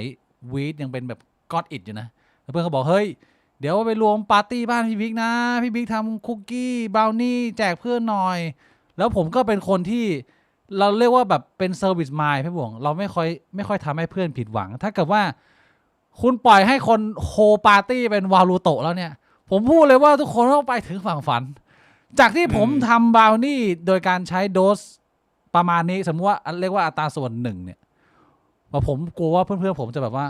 เฮ้ยมันไม่ได้รสชาติเลยว่ามันอะไรเนี่ยมันไม่รู้สึกอะไรเลยผมก็เลยคูณ3เข้าไปผมก็เลยเอาโดสปกติเนี่ยคูณแบบ2เป็น3แล้วก็คั้นมันเข้าไปในก้อนบราวนี่ชิ้นเล็กๆแล้วผมก็ทำไว้ผมจำได้ผมทำไว้ประมาณ12ชิ้นเป็นคุกกี้บราวนี่ชิ้นใหญ่โหเชี่ยววันนั้นกูเกือบตายให้บวงแล้วมันมีอีกคนนึงมันมาสายแล้วมันไม่รู้ว่าบราวนี่มันมีกัญชาอยู่แล้วแม่งหิวแม่งแดกไป2 ก้อน ไอสัตว์บอกเพื่อนพาไปโรงพยาบาลหน่อยพากูไปโรงพยาบาลหน่อยคือมันไม่ได้เป็นความรู้สึกที่ดีนะพี่บวงอย่างที่กูบอกไป หลังที่ผ่านประสบการณ์มาแล้วว่าในส่วนของสูบผมชอบใช้เพราะว่าเอฟเฟกที่มันโดนเราเนี่ยมันผ่านการซึมผ่านปอดผ่านเลือดอะไรอย่างงี้นะแต่ว่าพอมันไปผ่านกระเพาะมันเป็นรูปแบบคนละ process ของเคมีที่เปลี่ยนตัวแล้วถ้าเกิดกินเนี่ยอย่างแรกคือมึงได้รับไป 100% หมายความว่าสมมุติว่านี่คือก้อนกัญชาที่มึงจะบริโภคเข้าไปสูบเนี่ยมึง inhale แล้วมึง exhale ก็คือบางส่วนมันเกาะปอดไม่ได้บางส่วนมันเกาะไม่ได้มันก็พ่นออกมาแต่ว่าก้อนเท่าเดียวกันเนี่ยมึงเอาไปคั้นเป็นน้ำมันเนี่ยแล้วมึงกินเข้าไปเนี่ยคือมันเข้าไป 100% เลยพี่บวงแล้วมันมาพร้อมกันทีเดียวนะว่าไหมมันแบบว่ามันตัวของสารก็แรงกว่าแล้วการรับปริมาณสารก็เยอะกว่าแล้วมันไม่ได้ enjoy เป็นครั้งสุดท้ายพี่บวงเป็นครั้งสุดท้ายที่กูกินแบบว่า edible หลังจากนั้นอ่ะกูไม่ทำอีกเลยเพราะว่าเพื่อนบางคนเกือบเข้าโรงพยาบาลพี่บวงหาขาตัวเองไม่เจอส่วนผมเนี่ยโดน UFO ดูดผมจำได้ว่าโดสวันนั้นแค่กินแค่ครึ่งชิ้นวันพรุ่งนี้มึงก็ต้องลางานละถ้าใครที่ เป็นคนทั่วไป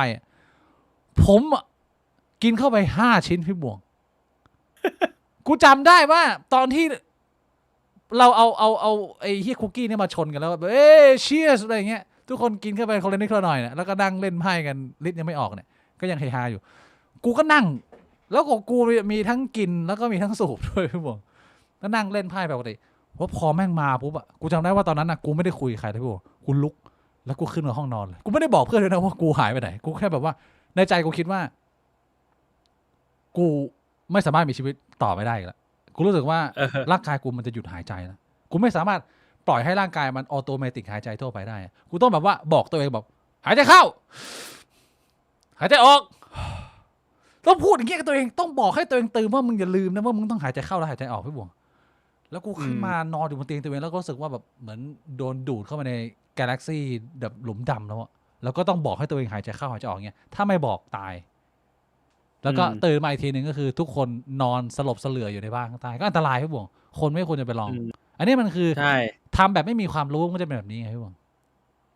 มันหนักเกินอันตรายมากเชี่ยเกือบตายตื่นมากูจำได้มีถุงพลาสติกถุงนึงเป็นถุงแบบคล้ายๆเหมือนถุงโจ๊กแต่ว่าข้างในเป็นอ้วกเต็มเลยผูกไว้อย่างสวยงามมากเลยก็สักศพหนึ่งน่าจะอ้วกปีแมทถ้ากูจำไม่ผิดแล้วพี่บวงมาหาขาตัวเองไม่เจอได้มันเป็นยังไงไม่ใช่อ้วกปีแมทดินี่เราไปกับกลุ่ม A-Back ใช่ปะคนละกลุ่มคือกูจะเล่าอาการกูมันเหมือนตอนแรกกูเริ่มรู้สึกแล้วแม่งเหมือนมียาน UFO อยู่บนหัวกูแล้วแม่งพยายามดูดตัวกูขึ้นไปแต่แรงดูดมันไม่พอคือกูรู้สึกเหมือนแม่งมีคลื่นแบบพยายามดูดหัวกูขึ้นไปตลอดบูดอย่างเงี้ยกูนั่งกูก็ไม่รู้นั่งอยู่ตรงนั้นนานแค่ไหนเว้ยแล้วสักพักกูก็รู้สึกว่ากูปวดฉี่แต่ว่ากูไม่สามารถบังคับขาตัวเองได้ซึ่งกูไม่ได้คิดว่ากูเป็นอัมพาตหรือกูไม่ได้คิดว่าขากูชาเว้ยไอตอนที่กูพยายามจะลุกแล้วกูรู้สึกว่ากูบังคับขาตัวเองไม่ได้กูรู้สึกว่าแบบ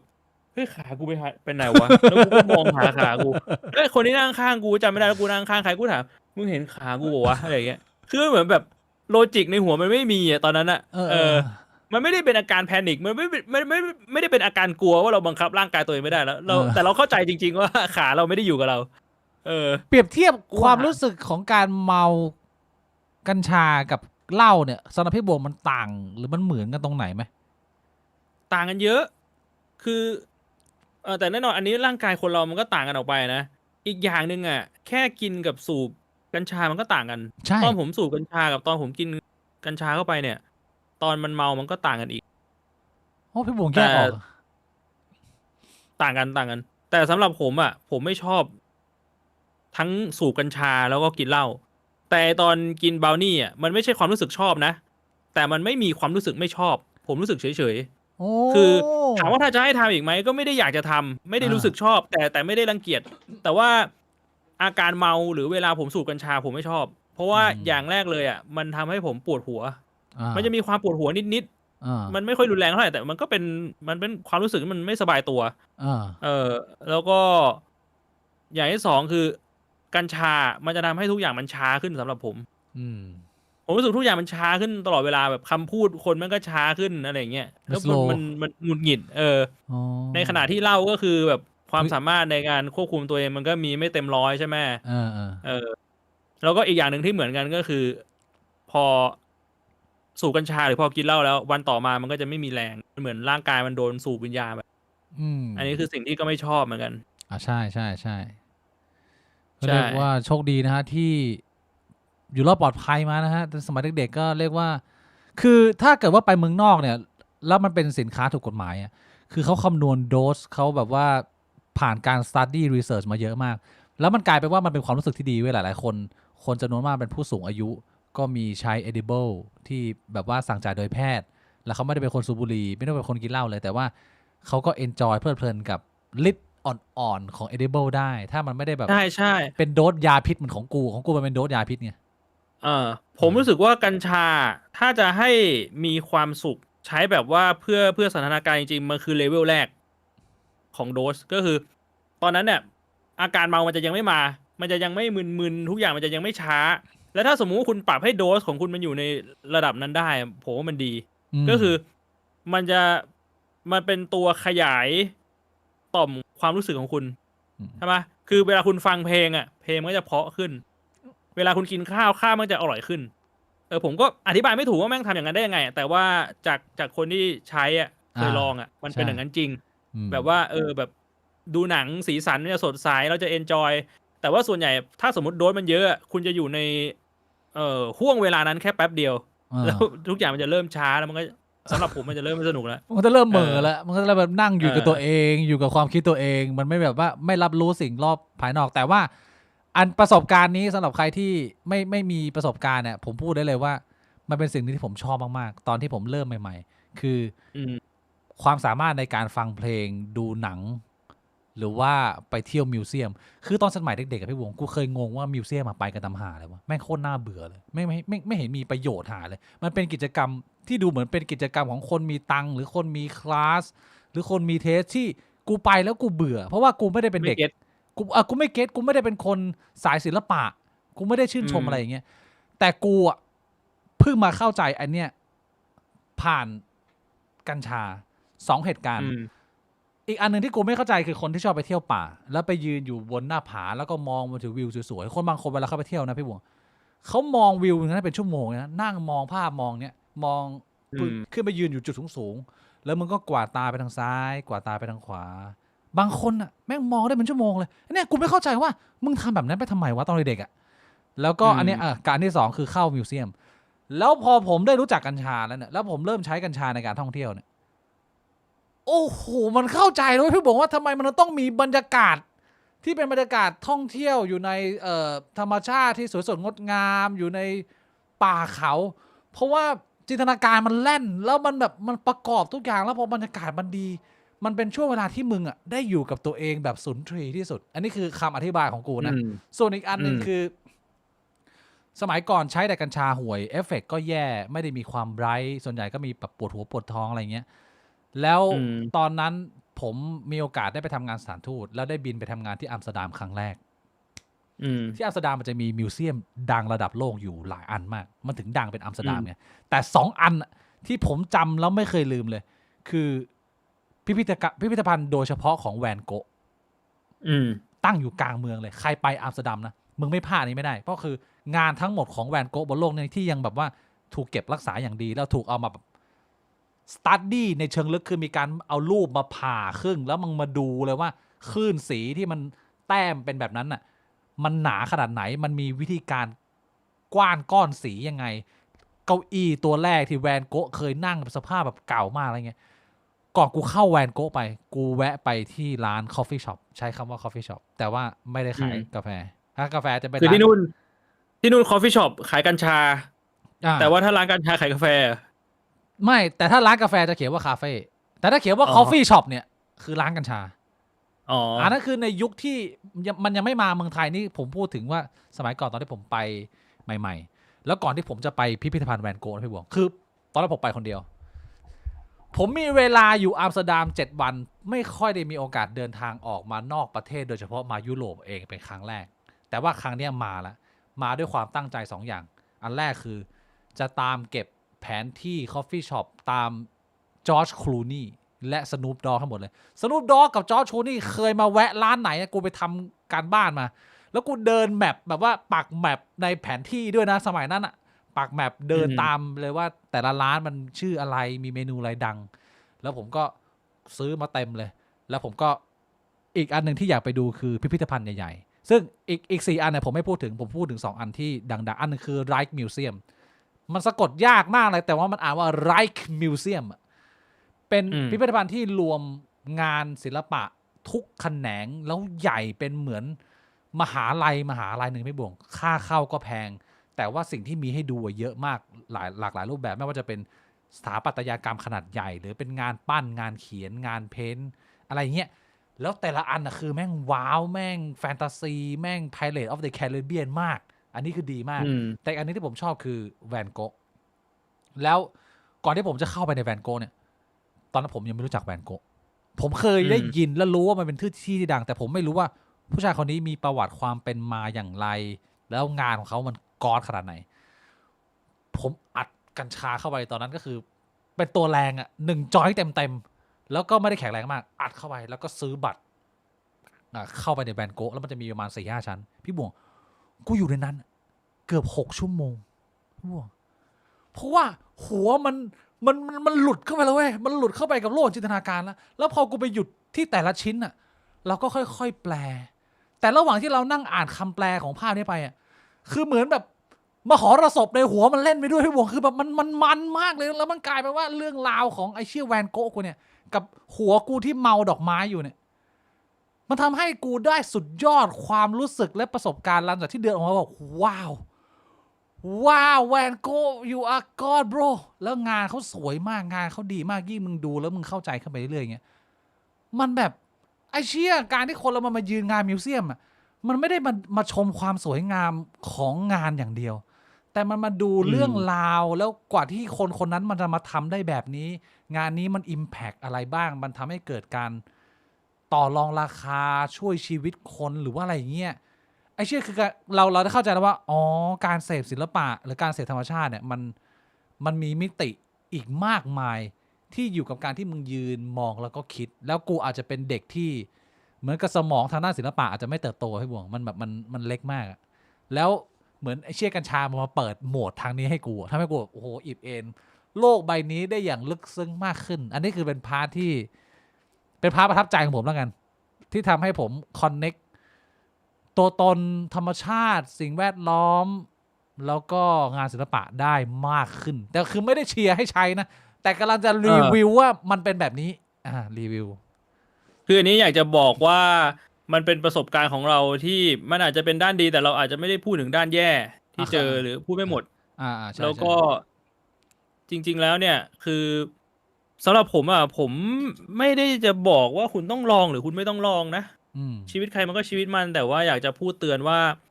มันก็มีประสบการณ์ของคนที่ใช้แล้วก็ติดแล้วมันก็ทำให้มันเกิดผลเสียเยอะด้วยกระทบชีวิตเนี่ยใช่สุดท้ายมันก็มีสาเหตุแหละที่ว่าทำไมมันถึงเคยเป็นสิ่ง ผิดกฎหมายใช่รุนแรงใช่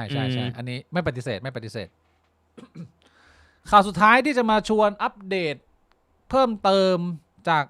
ไลฟ์คราวที่แล้วก็น่าจะเป็นเรื่องอันนี้สักเล็กน้อยนะฮะพี่บวงสิ่งที่เกิดขึ้นในอเมริกาหลังจากที่ไฟล์เอฟสตีนถูกเปิดก็คนหนึ่งที่ถูกเพ่งเล็งเยอะสุดแน่นอนผู้ชายคนนี้ชื่อของเขาคือแอนดรูว์วินเซอร์พี่บวงก็หลายๆคนเจ้าชายที่อดีตเจ้าชายที่อังกฤษนะก็มีเหตุการณ์ภาพช็อกโลกก็คือภาพเจ้าหน้าที่ตำรวจเข้าไปจับกลุ่มตัวอดีตเจ้าชายซึ่งในประวัติศาสตร์อังกฤษเนี่ยก็คือต้องย้อนไปแบบสมัยก่อร่างสร้างอเมริกาเลย400-500 ปีที่แล้วที่มีคนในราชวงศ์ถูกจับไปสอบสวนคดีเกี่ยวโยงกับการเนี่ยทารุณกรรมทางเพศหรือว่าอะไรอย่างเงี้ยก็เป็นภาพช็อกโลกที่เขาถ่ายกันมาผมไม่แน่ใจว่าภาพนี้นี่ภาพจริงหรือภาพ AI ใช่แต่ว่าเอามาให้ดูว่าหน้าคือคนนี้ที่โดนจับซึ่งก็เป็นเรื่องที่หลายคนก็วิพากษ์วิจารณ์นะว่าเรื่องแบบนี้มันควรจะอยู่ในขอบข่ายของหน้าที่ของพลเมืองหรือรัฐไหมที่จะเข้าไปมีส่วนแทรกแซงรสนิยมทางเพศคืออันแน่นอนกรณีนี้ถ้าเป็นอย่างที่มันเกิดขึ้นเหมือนที่เขาอ้างมาก็คือมึงบังคับข่มขืนเด็กอายุน้อยอันนี้คือแน่นอนว่าไม่ว่ามึงจะเป็นคนตำแหน่งไหนก็ไม่มีใครรับได้อันนี้ถูกไหมแต่ว่าถ้าเราคุยนอกประเด็นนี้นิดนึงอ่ะพี่บวงการที่มึงเป็นคนในราชวงศ์มันควรจะมีเส้นในการเปิดเผย sexual preference มึงขนาดไหนวะมึงมีอิสระภาพในการเป็นตัวของตัวเองขนาดไหนว่าแบบไอ้เชี่ยการที่มึงเป็นคนที่เรียกว่าเป็นคนมีเชื้อสายเหรอหรือว่าไงเป็นคนมีตำแหน่งมึงน่าจะต้องดูมึงเป็นราชวงศ์ของประเทศอะไรเอาแบบว่า in general เลยว่าถ้าเป็นประเทศที่เจริญแล้วเนี่ยการที่มึงเป็นราชวงศ์เนี่ยมึงมี preference sex ที่ไม่ไปตามคำเขาเรียกว่าอะไรนะทำนองคลองทำได้ไหมหรือว่ามันถูกบีบว่าไม่ได้กูว่ามันถูกบีบนะไม่ได้จริงเหรอมันไม่ได้เข้าใจกันได้ว่าเฮ้ยเขาก็มนุษย์เราเหมือนเราเพราะว่าอะไรเงี้ยอย่างน้อยๆก็คือมึงต้องแอบถ้าแบบว่าเอาแบบเบสิกสุดคือถ้ามึงเป็นราชวงศ์เอาแบบประเทศอื่นนะไม่เกี่ยวกับประเทศไทยมึงเป็นราชวงศ์แล้วมึงแบบ LGBT กูว่าอย่างน้อยๆมันต้องแอบปะวะมันส่งผลกับคือมันคือหน้าตาของครอบครัวมึงเป็นครอบครัวสำคัญไงชีวิตมึงเป็นเหมือน represent ของประเทศไปแล้วก็คือเรียกว่าไม่มีอิสรภาพในทางชีวิตมึงถูกบังคับให้มึงจะต้องชอบและปฏิบัติตัวตามปกติทุกอย่างงี้เหรอคือมันในมุมนึงมันก็เป็นกรอบที่มึงถูกตีมาตั้งแต่กำเนิดนะด้วยแบบว่าชาติกำเนิดมึงมันไม่ใช่แค่เรื่องเพศอย่างเดียวบอกว่ามึงจะไปเรียนอะไรมึงจะไปอยู่ที่ไหนกูว่าชีวิตของคนที่เป็นราชวงศ์มันน่าต้องโดนตีกรอบมาหมดแล้ววะแล้วมึงว่ามันไม่มีความเป็นส่วนตัวมันไม่มีตัวเลือกในชีวิตเท่าไหร่หรอกแล้วมึงคิดว่ามันแฟร์ไหมที่มึงจะต้องถูกตีกรอบมาอยู่แล้วหรือมึงมองว่าเราไม่ควรจะไปบีบเขาแบบนั้นถ้าเกิดว่าเราอยากจะเป็นประเทศที่เจริญแล้วเป็นอารยะประเทศหรือว่ายังไงถ้าจะให้พูดตามตรงมันไม่เกี่ยวกับมุมมองของคนในสังคมเลยมันก็คือแค่ครอบครัวเขาบีบบังคับให้เขาต้องทำคนในประเทศมันจะมีสิทธิ์บอกอะไรได้มันไม่มีหรอกไอสิ่งที่ว่าคนในราชวงศ์มันโดนบังคับให้ทำมันก็มาจากครอบครัวปะวะครอบครัวเขาเองมันเหมือนมันมีสแตนดาร์ดที่มันต้องอัพโหถูกป่ะใช่ก็แน่นอนว่าตัวตนของมึงเลือกไม่ได้เลยการนี้ก็อาจจะเป็นส่วนที่ซึ่งไอเรื่องของเอฟสตีนเนี่ยนอกจากกรณีของอดีตเจ้าชายแอนดรูโดนจับแล้วก็ถูกปล่อยตัวด้วยนะแต่ก็คือเรียกว่าจับจริงมีไต่สวนซักถามเล็กน้อยแต่ก็ปล่อยตัวในทันทีแล้วก็ให้คดีมันดำเนินต่อไปเพราะว่าเคสของเหยื่อของคุณแอนดรูเนี่ยก็คือเคสที่เรียกว่าเป็นข่าวใหญ่แล้วก็เปิดกระบวนการเอฟสตีนแล้วก็ที่ผมเคยเอามาเล่าเป็นผู้หญิงคนหนึ่งที่ฆ่าตัวตายไปแล้วเพราะว่ารู้สึกว่าสู้กับคนนี้มันเหนื่อยเหลือเกินแล้วก็มันก็คงเครียดมากอะไรเงี้ยแล้วก็ อีกหนึ่งส่วนข้อมูลที่เพิ่มเติมมาใน2-3 อาทิตย์ที่ผ่านมาก็คือมันมีการพยายามจะหาความเชื่อมโยงเกี่ยวกับกระบวนการค้ามนุษย์ของประเทศไทยที่มีระบุอยู่ในอีเมลจำนวนมากแล้วก็มีความข้องแวะไปกับคนรู้จักรอบตัวของแอนดรูว์วินเซอร์ท่านนี้ว่าเหมือนที่พี่หมื่นบอกพี่บวงเมืองไทยส่งออกกะหรี่ผ่านหมอนวดมานานแล้วอาชีพเทคนิคความสามารถในการนวดแบบนวดไทยเนี่ยมันมาพร้อมคู่กับอาชีพเสริมที่เป็นการขายตัวที่กระจัดกระจายอยู่ทั่วโลกแต่ไปในฐานะของสินค้าไทยนะก็มีการพูดถึงในเอกสารเรื่องนี้ด้วยที่เปิดเผยเพิ่มเติมขึ้นมาก็เรียกว่าไม่ได้เป็นเรื่องที่แปลกอะไรสำหรับคนไทยแต่ว่าเรื่องแบบนี้ที่ผมพูดเมื่อกี้นะคือมันตีข่าวไปทั่วโลกนะก็คนทั่วโลกก็จะมีมุมมองเพิ่มเติมเกี่ยวกับเมืองไทยเพิ่มขึ้นมาอีกนิดหนึ่งแต่เรียกว่าไม่ได้แปลกใหม่มากหรอกทีนี้จบข่าวของพ่อหนุ่มคนนี้แล้วเอาภาพลงอีกนิดหน่อยพี่บวงประเด็นที่อเมริกาที่เรียกว่าไม่อัปเดตไม่ได้ก็คือเรื่องของภาษีทรัมป์กำแพงสงครามภาษีทรัมป์ที่เราคุยกันมาอย่างยาวนานผ่านศาล2 ศาลแล้วมั้งเนี่ยล่าสุดชัดเจนแล้วนะพี่บวงตัดสินพี่บวงทราบไหมไม่ทราบแค่ว่าตัดสินแล้วแต่ไม่ได้ตามดูว่าคำตัดสินเป็นไงรู้แค่ว่าพอตัดสินแล้วหุ้นขึ้นไอศาลไอมาตรการสงครามการค้าขึ้นทาริฟ 25-30-40% ทั่วโลกจนทำให้ทั้งโลกปั่นป่วนของทรัมป์เนี่ยหลังสุดศาลสูงสุดสหรัฐออกมาฟันสุดท้ายเคาะว่าเพิกถอนมาตรการภาษีการค้าทั้งหมดระบุว่าโดนปัดตกเรียกว่าโดนปัดตกก็คือที่ทรัมป์ออกมาบัฟคนอื่นออกมาขึ้นเนี่ยต้องยกเลิกทั้งหมดทันทีทรัมป์ออกมาบอกว่ารู้สึกอับอายต่อผู้พิพากษาบางคนนะหลายคนก็ไม่คาดฝันว่าผลมันจะออกมาในทางนี้ว่ารัฐไม่ยอมให้ประธานาธิบดีใช้อำนาจของเขาเพราะมองว่านี่มันเป็นอำนาจของสภาไม่ได้เป็นอำนาจด่วนพิเศษของตัวทรัมป์เองซึ่งทรัมป์ก็ออกมาแก้ต่างออกมาบ่นเซ็งแล้วก็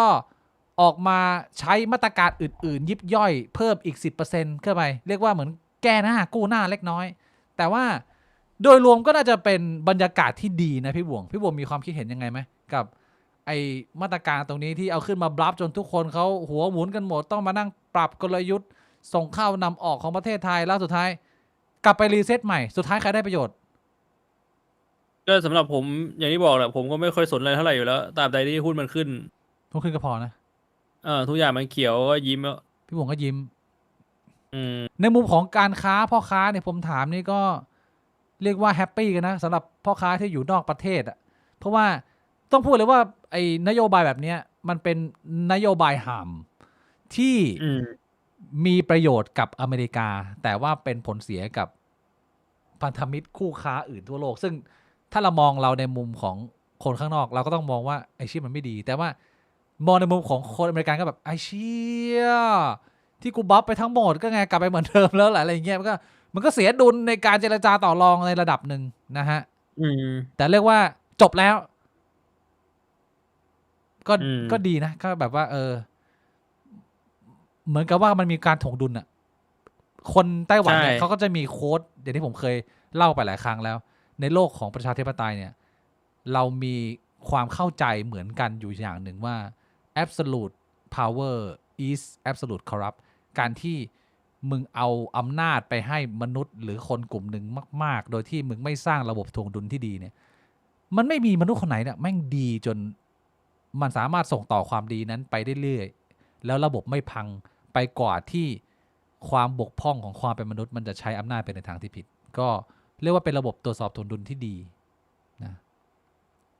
แต่อีกข่าวหนึ่งที่ผมฮือฮากว่าข่าวนี้อีก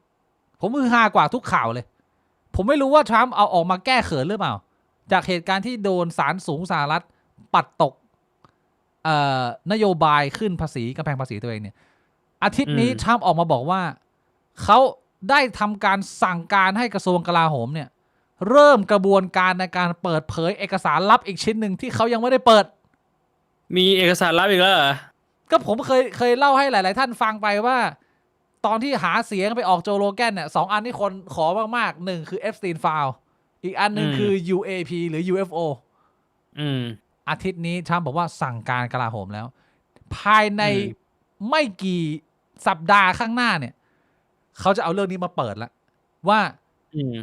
หลังบ้านมีอะไรบ้างซึ่งอันนี้น่าสนใจไหมพี่บวงหรือว่ามันไม่น่าสนใจเลยพี่บวงในมุมพี่บวงกูว่ามันน่าสนใจแค่ตอนนี้แหละเดี๋ยวพอเปิดออกมาแบบเชี่ยไม่มีอะไรเลยนี่หว่ามันก็ไม่น่าสนใจละคือแน่นอนว่าเรื่องนี้เราคุยกันไปหลายทีผมกับพี่บวงอาจจะมองเรื่องนี้คล้ายๆกันว่าใช่ไหมแล้วผมเข้าใจถูกไหมว่าเรามองเรื่องนี้คล้ายๆกันว่ามันมี conspiracy เยอะมากแล้วมันมีเรื่องเล่าหรือมันมีหลักฐานแบบบางๆเยอะมากที่เมืองนอกจนมันเป็นหนึ่งใน culture ที่ยิ่งใหญ่คนที่แบบเป็น big fan UFO เรื่องราวของ Area 51 การสัมภาษณ์คนที่เคยบอกว่าไม่เคยมีประสบการณ์เข้าไปทำงานใน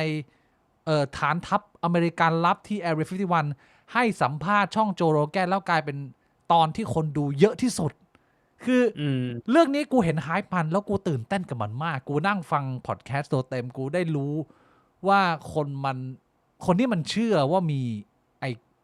องค์กรลับของอเมริกาที่มีหลักฐานเป็น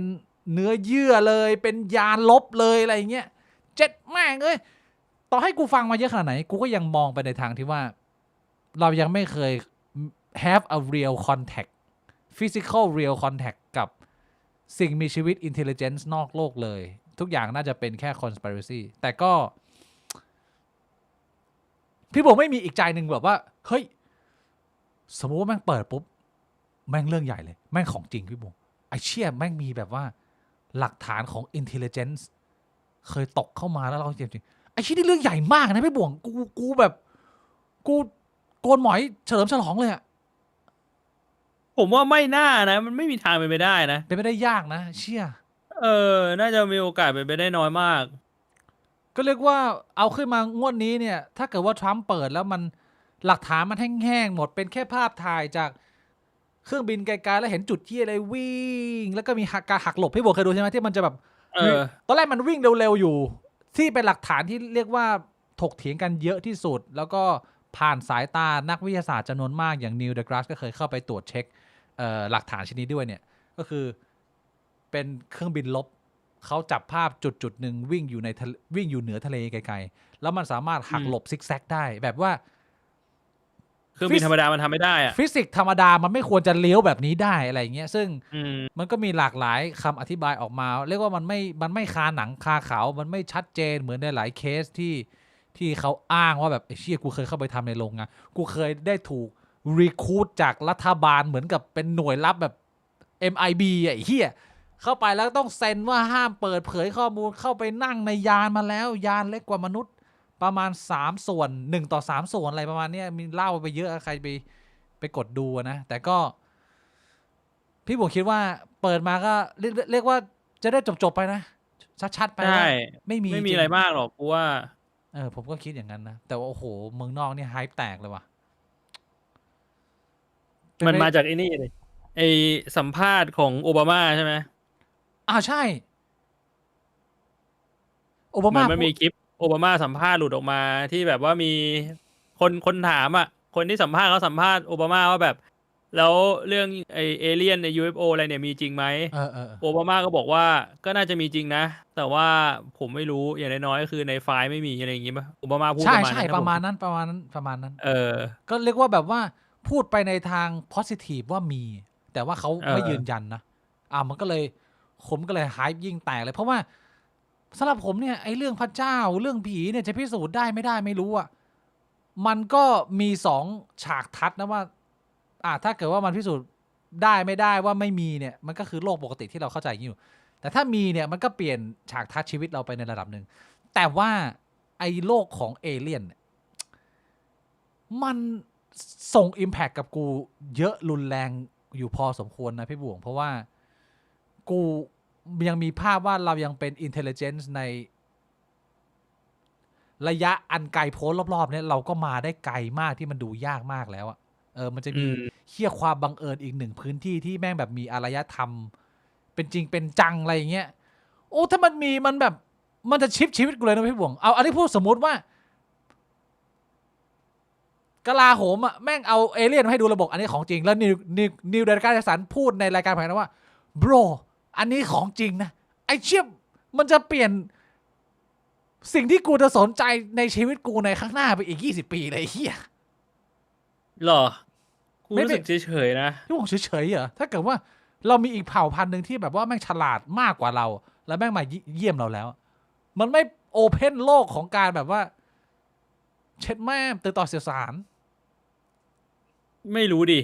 กูรู้สึกว่ามันไม่เปลี่ยนอะไรในมุมมองของกูเท่าไหร่ล่ะแต่ว่าคนมันก็จะให้ความสนใจกันเยอะแหละมันน่าจะเปลี่ยนบริบทของสังคมบางอย่างไปเลยกูว่าถ้ามันแบบถึงขนาดนั้นนะว้าวอยู่นะสำหรับกูว้าวอยู่ก็แอบเผื่อใจไว้ให้เสียวแต่ว่าก็ยังมองภาพนี้เหมือนเดิมว่ามันก็คงจะไม่มีหรอกแล้วก็เปิดมาสักทีได้แล้วคนมันจะได้ไม่ต้องมานั่งเสียเวลาเฮียอะไรกับ conspiracy ไอ้เรื่องเอเลี่ยนมันคุยกันมันหนักหน่วงมากมันเสียทรัพยากรโลกไปเยอะมากพูดตรงเชื่อมันก็ในมุมนึงมันก็ดีมันก็เป็นเหมือนแฟนตาซีจินตนาการสนุกสนานทำไซไฟอะไรอย่างเงี้ยนะแต่มันมีคนก็สูญเสียทรัพยากรเสียเวลาไปกับเรื่องนี้เยอะนะประเด็นสุดท้ายที่ผมจะคุยต่อมาจากเรื่องนี้ที่ผมจะมาถามพี่บวงก็คือหรือมันเป็นไปได้ไหมพี่บวงว่าจริงๆแล้วมันไม่มีพระเจ้าแต่ว่ามันเป็นเอเลี่ยนที่แม่งสร้างโลกของเราขึ้นมาสิ่งที่สร้างเราอ่ะมันไม่ได้เป็นสเกลพระเจ้าหรอกแต่เราเป็นแค่เหมือนเป็นการทดลองวิทยาศาสตร์ของเผ่าพันธุ์หนึ่งเราเป็นโลกในเม็ดฝุ่นแล้วมันก็เหมือนกับว่าเรากับสิ่งมีชีวิตที่เป็นพวกแบคทีเรียคือมึงไปตักน้ำออกมาจากบ่อน้ำขึ้นมาบ่อหนึ่งในนี้มันก็มีจักรวาลของมันที่แบบว่ามาแบบมหาการอะมีเป็นล้านๆตัวอยู่ในนั้นใช่ไหมหรือว่าเราแบบว่าซูมเอาออกมาแล้วก็มีความเป็นไปได้นะมันไม่ใช่พระเจ้าพี่บอกแต่มันเป็นอีกสิ่งมีชีวิตโดยทั่วไปที่กำลังทำการทดลองโง่ๆกับสิ่งมีชีวิตโง่ๆเหมือนเรามองรังมดมันก็มีความเป็นไปได้ว่ามันจะเป็นแบบนั้นพี่บวงเคยบอกผมว่าพี่บวงไม่เชื่อหรืออาจจะไม่รู้แต่มองไปในทางไม่เชื่อมากกว่าเรื่องของผีสางเทวดาเทพเจ้าอะไรอย่างนี้แต่พี่บวงมองว่าไม่ต้องบอกว่าถ้าเป็นเรื่องของสิ่งศักดิ์สิทธิ์อะไรพวกเนี้ยผมไม่เชื่อแต่ถ้าถามว่าพระเจ้ามีจริงไหมผมจะตอบว่าผมไม่รู้มันต้องแยกกันก่อนเรื่องปาฏิหาริย์เรื่องแบบว่าผีสางนางไม้เรื่องแบบคนเหาะเหินเดินอากาศนั้นผมไม่เชื่อผมไม่คิดว่ามันมีจริงแน่นอนแต่พอคุยถึงคำว่า the creator เนี่ยพี่บวงมีความรู้สึกว่ามันมีโอกาสที่จะมีมากกว่าไม่มีพี่บวงคิดยังไงคิดว่ามัน50-50มันไม่รู้ว่าเราต้องไปทางไหนก็เลยตอบว่าไม่รู้50-50เลยเหรอไม่มีทางไปในทางแบบว่าไอเรื่องของคำว่า great design กว่าจะมาเป็นแบบนี้สร้างมนุษย์ที่มันซับซ้อนแบบนี้พี่บวงไม่ให้น้ำหนักไปทางนั้นมากไปกว่าเสียใจว่าก็มันเป็นเรื่องของธรรมชาติและการปรับเปลี่ยนของสิ่งมีชีวิตใช่เพราะว่าคือตรงนี้ผมมานั่งคิดในเชิงปรัชญาเนี่ยผมคิดว่าถ้าสมมุติว่าพลังอำนาจของครีเอเตอร์หรือแบบด้วยคำอะไรก็ตามที่คุณต้องการจะใช้อ่ะมันเยอะมากอ่ะมันก็ทำได้ทุกอย่างในจินตนาการไงรวมถึงการที่เขาจะมีและไม่มีตัวตนในคราวเดียวกันได้นึกออกปะเพราะฉะนั้นน่ะผมเลยบอกว่าคือถ้าคิดกันตามหลักปรัชญาแล้วมันไม่มีทางตอบได้หรอกมันก็ตอบได้แค่ว่าไม่รู้เขาอาจจะมีแต่เขาอาจจะมีพลังอำนาจมากจนทำให้เราไม่สามารถรู้ได้ว่าเขามีไม่ว่าเราจะพยายามแค่ไหนเชี่ยถ้าเป็นแบบเนี้ยก็คือคุณจะบอกยังไงว่าสรุปว่ามีหรือไม่มีก็ในเมื่อเขาเสกให้มันไม่สามารถพิสูจน์ได้ว่าเขามีใช่ไหมแต่เขามีไม่งั้นเขาจะเสกมายังไงแค่นี้มันก็ตันแล้วในมุมของการมานั่งหาเหตุผลเพราะฉะนั้นผมเลยมองว่าการมานั่งหาเหตุผลหรือการมานั่งเชื่อหรือไม่เชื่อมันเป็นเรื่องไร้สาระก็แค่บอกว่าไม่รู้ก็จบมันเกินกว่าขอบเขตของเราพี่บวงตอบดีผมก็มองไปในทรงเดียวกันนะคือก็พยายามเวทความคิดของคนอื่นๆมาด้วยแหละเวลาคนเขานำเสนอว่าเขามองว่าอย่างนั้นเขามองว่าอย่างนี้อะไรเงี้ยแต่สำหรับผมเนี่ยเรียกว่าตอบครั้งเดียวให้ชัดเจนก็คือผมไม่เห็นแพทเทิร์นที่ชัดเจนของการมีอยู่ของสสารหรือสิ่งทั่วไป ทั้งในอดีตปัจจุบันแล้วก็ในอนาคตผมรู้สึกว่ามันไร้รูปแบบมากมันไร้รูปแบบเกินกว่าที่จะบอกว่ามีคนดีไซน์สิ่งนี้มาเพื่ออะไรสักอย่างหนึ่งผมรู้สึกว่ามันแปลกตั้งแต่ว่าในดาวในระยะหลายล้านปีแสงรอบๆตัวเราเนี่ยอย่างแรกคือมีแค่เราทำไมต้องแค่เราทำไมต้องแค่ก้อนหินก้อนนี้ถ้าเกิดว่ามีผู้สร้างก็สร้างหลายๆก้อนก็ได้ไหมหรือว่ายังไงมันยังอะไรอย่างเงี้ยมันมีความแปลกในเรื่องของหรือที่หลายคนบอกว่าโลกเราเนี่ยมันสุดยอดเลยนะมันไม่สามารถเกิดขึ้นได้ตามธรรมชาตินะเพราะว่าต่อถ้าเกิดว่ามีเปอร์เซ็นต์ของเชื้ออะไรหายไปสักนิดหน่อยหรือว่ามนุษย์มันไม่อย่างเงี้ยมึงหายไปนิดเดียวอ่ะมึงจะไม่เป็นแบบนี้เลยมึงจะอยู่เลยไม่ได้ซึ่งกูคิดว่าไอ้เชื้อมันก็ยังเกิดขึ้นอยู่บนความบังเอิญได้เว้ยบอกว่าใช่มันไม่ใช่ว่ามันจะต้องมีดีไซน์เสมอผมรู้สึกว่ามันดูไร้รูปแบบซ้ำมากกว่าด้วยซ้ำถ้าเกิดว่าเรามองไทม์ไลน์ของสิ่งที่เราอยู่ในเฉพาะเอาแค่เวิร์ดที่มึงอยู่เนี่ยทุกอย่างมันดูเกิดขึ้นแบบไร้รูปแบบมากเลยไม่เห็นมีหาอะไรเป็นรูปแบบเลยสำหรับกูแต่ไม่รู้ว่าคนอื่นเขาอาจจะมองต่างกันอะไรอย่างงี้ก็นักวิทยาศาสตร์ก็ถึงพยายามศึกษารูปแบบต่างๆที่มันเกิดขึ้นไงก็เรียกว่ายังเป็นปริศนาและคำถามที่น่าสนใจมากที่สุดคำถามหนึ่งอยู่คู่กับเราไปเรื่อยๆนะฮะแล้วเช่นเดิมคือคุณจะเชื่อยังไงก็ได้ก็ไม่ได้หนักตัวผมหรือพี่บวงเพียงแต่ว่าอย่างที่เคยบอกไปเชื่อแบบไหนไม่สำคัญเท่ากับว่าเมื่อคุณเลือกจะเชื่อแบบนี้กระบวนการคิดของคุณเป็นยังไงแล้วมันส่งผลให้คุณมีกระบวนการคิดในเรื่องอื่นๆในชีวิตเอาไปแอพพลายใช้หรือมีบทสนทนากับผู้อื่นยังไงอันนั้นผมว่าสำคัญกว่า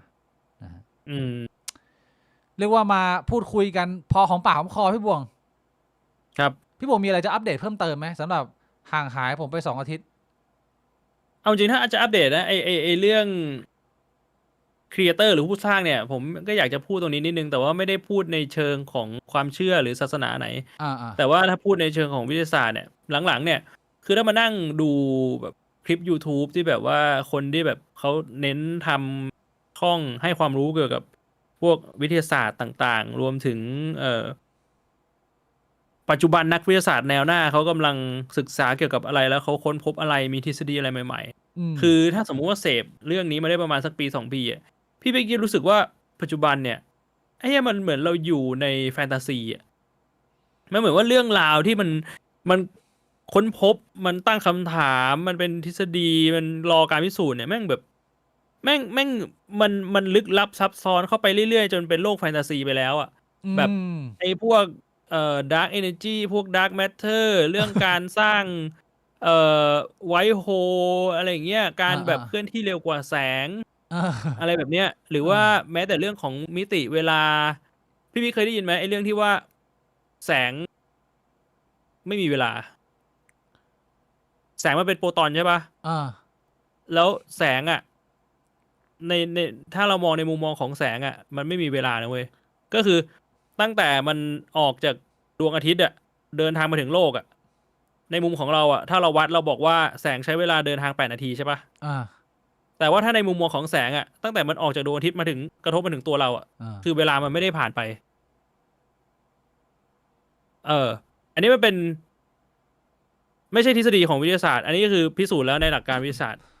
แม่ก็เลยมีการตั้งคำถามว่าอ้าวแล้วถ้าสมมุติว่าในมุมของแสงอ่ะตั้งแต่ออกจากพระอาทิตย์มาถึงตัวเราอ่ะเวลาไม่ได้ผ่านไปในมุมของแสงถือว่าแสงเคลื่อนที่ไหมมันก็เป็นเหมือนมันเป็นทฤษฎีและปรัชญาที่แบบเขาก็มานั่งถกกันเพื่อที่จะคิดค้นทฤษฎีไปต่อความเป็นไปได้ต่อไปใช่ปะใช่จนแบบมันมานั่งบอกว่าจริงๆแสงมันไม่ได้เคลื่อนที่นะมันแค่เคลื่อนที่เวลาเรามองมันในมุมของเราอะนึกออกปะมันเป็นไอ้คำว่า relativity ไอ้ทฤษฎีสัมพัทธภาพอะคือมันเคลื่อนที่เพราะเรามองมันคือความสัมพันธ์ของเรากับแสงแต่จริงๆแสงไม่ได้เคลื่อนที่อะไรเงี้ยแล้วมันก็ไปต่อไปเรื่อยแล้วมันจะไปเรื่องควอนตัมเรื่องเชี่ยอะไรอย่างเงี้ยคือไอ้หลักที่บอกว่าพระเจ้ามันอาจจะมีอยู่จริงและไม่มีอยู่จริงพร้อมกันก็ได้เนี่ยบางคนอาจจะบอกว่าเป็นไปไม่ได้แต่จริงๆในจักรวาลเราเนี่ยควอนตัมแม่งก็เป็นแบบนั้นคือการทำงานของฟิสิกส์ระดับควอนตัมมันก็มี พาร์ติเคิลบางอย่างที่แม่งมีอยู่และไม่มีอยู่พร้อมกันได้หรือแม่งเป็นหลายสถานะพร้อมกันได้อะไรแบบเนี้ยจนแบบบางทีเรามานั่งฟังเรื่องพวกนี้มันเหมือนมันแม่งเหมือนเราไม่ได้อยู่ในโลกแห่งความเป็นจริงแล้วไม่เหมือนเราดูหนังอยู่อะแต่จริงๆมันคือความเป็นจริงที่นักวิทยาศาสตร์เขาพิสูจน์ด้วยเครื่องมือด้วยวิธีการใช่และตัวเลขอะไรแบบนี้เหมือนที่เราเคยคุยกันอะว่าทุกความรู้ทางด้านเทคโนโลยีทางด้านวิทยาศาสตร์ตั้งแต่เราดูมาหลายๆศาสตร์ไม่ว่าจะเป็นฟิสิกส์เคมีชีวะหรือว่าอะไรทั่วไปนะไม่มีเหี้ยอะไรอะที่ฟังดูเป็นเวทมนต์หรือแฟนตาซีเท่ากับโลกของควอนตัมแล้วมันเปิดโอเพนเวิลด์ในหลายส่วนที่แบบว่ามึงมองเข้าไปแล้วมันคงจะคล้ายๆกับคนในยุคปีแบบคศ200อ่ะแล้วมาเห็นคนใช้ iPhone อ่ะมึงคงแบบ what the fuck bro ไอ้เหี้ยมันคือเหี้ยอะไรเนี่ยมึงพลังมันเนี่ยมันทำไมมึงแตะหน้าจอมึงเลื่อนแล้วภาพมันขยับแล้วภาพมันมาจากไหนอ่ะมีเสียงอะไรไม่เข้าใจกูว่าตอนนี้เราก็อยู่ตรงนี้อยู่ในแบบหน้าโรงมหรสพในโลกของควอนตัมแล้วแม่งดูเป็นเชี่ยอะไรที่แบบว่าไอ้ชิ้นนี้มันเรียลิตี้ว่ามันความเป็นจริงว่าอย่างอันนึงที่กูได้ยินแล้วกูว้าวมากแล้วกูไม่เข้าใจนะพยายามจะถามพยายามจะอ่านให้เข้าใจมันก็ไม่เข้าใจนะเพราะว่าองค์ความรู้เรายังไม่ถึงคือเรื่องของentanglement quantum particle อะไรสักอย่างนะพี่บุ๋มเคยได้ยินไหมที่การที่แบบว่าควอนตัม2 อันมัน entangle กันแล้วมันคือกูไม่เข้าใจอ่ะแต่ว่าเขาพูดประมาณว่าถ้าคุณเข้าใจคอนเซปต์ตรงนี้ได้แบบชัดเจนอ่ะคุณจะรู้ว่าเราพอจะมีโอกาสในการทำให้เทเลพอร์ตเนี่ยเป็นความจริงเพราะว่ามันมีอันนี้ที่ผมไม่รู้นะว่าเนื้อหาเป็นไง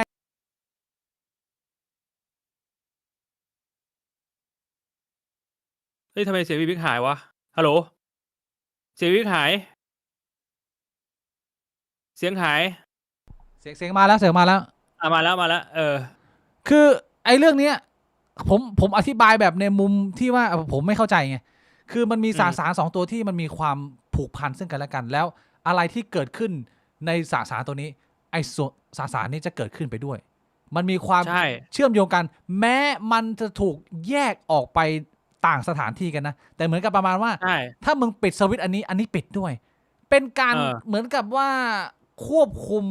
แบบรีโมทโดยที่ไม่ได้อาศัยคลื่นหรือไฟฟ้าหรือเชี่ยเลยแต่เป็นอินเทอร์แอคชั่นของพาร์ติเคิลกันอะไรประมาณนี้เยี่ยพี่บวงใช่เพราะเขาบอกว่ามันเป็นการปฏิสัมพันธ์กันแบบทันทีทันใดคือมันไม่ได้มีการส่งสัญญาณเพราะถ้าสมมุติมันมีการส่งสัญญาณน่ะไอ้สัญญาณเนี่ยมันถูกจำกัดด้วยความเร็วแสงใช่ไหมความเร็วแสงคือความเร็วสูงสุดที่พาร์ติเคิลบางอย่างในจักรวาลนี้มันจะเคลื่อนที่ไปได้แต่ว่าถ้าสมมุติว่ามึงแยกมันออกจากกันแบบไกลมากๆอ่ะสมมุติว่าให้มันอยู่แบบดวงอาทิตย์กับโลกอย่างเงี้ยกว่าที่สัญญาณอะไรมันจะส่งถึงกันได้อย่างน้อยๆมันก็ต้อง8 นาทีก็คือจำกัดที่ความเร็วแสงแต่ว่าไอ้ entanglement เนี่ยก็คือถ้าสมมุติว่าไอ้ด้านซ้ายเนี่ยมันทำอะไรสักอย่างด้านขวามันจะทำตรงข้ามทันทีซึ่งเขาเลยบอกว่าอันเนี้ยมันเป็นหลักฐานของการมันเป็นคำถามนะคือมันก็ยังไม่ใช่เป็นสิ่งที่พิสูจน์ขึ้นมาแต่ว่ามันเป็นคำถามว่าอันนี้มันคือการส่งข้อมูลบางอย่างที่มันเร็วกว่าขีดจำกัดของจักรวาลก็คือความเร็วแสงหรือเปล่าเพราะฉะนั้นเนี่ยมันเลยจะไปเชื่อมกับความเป็นไปได้ที่มนุษย์เราเนี่ยอยู่ในมิติที่3แต่ว่าจริงๆมันมีมิติทับซ้อนเป็นมิติที่4มิติที่5มิติที่6อะไรหรือเปล่า Oh my god เพราะว่าถ้าสมมุติว่าไปนั่งดูเรื่องของมิติเนี่ยถ้าเราจินตนาการคือสมองมนุษย์มันอยู่กับมิติที่3มันจะจินตนาการไม่ค่อยออกหรอกว่ามิติที่4เนี่ยมันอยู่ยังไงแล้วมันมามีความเชื่อมโยงกับมิติที่3ยังไงแต่ว่าถ้าจะให้อธิบายแบบง่ายๆก็คือถ้าสมมุติว่าสิ่งมีชีวิตในมิติที่4เขาอยากจะเข้ามามีตัวตนในมิติที่3ในมุมมองของเราที่เป็นคนที่อยู่ในมิติที่3เขาสามารถอยู่ๆก็โผล่ขึ้นมากลางอากาศได้เลยในมุมมองของเราเลยเหมือนแบบเขาวาร์ปมาปุ๊บออกมาแต่จริงๆเขาเคลื่อนที่ในมิติเขาสมมุติเขาเคลื่อนที่อยู่ในมิติเขาแล้วเขาเอานิ้วมาจิ้มในมิติของเราตัวเนี้ยปุ๊บก็คือนิ้วมันอาจจะมาโผล่กลางหน้าเราได้เลยเจี๊ยอันนี้มันเป็นวิธีการ visualize หรือวิธีการนึกภาพว่าสิ่งมีชีวิตในมิติที่4มันจะมามีปฏิสัมพันธ์กับสิ่งมีชีวิตในมิติที่3ได้ยังไงมันเลยไปเชื่อมโยงกับทฤษฎีของอะตอมพวกอะตอมเนี่ยคือถ้าเราเรียนเคมีเราจะเคยเห็นภาพที่มัน ตรงกลางมันจะเป็นก้อนกลมๆแล้วมันจะมีก้อนวนๆใช่ปะที่เราเห็นตอนเด็กๆแต่ว่าจริงๆอ่ะอะตอมมันไม่ได้ทำงานแบบนั้นคือไอ้ particle หรือว่าไอ้สารต่างๆรอบอะตอมเนี่ยเขาเรียกว่า cloud of possibility ก็คือมันเป็นกลุ่มก้อนของความเป็นไปได้ เวลาคุณวัดว่าตอนเนี้ยไอ้ particle เนี้ยมันอยู่ตรงไหน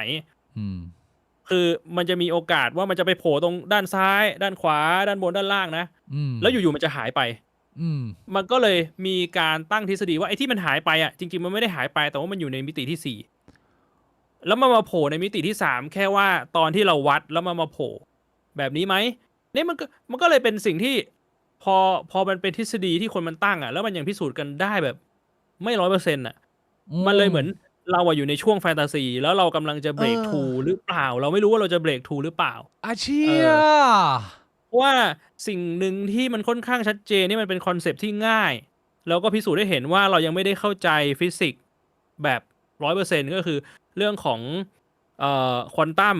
กับเรื่องของไอ้ general relativity แหละผมว่าภาษาอังกฤษผมว่าไม่ค่อยแม่นนะคือฟิสิกส์ของสิ่งเล็กๆกับฟิสิกส์ของสิ่งใหญ่ๆอ่ะมันยังไม่เชื่อมโยงกันทั้งนั้นที่จริงๆเราอยู่ในจักรวาลเดียวกัน2อย่างนี้มันควรจะเชื่อมโยงใช่อะไรแบบเนี้ยเราเรียกว่าเรายังเป็นเหมือนชาวบ้านที่เห็น iPhone ในยุคเรียกว่าก็ดีนะมันก็เป็นอะไรที่ตื่นเต้นแล้วก็ผมก็ยังมีความหวังว่าอย่างน้อยๆผมเป็นคนเจเนอเรชัน Y 1990เกิดมาเล่นเกมบอยแต่ผมหวังว่าตอนผมอายุประมาณสัก85-90ผมจะได้เข้าไปในเครื่องเซอร์โลเกตนะพี่วงที่ผมอยากเข้าไปแบบว่าซิงเข้าไปทั้งตัวเลยแล้วเข้าไปเสียวเข้าไปแบบเสียวแบบสนุกสนานได้ในโลกออนไลน์ไงแต่ว่าตัวจริงไม่ต้องรับเชื้อดีไหมพี่วงปี้มั่วล่ะผมปี้มั่วหมดอะพี่วงปี้มั่วปะล่ะถ้าเกิดว่ามึงเข้าไปในโลกที่แบบว่ามันเป็นโลกจำลองมึงทำอะไรก็ได้ไม่ปี้มั่วก็ถ้าเป็นโลกจำลองก็สามารถเซตติ้งได้นะว่าแบบจูจะแข็งอยู่ตลอดเวลาโหดจัดอย่างงี้เชื่อหมกมุ่นอ่ะ ไม่เอาเวลาไปทำอย่างอื่นนะแบบไปมิวเซียมอะไรเงี้ยโดยที่ไม่ต้องเสพยาแต่ว่าได้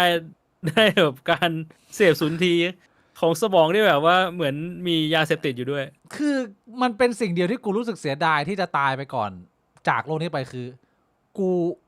ค่อนข้างไฮป์แล้วก็รู้สึกได้เลยว่ามนุษย์เรามันเป็นสิ่งมีชีวิตที่แม่งอัศจรรย์จริงๆอ่ะที่ว่า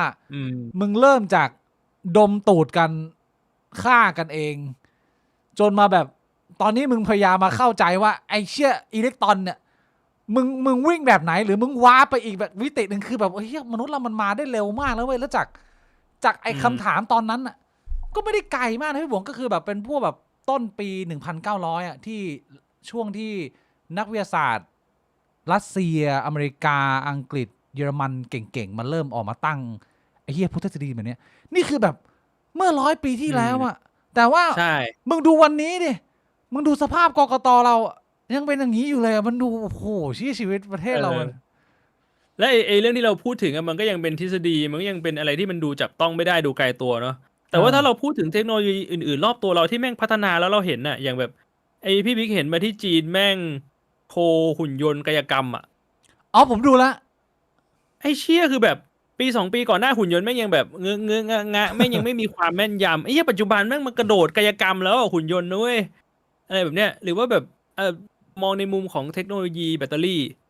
คือแบตเตอรี่ปัจจุบันเนี่ยมันมีผลในชีวิตประจำวันเราเยอะมากเพราะเราใช้ไฟฟ้ากันตลอดใช่ปะแต่ลองนึกภาพว่าถ้าแม่งเป็นแบตเตอรี่ที่แบบในอนาคตอย่างเงี้ยพี่บิ๊กชาร์จทีนึงพี่บิ๊กใช้ไปได้200 ปีคือกับปัจจุบันที่แบบรถไฟฟ้าเนี่ยแม่งยังแบบชาร์จทีนึงวิ่งได้400 กิโลอะไรอย่างเงี้ยว่าแบบคุณภาพชีวิตแม่งจะต่างไปขนาดไหนกับพวกเทคโนโลยีที่แม่งส่งผลกับชีวิตเราจริงเรียกว่าเสียดายแต่ว่าเรามีโอกาสอยู่บนโลกนี้อีกแค่สัก40 ปีพี่บวงรู้ไหมว่าตอนนี้เราเดินมาถึงครึ่งชีวิตแล้วนะคนวัยเราไม่แน่นะก็ถ้าสมมุติว่าคือผมรู้สึกว่าอย่างน้อยๆเราอายุก็ค่อนข้างเยอะแล้วแต่ว่าร่างกายมันยังไม่ผุพังไงก็เจ๊ต้องแข็งคือถ้าสมมุติว่าเทคโนโลยีทางการแพทย์มันพัฒนาไปไกลถึงจุดที่แบบว่าอีก40 ปีข้างหน้าคือมันรักษาอวัยวะที่แม่งเสื่อมถอยไปได้แล้วปัจจุบันทำไม่ได้แต่อนาคตทำได้เราก็อาจจะอยู่ไปได้แบบ150-200 ปีได้นะมีความหวังอารมณ์แบบอารมณ์เมื่อก่อนกลัวเอดคือเป็นเอดเมื่อก่อนมึงตายแน่แต่ปัจจุบันก็เอดก็ไม่ทำอะไรเราแล้ว ใช่ปะยาก็ยังอยู่ได้ใช่มีเราไม่แน่มีความหวังนะที่เราจะได้ไปอยู่ในยุคที่ยืดอายุไขนะจอมมารบวกยังต้องโลดแล่นในป่าพงไพรไปอีกสักพักนะกระต่ายป่า ขอบคุณพี่พิษนะฮะดาวแดง100กูเคยคิดunpopular opinion นะที่ฮิตเลอร์เก็บยิวไปเยอะทำให้ technological advancement เติบโตช้าลงด้วยในโลกเอาจริงๆก็ถ้าไม่มีฮิตเลอร์มันก็อาจจะไม่มีแรงจูงใจให้ต้องพัฒนาอะไรไปนะมันก็คงมีได้มีเสียถ้าไม่มีฮิตเลอร์ไม่มีระเบิดนิวเคลียร์แน่นอนซึ่งพูดตามตรงระเบิดนิวเคลียร์เนี่ยมันถ้าในเชิงทฤษฎีมันไม่ได้เอาไปใช้ทำอาวุธได้อย่างเดียวมันเอาไปใช้ทำอะไรได้หลากหลายก็โรงงานนิวเคลียร์อะไรเงี้ยถ้ามันไม่มีแรงกดดันให้มนุษย์แม่งต้อง break through เรื่องนิวเคลียร์ปัจจุบันแบบว่าโรงงานนิวเคลียร์ก็อาจจะยังไม่ใช่มันคือปรัชญาอันเดียวกับการที่เขาบอกว่ามนุษย์เราทำสงครามเพื่อจะเจริญงอกงามพี่บวงใช่มันเป็นไซเคิลของการทำลายล้างและการแบบเติบโตใช่เหมือนการเผาป่าเพื่อผักหวานนี่คือสิ่งมีชีวิตเราจะพัฒนาไปข้างหน้าได้เราต้องทำลายซึ่งกันและกันไปเรื่อยๆที่ชาเขาไอ้นี่ไงนับถือไงพระศิวะไซเคิลของการทำลายล้างและการเกิดใหม่อันนี้จริงไอ้เชี่ยนี่อันนี้เป็นคอนเซปต์ทางความเชื่อที่แม่งฟิลฟ้าวแล้วแม่งว้าวในโลกไซไฟปัจจุบันต่อให้อิงแบบวิทยาศาสตร์ด้วยซ้ำนะไอทฤษฎีน่าสนใจมากก็ดีใจที่ได้มาเยี่ยมที่เมืองไทยอีก1 ครั้งนะฮะกลับมาอยู่ที่ห้องชิวๆของผมก็หวังว่าเดี๋ยวจะได้เริ่มไล่พบแขกเพื่อนของเรานัดเจอเพื่อนคนนู้นคนนี้นะพี่บวงมีโอกาสเจอกันในเมืองอาทิตย์นี้ถ่ายคอนเทนต์อะไรกันเล็กน้อยถึงปานกลางนะฮะก็ขอบคุณทุกคนมากขอบคุณพี่บวงด้วยที่มานั่งแชทกันสนุกสนานวันนี้ผมคุยแบบเบาๆไม่คุยหนักมากเพราะว่าจริงๆผมมีเรื่องหนักเตรียมไว้ตอนแรกว่าจะจัดตั้งแต่คราวที่แล้วตอนอยู่ไต้หวันแต่ว่าตอนนี้พอมันผ่านบรรยากาศกลับมาเยี่ยมพ่อแม่ผมกลับมาเจอผมรีบกลับมานะคนแรกที่ผมไปหาคืออาม่าผมเป็นสโตรกครึ่งซีกนอนอยู่ที่ร้านนั่นแหละมันจะมีบ้านพักอีกมุมหนึ่งที่อาม่าผมนอนพักอยู่แล้วอาม่าผมเนี่ยนอนติดเตียงมา 5-6 ปีแล้วนะพี่บวงแก่ลงผอมลงแล้วก็ไร้ซึ่งพลังมากขึ้นไปเรื่อยๆแต่ว่าผมกลับมาหาเขาครั้งเนี้ยพอผมมาถึงปุ๊บผมเปิดประตูเข้าไปแล้วผมตะโกนเลยว่าอาม่ากลับมาแล้วนะบิ๊กเองยังจำกันได้ไหมไม่รู้จำไม่ได้หรือเปล่ากูเดินเข้าไปถึงเขาจับมือกูไม่เคยทำมาก่อนจับมือมาแล้วก็มาจูบทีหนึ่งด้วยมือเขาที่แบบแก่แล้วก็แห้งมากแล้วเขาพยายามแบบรับมือกูมาแล้วมาจูบโอ้โหอาม่าจูบมือทีน้ำตาไหลเลยเชียกลับมาอาม่ายังมีชีวิตอยู่ก็เรียกว่าเป็นโมเมนต์ที่ดีมากผมแฮปปี้มากที่ได้กลับมาเจอคนในครอบครัวนะแล้วก็เดี๋ยวจะได้เจอเพื่อน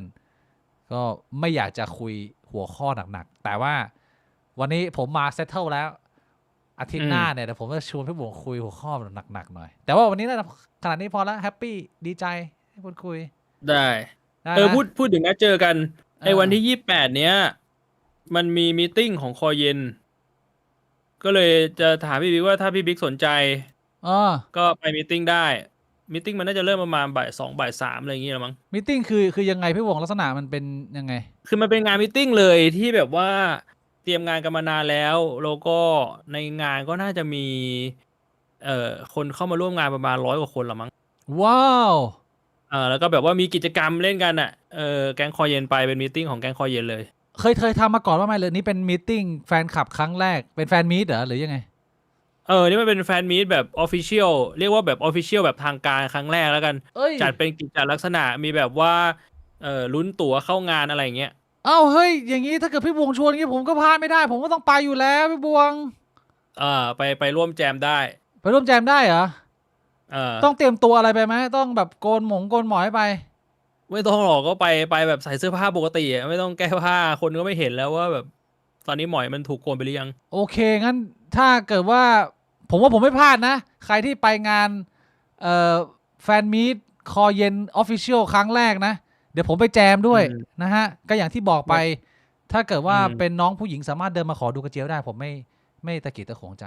พี่พิกแต่งงานแล้วนะ เอาให้ดูกระเจียวอย่างเดียวไม่ได้พี่บวงไม่ได้หรือเปล่าวันเนี้ยอ้าวที่พี่บวงไปมองเวลาเห็นสาวเดินโชว์ขอบข้างนมพี่บวงบอกว่าดูได้ไม่ผิดถ้าผมจะโชว์กระเจียวบ้างมีปัญหาอะไรอ้าวแล้วแฟนพี่บิ๊กโอเคหรือเปล่าโอเคมันไม่เกี่ยวกับผมว่าโอเคไม่โอเคแฟนผมเขาก็ไม่ซีเรียสผมแล้วแต่งตัวโป๊ะว่าแบนเพราะผมมั่นใจผมอยากโชว์อ่ะเขาไม่ได้ไม่ซีเรียสเหรอไม่ซีเรียสชิวๆนะชิวๆขอดูได้แต่ว่ามันอาจจะผิดกฎหมายหรือเปล่าถ้าแบบเห็นแค่แบบไซส์บู๊อะไรอย่างเงี้ยมันไม่ผิดกฎหมายไงมันไม่ถือว่าอนาจารไงอันนี้ไม่ได้อนาจารผมไม่ได้ไปยืนถกกระเจียวอยู่หน้างานฮัลโหลอย่างนี้ไม่ใช่ก็คือผมเป็นแบบว่าต้องไปในที่ส่วนตัวด้วยเหรอไปขอดูแบบ2 คนที่ส่วนตัวผมก็ดึงกางเกงมาแป๊บนึงคุณก็เชิงเงอมองมาก็จบแล้วไม่มีหลักฐานไม่บวงเฮ้ยแต่แบบนี้พี่บิ๊กจะโดนแบล็กเมลได้หรือเปล่าไม่เป็นได้ไงวะแบบลุยซีเคอะแบบขออนุญาตแล้วอะแต่ว่าสุดท้ายเขามาแบบบอกว่าเฮ้ยพี่บิ๊กมันโคจูให้หนูดูได้ยังไงแบบนี้อนาจารมันอนาจารมันไม่ต้องในที่สาธารณะนะอนาจารในที่สาธารณะเนี่ยมันหนักแต่ว่าถ้าอนาจารเนี่ยมันไม่ต้องที่สาธารณะมันก็โดนได้ผิดกฎหมายพี่บิ๊กแต่ว่าน้องเขาเป็นคนขอครับผมอัดไว้ตอนแรกผมจะอัดไว้เลยว่าเขาพูดว่าขอดูจูหน่อยครับพี่บิ๊กเนี้ยกูต้องมีอัดประโยคนี้ไว้แต่เขามาบอกทีหลังได้ว่าพูดเล่นเนี้ยอัดไว้จริงพูดจริงแต่ว่าพูดเล่นอ้าวถ้าอย่างนั้นผมว่าศาลต้องเข้าข้างทางผมอยู่แล้วว่าผมจะไปรู้ได้ไงว่าคุณพูดเล่นผมก็ถกหมดอ่ะศาลก็อาจจะเข้าข้างชนะในศาลแต่แพ้ในโซเชียลมีเดียไงพี่บิ๊กกูจะแพ้ในโซเชียลมีเดียได้ไงวะพี่บอกกูไม่ได้เป็นคนไปขอเขานี่เขามาขอดูจูโดนด่าโดนลุมด่าแบบว่าโหต่อให้เขามาขอแต่ว่าเขาอายุไม่ถึงหรือเปล่าเนี่ยโอ้โหไปเรื่องอายุนี่ทีนี้ไปกันใหญ่เลยเขาต้องขอดูบัตรอีกถ้าใครขอดูจูผมก็ต้องขอดูบัตรถ้าสมมุติว่าบัตรปลอมดูบัตรแล้วแบบโอ้ยอายุ19แต่จริงๆน้องเขา16เนี่ยโอ้โหพี่บิ๊กทีนี้ติดคุกเลยนะโหผมว่าต้องจ้างสตาฟแล้วต้องมีการตรวจเช็คข้อมูลประวัติส่วนตัวเยอะหน่อยโหมันต้องยุ่งยากขนาดนั้นเลยเหรอก็แค่ไม่ต้องให้เขาดูจูอะไม่ให้ดูจูก็ได้อ๋อไม่ให้ดูจูนะฮะไปร่วมงานคอเย็นวันที่27นี้อ่ะพี่บง28นี้28เป็นวันเสาร์แต่ว่าอันนี้ผมแจ้งพี่บิ๊กก่อนคือถ้าไปร่วมเนี่ยผมก็ไม่รู้ว่าไปร่วมในฐานะแบบว่าคนเข้างานหรือเปล่าหรือยังไงคนเข้างานได้มันเป็นโควต้าของผมคือคอเย็นมีโควต้า1 คนนึกออกปะแล้วผมไม่มีใครให้เป็นโควต้าแล้วไงก็เลยชวนพี่บิ๊กได้ก็ผมก็ไปตำแหน่งไหนก็ได้ถ้าเกิดว่างานรันแบบว่าผมเกะกะผมก็ไปยืนชิวๆดมดอกไม้อยู่ข้างนอกงาน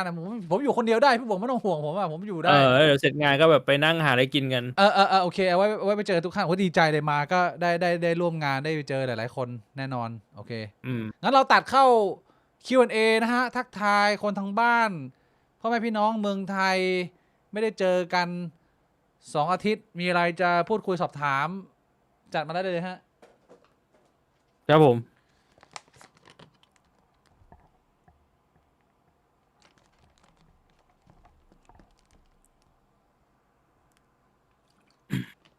มาเป็นเซตปุ้งQ&A คำว่าพรสวรรค์กับพรแสวงในนิยามหรือว่าในความคิดของพี่ๆเป็นยังไงครับแล้วในช่วงชีวิตของพี่เคยเห็นคนที่มีสิ่งที่เรียกว่าพรสวรรค์บ้างไหมเคยเห็นเราเคยคุยเรื่องนี้กันไปแล้วค่อนข้างใช่ดีฟอยู่พอสมควรพี่บวงตอบน้องจริงๆก็ได้ผมคิดว่าพรสวรรค์เนี่ยมันคือที่คุณเคยได้ยินพระเจ้าให้ของขวัญมามันประมาณนั้นแหละมันคือการที่สมองของคุณมันทำงานกับเรื่องบางอย่างได้ดีกว่าคนอื่นอย่างเช่นสมองคือคนเรามันมาจากสมองและร่างกายใช่ไหมร่างกายกับสมองคุณมันอาจจะถูกสร้างมายังไงไม่รู้ทำให้เล่นแบดได้ดีกว่าคนอื่นอันนี้คือพรสวรรค์มันหมายความว่าตอนคุณเริ่มเล่นแบดเนี่ยคุณจะเก่งเร็วมากแต่ว่าสุดท้ายมันจะไปวัดกันตรงพรแสวงว่าใครจะเป็นที่1อันนี้ผมมองมุมนี้ผมเห็นด้วยถ้าอนาคตพี่สามารถแช่แข็งจูไว้ได้แล้วสามารถส่งต่อให้ลูกหลานในอนาคตได้คำถามคือพี่อายไหมที่จะต้องให้ลูกหลานเห็นกระเจียวทรงปูป้าและสั้นป้อมไม่อายนะตอนนั้นตายไปแล้วคงไม่สนใจอะไรแต่ว่าคงจะไม่ฟีดหำส่งต่อไปตั้งแต่แรกน่าจะเป็นคำถามถึงพี่บุ๋งคนเดียวแล้วสาวใหม่นี่ยังไงพี่บ่วงสาวใหม่ไม่มีครับคืออะไรไม่มีสาวใหม่ไหนไม่มีสาวใหม่เหรอ พี่บวงตอนนี้ยังโสดอยู่ยังโสดอยู่ไม่มีสาวนะไม่มีสาวไม่มีแบบว่าเปิดตัวแนะนำให้ผมรู้จักสาวใหม่นะไปงานจะทำบราวนี่ไปแจกไหมไม่ครับผมไม่มีใบอนุญาตในการประกอบเวชกรรมอันตรายนะมันต้องใช้ Q&A เคยใช้จปกไหมรีวิวด้วยจกปคืออะไรจิมกระป๋องพี่บวงมีเคยใช้ครับพี่บวงชอบถามว่ารีวิวเหรอก็มันก็ดีกว่าช่วยตัวเองแบบปกตินะแต่ผมรู้สึกว่ามันยุ่งยากกว่าใช่ผมก็เคยใช้อยู่เล็กน้อยเป็นแบบพวก one time use คือความรู้สึกมันก็ดีกว่าแหละแต่ว่ามันยุ่งยากกว่าแล้วก็เป็นค่าใช้จ่ายที่ไม่จำเป็นอย่างพี่บวงเนี่ยวันหนึ่ง4-5 รอบผมคิดดูว่าถ้าเกิดว่าต้องใช้จิมกระป๋องถ้าเป็นแบบอย่างใช้ครั้งเดียวแล้วทิ้งเนี่ยมันก็เป็นค่าใช้จ่ายที่เยอะผมว่าใช้แบบล้างได้สิใช้แบบล้างได้ก็ได้แต่ว่ามือมันก็เสียวพี่บวงผมก็ไม่ได้รู้สึกว่ามือมันไม่เสียวนะใช่ไหมล่ะมันเสียวเกินคือผมเคยใช้แบบมันสัมผัสมันหนึบหนับเกินแล้วผลที่ตามมาก็คือมันก็เสียวแหละแต่ว่าถลอกเพราะว่ามันหนึบหนับเกินนะพี่บิ๊กหนึบหนับเกินมันถลอกได้ยังไงวะก็คือมันก็คือแรงเสียดทานที่มันเยอะเกินแล้วมันอันนั้นไม่ใช่ความหนับนะมากเกินจนมันถลอกเพราะพี่บวงทารุณไงพี่บวงใช้งานแบบโหดร้ายแบบไม่ทนุถนอมแต่มันก็คือผลข้างเคียงไงตอนนี้กำลังแบบทำกิจกรรมอยู่มันก็ยังไม่ได้รู้สึกแสบหรอกมันยังไม่รู้ตัวว่ามันถลอกหรอกมันแบบกำลังหันษาอยู่รู้ตัวอีกทีก็แสบแล้วตอนไปล้างถ้าพวกพี่เป็นนักโทษประหารพวกพี่จะกินอะไรเป็นมื้อสุดท้ายครับผมมันคงอยู่ที่อารมณ์ตอนนั้นว่าอยากกินอะไรมันผมก็มีอาหารที่ชอบหลายอย่างแล้วอารมณ์มันก็เปลี่ยนไปเรื่อยๆคงจะบอกตอนนี้ไม่ได้หรอกถ้าให้ผมตอบแบบจริงๆเลยไหมผมคิดว่าผมอาจจะไม่มีฟู้ดแอปเปอร์ไทก็ได้หมายความว่าผมอาจจะไม่ได้อยากกินอาหารนั้นก็ได้เพราะว่าผมเคยผ่านช่วงเวลาความเครียดที่มันเครียดหนักมากๆเรียกว่ามันไม่ได้ใกล้เคียงกำลังที่มึงจะโดนประหารหรอกแต่ถ้าสิ่งที่ผมเคยเจอมาในชีวิตเนี่ยมันหนักขนาดที่ทำให้ผมไม่ต้องกินอะไรเป็นหลายๆวันได้เลยผมคิดว่าอันนั้นน่าจะหนักกว่าเยอะถ้าเกิดเขาให้ผมเลือกกินนะหรือเลือกบริโภคก่อนโดนประหารนะผมไม่เลือกอาหารนะผมเลือกกัญชานะผมบอกว่ามึงเอากัญชามาให้ก็ตัวนึงจบเรื่องจบราวไม่กินข้าวกินข้าวไม่ลงผมคงจะแบบขอแบบฟูลคอร์สเลยก็คือแบบว่าของขาวของคาวน้ำของหวานเนี่ยมันต้องแบบมาเต็มกินลงโหพี่บวกเราจะโดนประหารคือผมมานั่งคิดที่พี่บิ๊กพูดถูกเลยคือเคยอยู่ในจุดที่แบบแดกข้าวแล้วไม่รู้สึกถึงรสชาติแต่ว่าพอมานั่งคิดว่าถ้ารู้ตัวว่าจะโดนประหารจริงๆคงจะทำใจถึงจุดหนึ่งถึงจุดที่ว่าวันสุดท้ายที่จะโดนประหารกินลงใช่เป็นแบบกูทำใจมาแล้วกูขอซัดมื้อสุดท้าย live like legend คิดว่านะเชี่ยผมน่าจะขอเป็นสเต็กแล้วของหวานเนี่ยต้องมีกล้วยเชื่อมมีหนมถ้วยชอบกินหวานไงหนมถ้วยนี่คืออะไรวะพี่บ่งกูเข้าใจหนมถ้วยถูกไหมเนี่ยหนมถ้วยคือเวลาถ้วยที่ข้างล่างมันจะเป็นเหมือนกะทิเหนียวนิดนึงแล้วข้างบนเป็นแป้งกะทิข้างล่างเป็นเหมือนสังขยามันจะมี2 ชั้นมันจะใส่ในถ้วยกระเบื้องเล็กๆป่ะใส่ในถ้วยกระเบื้องเล็กๆแล้วแค่ออกมาอันนั้นคือข้างล่างของหวานโปรดพี่บวงเหรอข้างล่างมันจะเหนียวหวานข้างบนมันจะแบบว่าละมุนเหมือนโฟมเค็มนิดนึงแล้วพอมากินยากแล้วมันจะอร่อยทุกวันนี้หากินยากแล้วใช่ไหมไม่ค่อยมีร้านขายใช่โอ้คือผมชอบกินของหวานไทยเยอะหนมถ้วยหนมใส่ไส้แล้วก็มีกล้วยเชื่อมใช่ป่ะมีอะไรอีกวะไอที่มันเป็นข้าวเหนียวใส่กล้วยเขาเรียกว่าอะไรแล้วนะจำไม่ได้แล้วแต่แบบชอบข้าวเหนียวมูนเหรอไม่ใช่ข้าวเหนียวแล้วก็มีกล้วยแล้วก็มีถั่วดำไซบูฟประมาณนั้นไซบูฟกับท็อปบูฟพวกพี่ชอบแบบไหนมากกว่ากันและเหตุผลเพราะอะไรครับชอบไซบูฟมากกว่านะทำไมพี่บุ๋งชอบไซบูฟมันหาดูยากกว่าไงแล้วคือผมรู้สึกว่าท็อปบูฟเนี่ยมันดันได้ถ้าสมมุติว่านมคุณทรงไม่สวยแต่คุณดันให้มันทรงสวยได้แต่ว่าไซส์บูฟเนี่ยนมคุณมันต้องทรงสวยโดยธรรมชาติมันถึงจะดูสวย ถ้าทรงมันไม่สวยมันดันไม่ได้มันจะดูแบบมันทรงมันไม่สวยโอ้พี่บวงคิดซับซ้อนมากเลยคือสำหรับผมเนี่ยผมแบบว่าผมนึกภาพเรื่องนี้แล้วผมแบบคล้ายๆเหมือนแบบหมาโง่ๆตัวหนึ่งคือผมแค่คิดว่าสมองผมมันถูกบิวอินมาให้เวลาเห็นนมเห็นร่องนมแล้วมันรู้สึกว่าภาพนี้มันรู้สึกดีมันกระชุ่มกระชวยผมชอบท็อปบู๊มากกว่าว่ะพี่บวง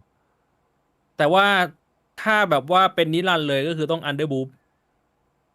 จริงเหรอวะอันเดอร์บู๊เนี่ยนะจริงพี่บิ๊กคือมองเสยขึ้นมาแบบเห็นแบบล่องตรงแอปซะหน่อยอ่ะโอ้โหอันนั้นคือนิรันดร์เลยเหรอเออแต่ถ้าเกิดมันเป็นชองราในเว็บหนังโป๊เลยด้วยจริงเหรออันเดอร์บูฟเนี่ยมันแล้วชื่อหาดูของดียากด้วยชื่ออะไรวะ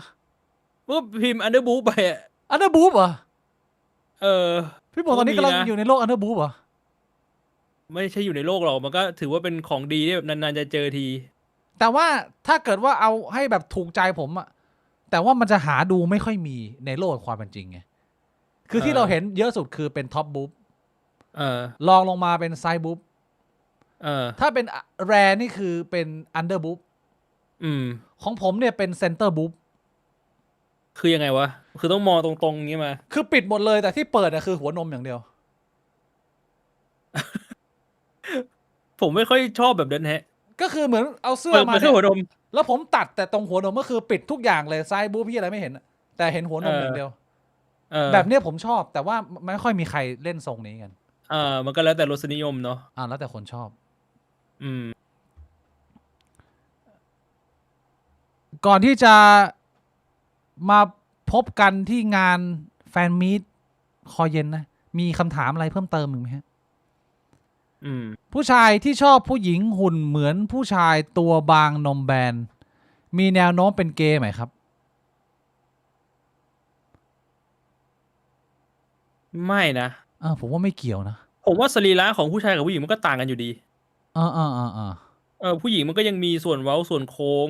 อยู่ใช่ผมว่าไม่เกี่ยวนะพี่บิ๊กกับพี่บวงพี่บิ๊กอยู่กับพี่บวงมานานเคยมีครั้งที่เจอพี่บวงเสียงขาว2 มาตรฐานแล้วฉุนบ้างไหมครับ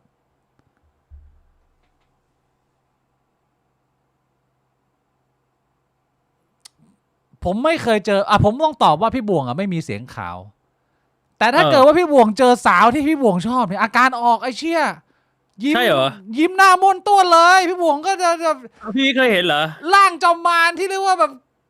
แก่กล้าที่จะแบบว่าขึ้นเสียงตั้งคำถามชี้นิ้วอย่างเงี้ย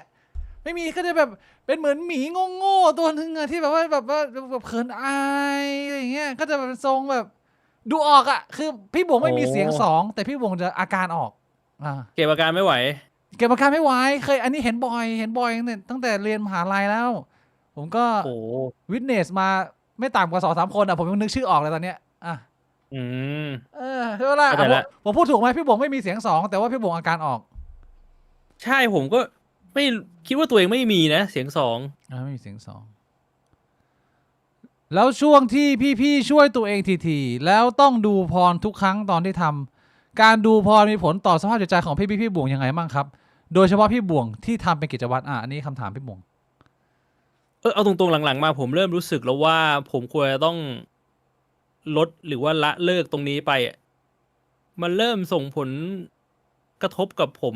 นิดหน่อยๆแล้วเหรอที่เราเคยคุยกันมาเรื่องเดิมมันก็คือ desensitize ของการใช่เรื่องของการที่เราติดโดพามีนแล้วเราคือมันไม่ได้หมายถึงว่าตอนผมดูหนังโป๊แล้วผมไม่รู้สึกจิตตกหรืออะไรอย่างนี้นะแต่ว่าผมมาสังเกตชีวิตตัวเองว่าผมไม่ค่อยมีความต้องการจะไปทำอย่างอื่นนึกออกปะมันเหมือนเราต้องการที่จะมีความสุขแล้วเราก็จะนึกถึงแต่เรื่องของการช่วยตัวเองแล้วผมอยากให้ชีวิตมันหลากหลายกว่านี้ไงคือถ้าสมมติว่าไม่ได้คิดถึงอนาคตว่าอยากให้ชีวิตมันหลากหลายกว่านี้ก็คงไม่ได้ซีเรียสอะไรเรื่องพวกนี้แต่ว่าอ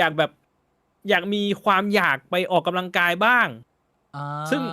รากของปัญหามันคือการติดโดพามีนจากการช่วยตัวเองใช่ปะก็เป็นไปได้สูงพี่บุ๋มวิเคราะห์ดีใช่มันมีส่วนนะมันไม่ใช่แค่เรื่องของการอยากไปทำกิจกรรมนะบางทีมันอาจจะเป็นเรื่องที่ลึกไปกว่านั้นอย่างเช่นมึงอาจจะขาดแรงจูงใจในการมี human connection ด้วยเพ ใช่ ราะว่ามัน ใช่ มันจบกับอย่างเดียวได้ มันไม่ใช่แค่เรื่องของการ เออ ใช่ไหมมันแบบว่ากู ไม่ พอ ว่า ใจ เขารู้ แล้ สึ ว กว่า ก็จบละ ทำไมกูจะมีแฟนไปทำไมวะ ถ้าแบบว่ากูก็ชักว่าวทุกวันอยู่แล้ว อะไรอย่างเงี้ย มันก็เป็นความคิดแบบนั้น อืม แต่ว่าพอมองไปในอนาคตอะก็รู้สึกว่า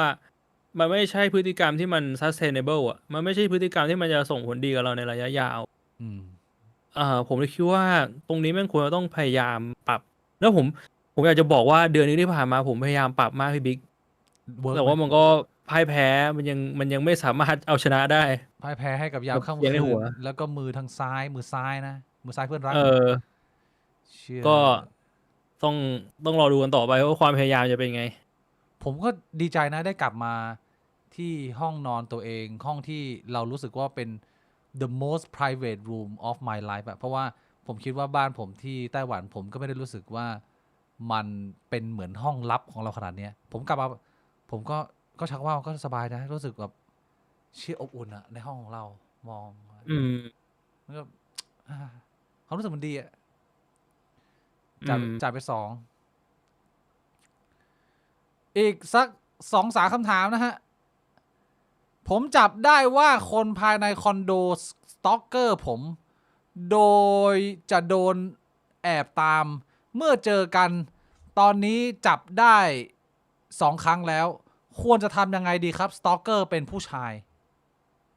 ขอตอบขอบคุณคุณก้อซันด้วยครับสำหรับ20เมม โอ้ my god ขอบคุณคุณก๊อตสำหรับ20 เมมครับโอ้ my god ยังไงดีโดนสตอกเกอร์เป็นผู้ชายด้วย คือสำหรับผมเนี่ยผมไม่รู้ว่าคำแนะนำของผมมันจะทุกคนมันจะใช้ได้หรือเปล่า แต่ผมคิดเร็วๆเลยคือ ผมเจอปัญหาแบบเนี้ยผมคอนฟรอนต์เลยพี่บุ๋งผมเผชิญหน้าเลย ผมแบบว่า อืม ผมอยากมี conversation กับมึง ว่าถ้ามึงไปมาฮัลโหลพี่ชายว่าไงพี่มีอะไรให้ผมต้องการจะช่วยหรือเปล่า ผมเป็นคนสไตล์นี้ซึ่งผมเข้าใจว่ามันไม่ใช่ทุกคนมาคอนฟรอนต์เว้ยแต่ว่า อืม เพราะถ้าคุณถามผมอ่ะผมก็จะให้คุยเลยไงว่านายต้องการอะไรมีอะไรให้เราช่วย อะไรคือ what do you want bro let me know bro อะไรประมาณเนี้ย แล้วถ้าเขาอยากดูกระเจียวอ่ะเขาบอกโอ้อยากขอดูกระเจียวหน่อยครับ กูก็จะดูทรงว่ากูสู้ได้ไหมถ้ามันเป็นทรงที่กูรู้สึกว่ากูสู้ได้แล้วดูกระเจียวทีเดียวมันจบกูว่าเปิดแบบเร็วๆแบบแป๊บๆจบไม่มีขอครั้งที่2จ่ายตังค์แต่ถ้าเกิดว่าผมดูทรงแล้วเนี่ยผมรู้สึกว่าผมสู้เขาไม่ได้ผมก็จะไม่เอาเหยื่อโยนเข้าไปล่อที่หน้าเขาอ้าวถ้าสู้ไม่ได้มันไม่ยอมเหรอ ก็ต้องแบบยอมแต่โดยดีสิลุลาบนี่ครับให้ดู คือผมรู้สึกว่าเขาตัวใหญ่กว่าเขามีความโรคจิตในนี้ผมต้องหาแบบว่าผู้ช่วยแล้วผมอาจจะต้องแจ้งตำรวจ อ๋อ แต่ถ้าเกิดว่ามาแบบตัวเล็กร่างบาง หาผู้ช่วยก่อนไปคอนฟรอนต์ หาผู้ช่วยกลับไปคอนฟรอนต์ไม่งั้นเดี๋ยวปัญหามาเดี๋ยวจะแก้ไม่ได้พี่ผมเคยโดนสตอกเกอร์บอกผมเคยโดนสตอกในชีวิตอะผมบอกเลย ไม่เคย ผมไม่น่าจะเป็นคนที่ มีใครอยากจะมาสต็อก ทำไมอะพี่บวงสาวๆเขาเซลล์อยู่ตั้งเยอะแยะมองด่วนพี่บวงอะ โหเมื่อก่อนก็ไว้หนวดไว้เคราลุงลังอ่ะ ก็เท่ดี มีแต่คนจะกลัวไปสต็อกเขาหรือเปล่า บางคนเขาชอบแบบนี้นะพี่บวง ใช่เหรอ แบบกระต่ายป่าอะ ผมไม่เคยฮะตอนพี่บิ๊กโดนเป็นไง มันเหมือนกับเนี่ยประเด็นเนี้ยผมไม่ได้หยิบมาเล่าตั้งแต่คราวนู้นแล้วจำได้ แยกก่อน เพศไหน เพศหญิง โอเค มันเหมือนกับไอ้เรื่อง ตอนนั้นที่ผมจะคุยเรื่องของพี่สแตมแล้วผมดูภาพยนตร์หนึ่งที่ชื่อว่าเรื่อง Baby Reindeer แล้วผมอยากจะเอาหัวข้อสตอกเกอร์มาพูด แล้วเรื่องเนี้ยผมไม่ได้หยิบมาพูดเพราะว่าสุดท้ายแล้วคดีพี่สแตมมันคดีมันพลิก แล้วไอ้เรื่องที่ผมเคยโดนสตอกผมไม่ได้เอามาเล่าไงเพราะว่าเราไม่ได้คุยเรื่องนั้นต่อแล้วก็ไปคุยบนประเด็นของพี่สแตมแต่ว่า มันเหมือนกับที่ในหนังมันเล่าเลยนะพี่บวงคือตอนที่มึงเป็น nobody อะตอนที่มึงเป็นคนที่มึงไม่ได้เห็นคุณค่าตัวเองแล้วมึงไม่ได้รู้สึกว่าตัวเองมีคุณค่าต่อให้มึงโดนสต็อกนะแล้วการสต็อกนั้นเป็นการสต็อกที่ in general คนมองว่ามีความอันตรายมีความแบบแปลกๆนะแต่คนที่โดนสต็อกเองมีความสุขนะเว้ยในฐานะที่มึงเป็นคนที่ไม่มีความภาคภูมิใจไม่มี confidence ไม่มีคุณค่าในตัวเองเลยต่อให้สต็อกมึงมีเกิดขึ้นในชีวิตมึงอะแม้จะอันตรายแต่ว่ามึงไม่เลือกตัดออกนะเพราะว่ามึงชอบเสพการได้รับการยอมรับแบบ โอเวอร์เกินเบอร์มันช่วยหล่อหลอมจิตใจคนหลากหลายคนนะไอพฤติกรรมสต็อกแม้ตอนหลังมึงจะพบว่าไอเชี่ยแม่งสร้างปัญหาให้ชีวิตมึงนะคือมึงเราต้องเจอกับความเจ็บปวดจนพอก่อนอะมึงถึงจะหยุดเสพโดพามีนที่ได้จากสต็อกเกอร์เป็นเรื่องที่น่าสนใจมากแต่ว่าเดี๋ยวเอาไว้คุยวันหลังตะกี้มีคนมาบอกว่าจริงๆผมเคยโดนพอลองนึกย้อนกลับไปก็ใช่ไอตอนที่หลังๆแล้วผมนึกย้อนกลับไปช่วงวัยเด็กมันไม่มีไงแต่ไอที่เคยเล่าวันนั้นนะที่โดนในงานที่เคยเล่าให้พี่บิ๊กฟัง2 น้ำ 500ผมจำได้อันนั้นมันก็เป็นประสบการณ์ที่งงๆเหมือนกันคำถามสุดท้ายแล้วเดี๋ยวเราส่งทุกท่านไปพักผ่อนแยกย้ายนะฮะวันนี้ก็เรียกว่าคุยกันหอมปากหอมคอให้พี่บวงเลือกคำถามสุดท้ายเนี่ยโอ้โหมาเป็นชุดเลยเนี่ยเอามาอันหนึ่งพี่บวงสตรีมเมอร์รุ่นน้องที่จะมาสตรีมเกมกับพี่บิ๊กในวันศุกร์นี้ใช่ปีแอร์โอกาวะหรือไม่ใช่ครับใครคือปีแอร์โอกาวะปีแอร์โอกาวะเป็นช่องเล่นเกมที่เขาเรียกผมไปคุยเมื่ออาทิตย์ก่อนนู่นก่อนที่ผมจะมาเนี่ยไปคุยเรื่อง5 เกมอันดับในดวงใจแบบพูดคุยแนะนำตัวทักทายกันเล็กน้อยเป็นช่องเกมแต่ว่าวันศุกร์นี้ผมจะเล่นรีแอนิมอลเนี่ยไม่ได้เป็นความลับอะไรคือผมจะเล่นกับน้องเอิร์ธรีแอนิมอลมันเป็นเกมที่คุณจะต้องมีดูโอเล่นผจญเนื้อเรื่องไปด้วยแล้วผมก็อยากหาจังหวะเล่นเกมกับน้องเอิร์ธเป็นใครก็ผมรู้จักน้องเอิร์ธจากโปรเจกต์แรกที่ทำให้ผมรู้จักแก๊งคอเย็นก็คือตอนที่ผมขอพี่บ่วงไปจอยโปรเจกต์ Minecraft กับทางคอเย็นแล้วตอนนั้นก็มีน้องเอิร์ธนะฮะก็เป็นสตรีมเมอร์คนหนึ่งเขาก็มีช่องของเขาแล้วเขาก็เป็นคนอาสาที่จะcreate โลก Minecraft ตอนนั้นที่เราเล่นกันเขาเปิดเซิร์ฟให้เขาดูแลเรื่องเซิร์ฟเวอร์ให้ใช่ครับผมก็เลยได้รู้จักน้องเอิร์ธพร้อมกับรู้จักลุงจีเลยอ่ะผมอ่ะก็เดี๋ยวน้องเอิร์ธเข้ามาแจมเล่นรีแอนิมอลกับผมวันศุกร์นี้แค่นั้นเองโอเคก็ถ้าไม่มีอะไรเราเจอกันเสาร์นี้พี่บวงใช่เราเจอกันเสาร์นี้นะแล้วก็มีใครที่ไปเจอคอนเย็นก็สามารถเข้ามาทักทายได้นะฮะผมจิตใจดีเฟรนลี่กับทุกท่านแต่ว่าตะกี้มีข้อสรุปแล้วนะไม่ขอดูเจียวไม่ขอดูเจียวไม่ได้ผิดกฎถือว่าผิดกฎงานในงานไม่อนุญาตให้ขอดูกระเจียวนะฮะครับโอเคสำหรับวันนี้สนุกแฮปปี้แอนจอยมากนะครับขอบคุณพี่บวงขอบคุณทุกท่านที่สนับสนุนมาอย่างเช่นเคยขอบคุณที่ให้โอกาสผมไปพักผ่อนเอาเวลาพาครอบครัวที่ไต้หวันไปเที่ยวที่เชียงใหม่เป็นทริปที่ดีมากแล้วก็พี่บวงก็ได้มีเวลาพักผ่อนจากงานจากที่ทำกันมาแบบเรียกว่าแทบจะไม่หยุดเลยพี่บวงถ้าเป็นพนักงานก็คือดีเด่นจัดนะเราหยุดเฉพาะช่วงเวลาที่เราต้องไปติดทริปจริงๆไม่งั้นเรามาเจอกันตลอดก็เอาไว้เจอกันใหม่พุธหน้าอีก1 ครั้งนะสำหรับวันนี้บิ๊กบวงขออนุญาตลาไปนอนก่อนครับสวัสดีครับสวัสดีครับ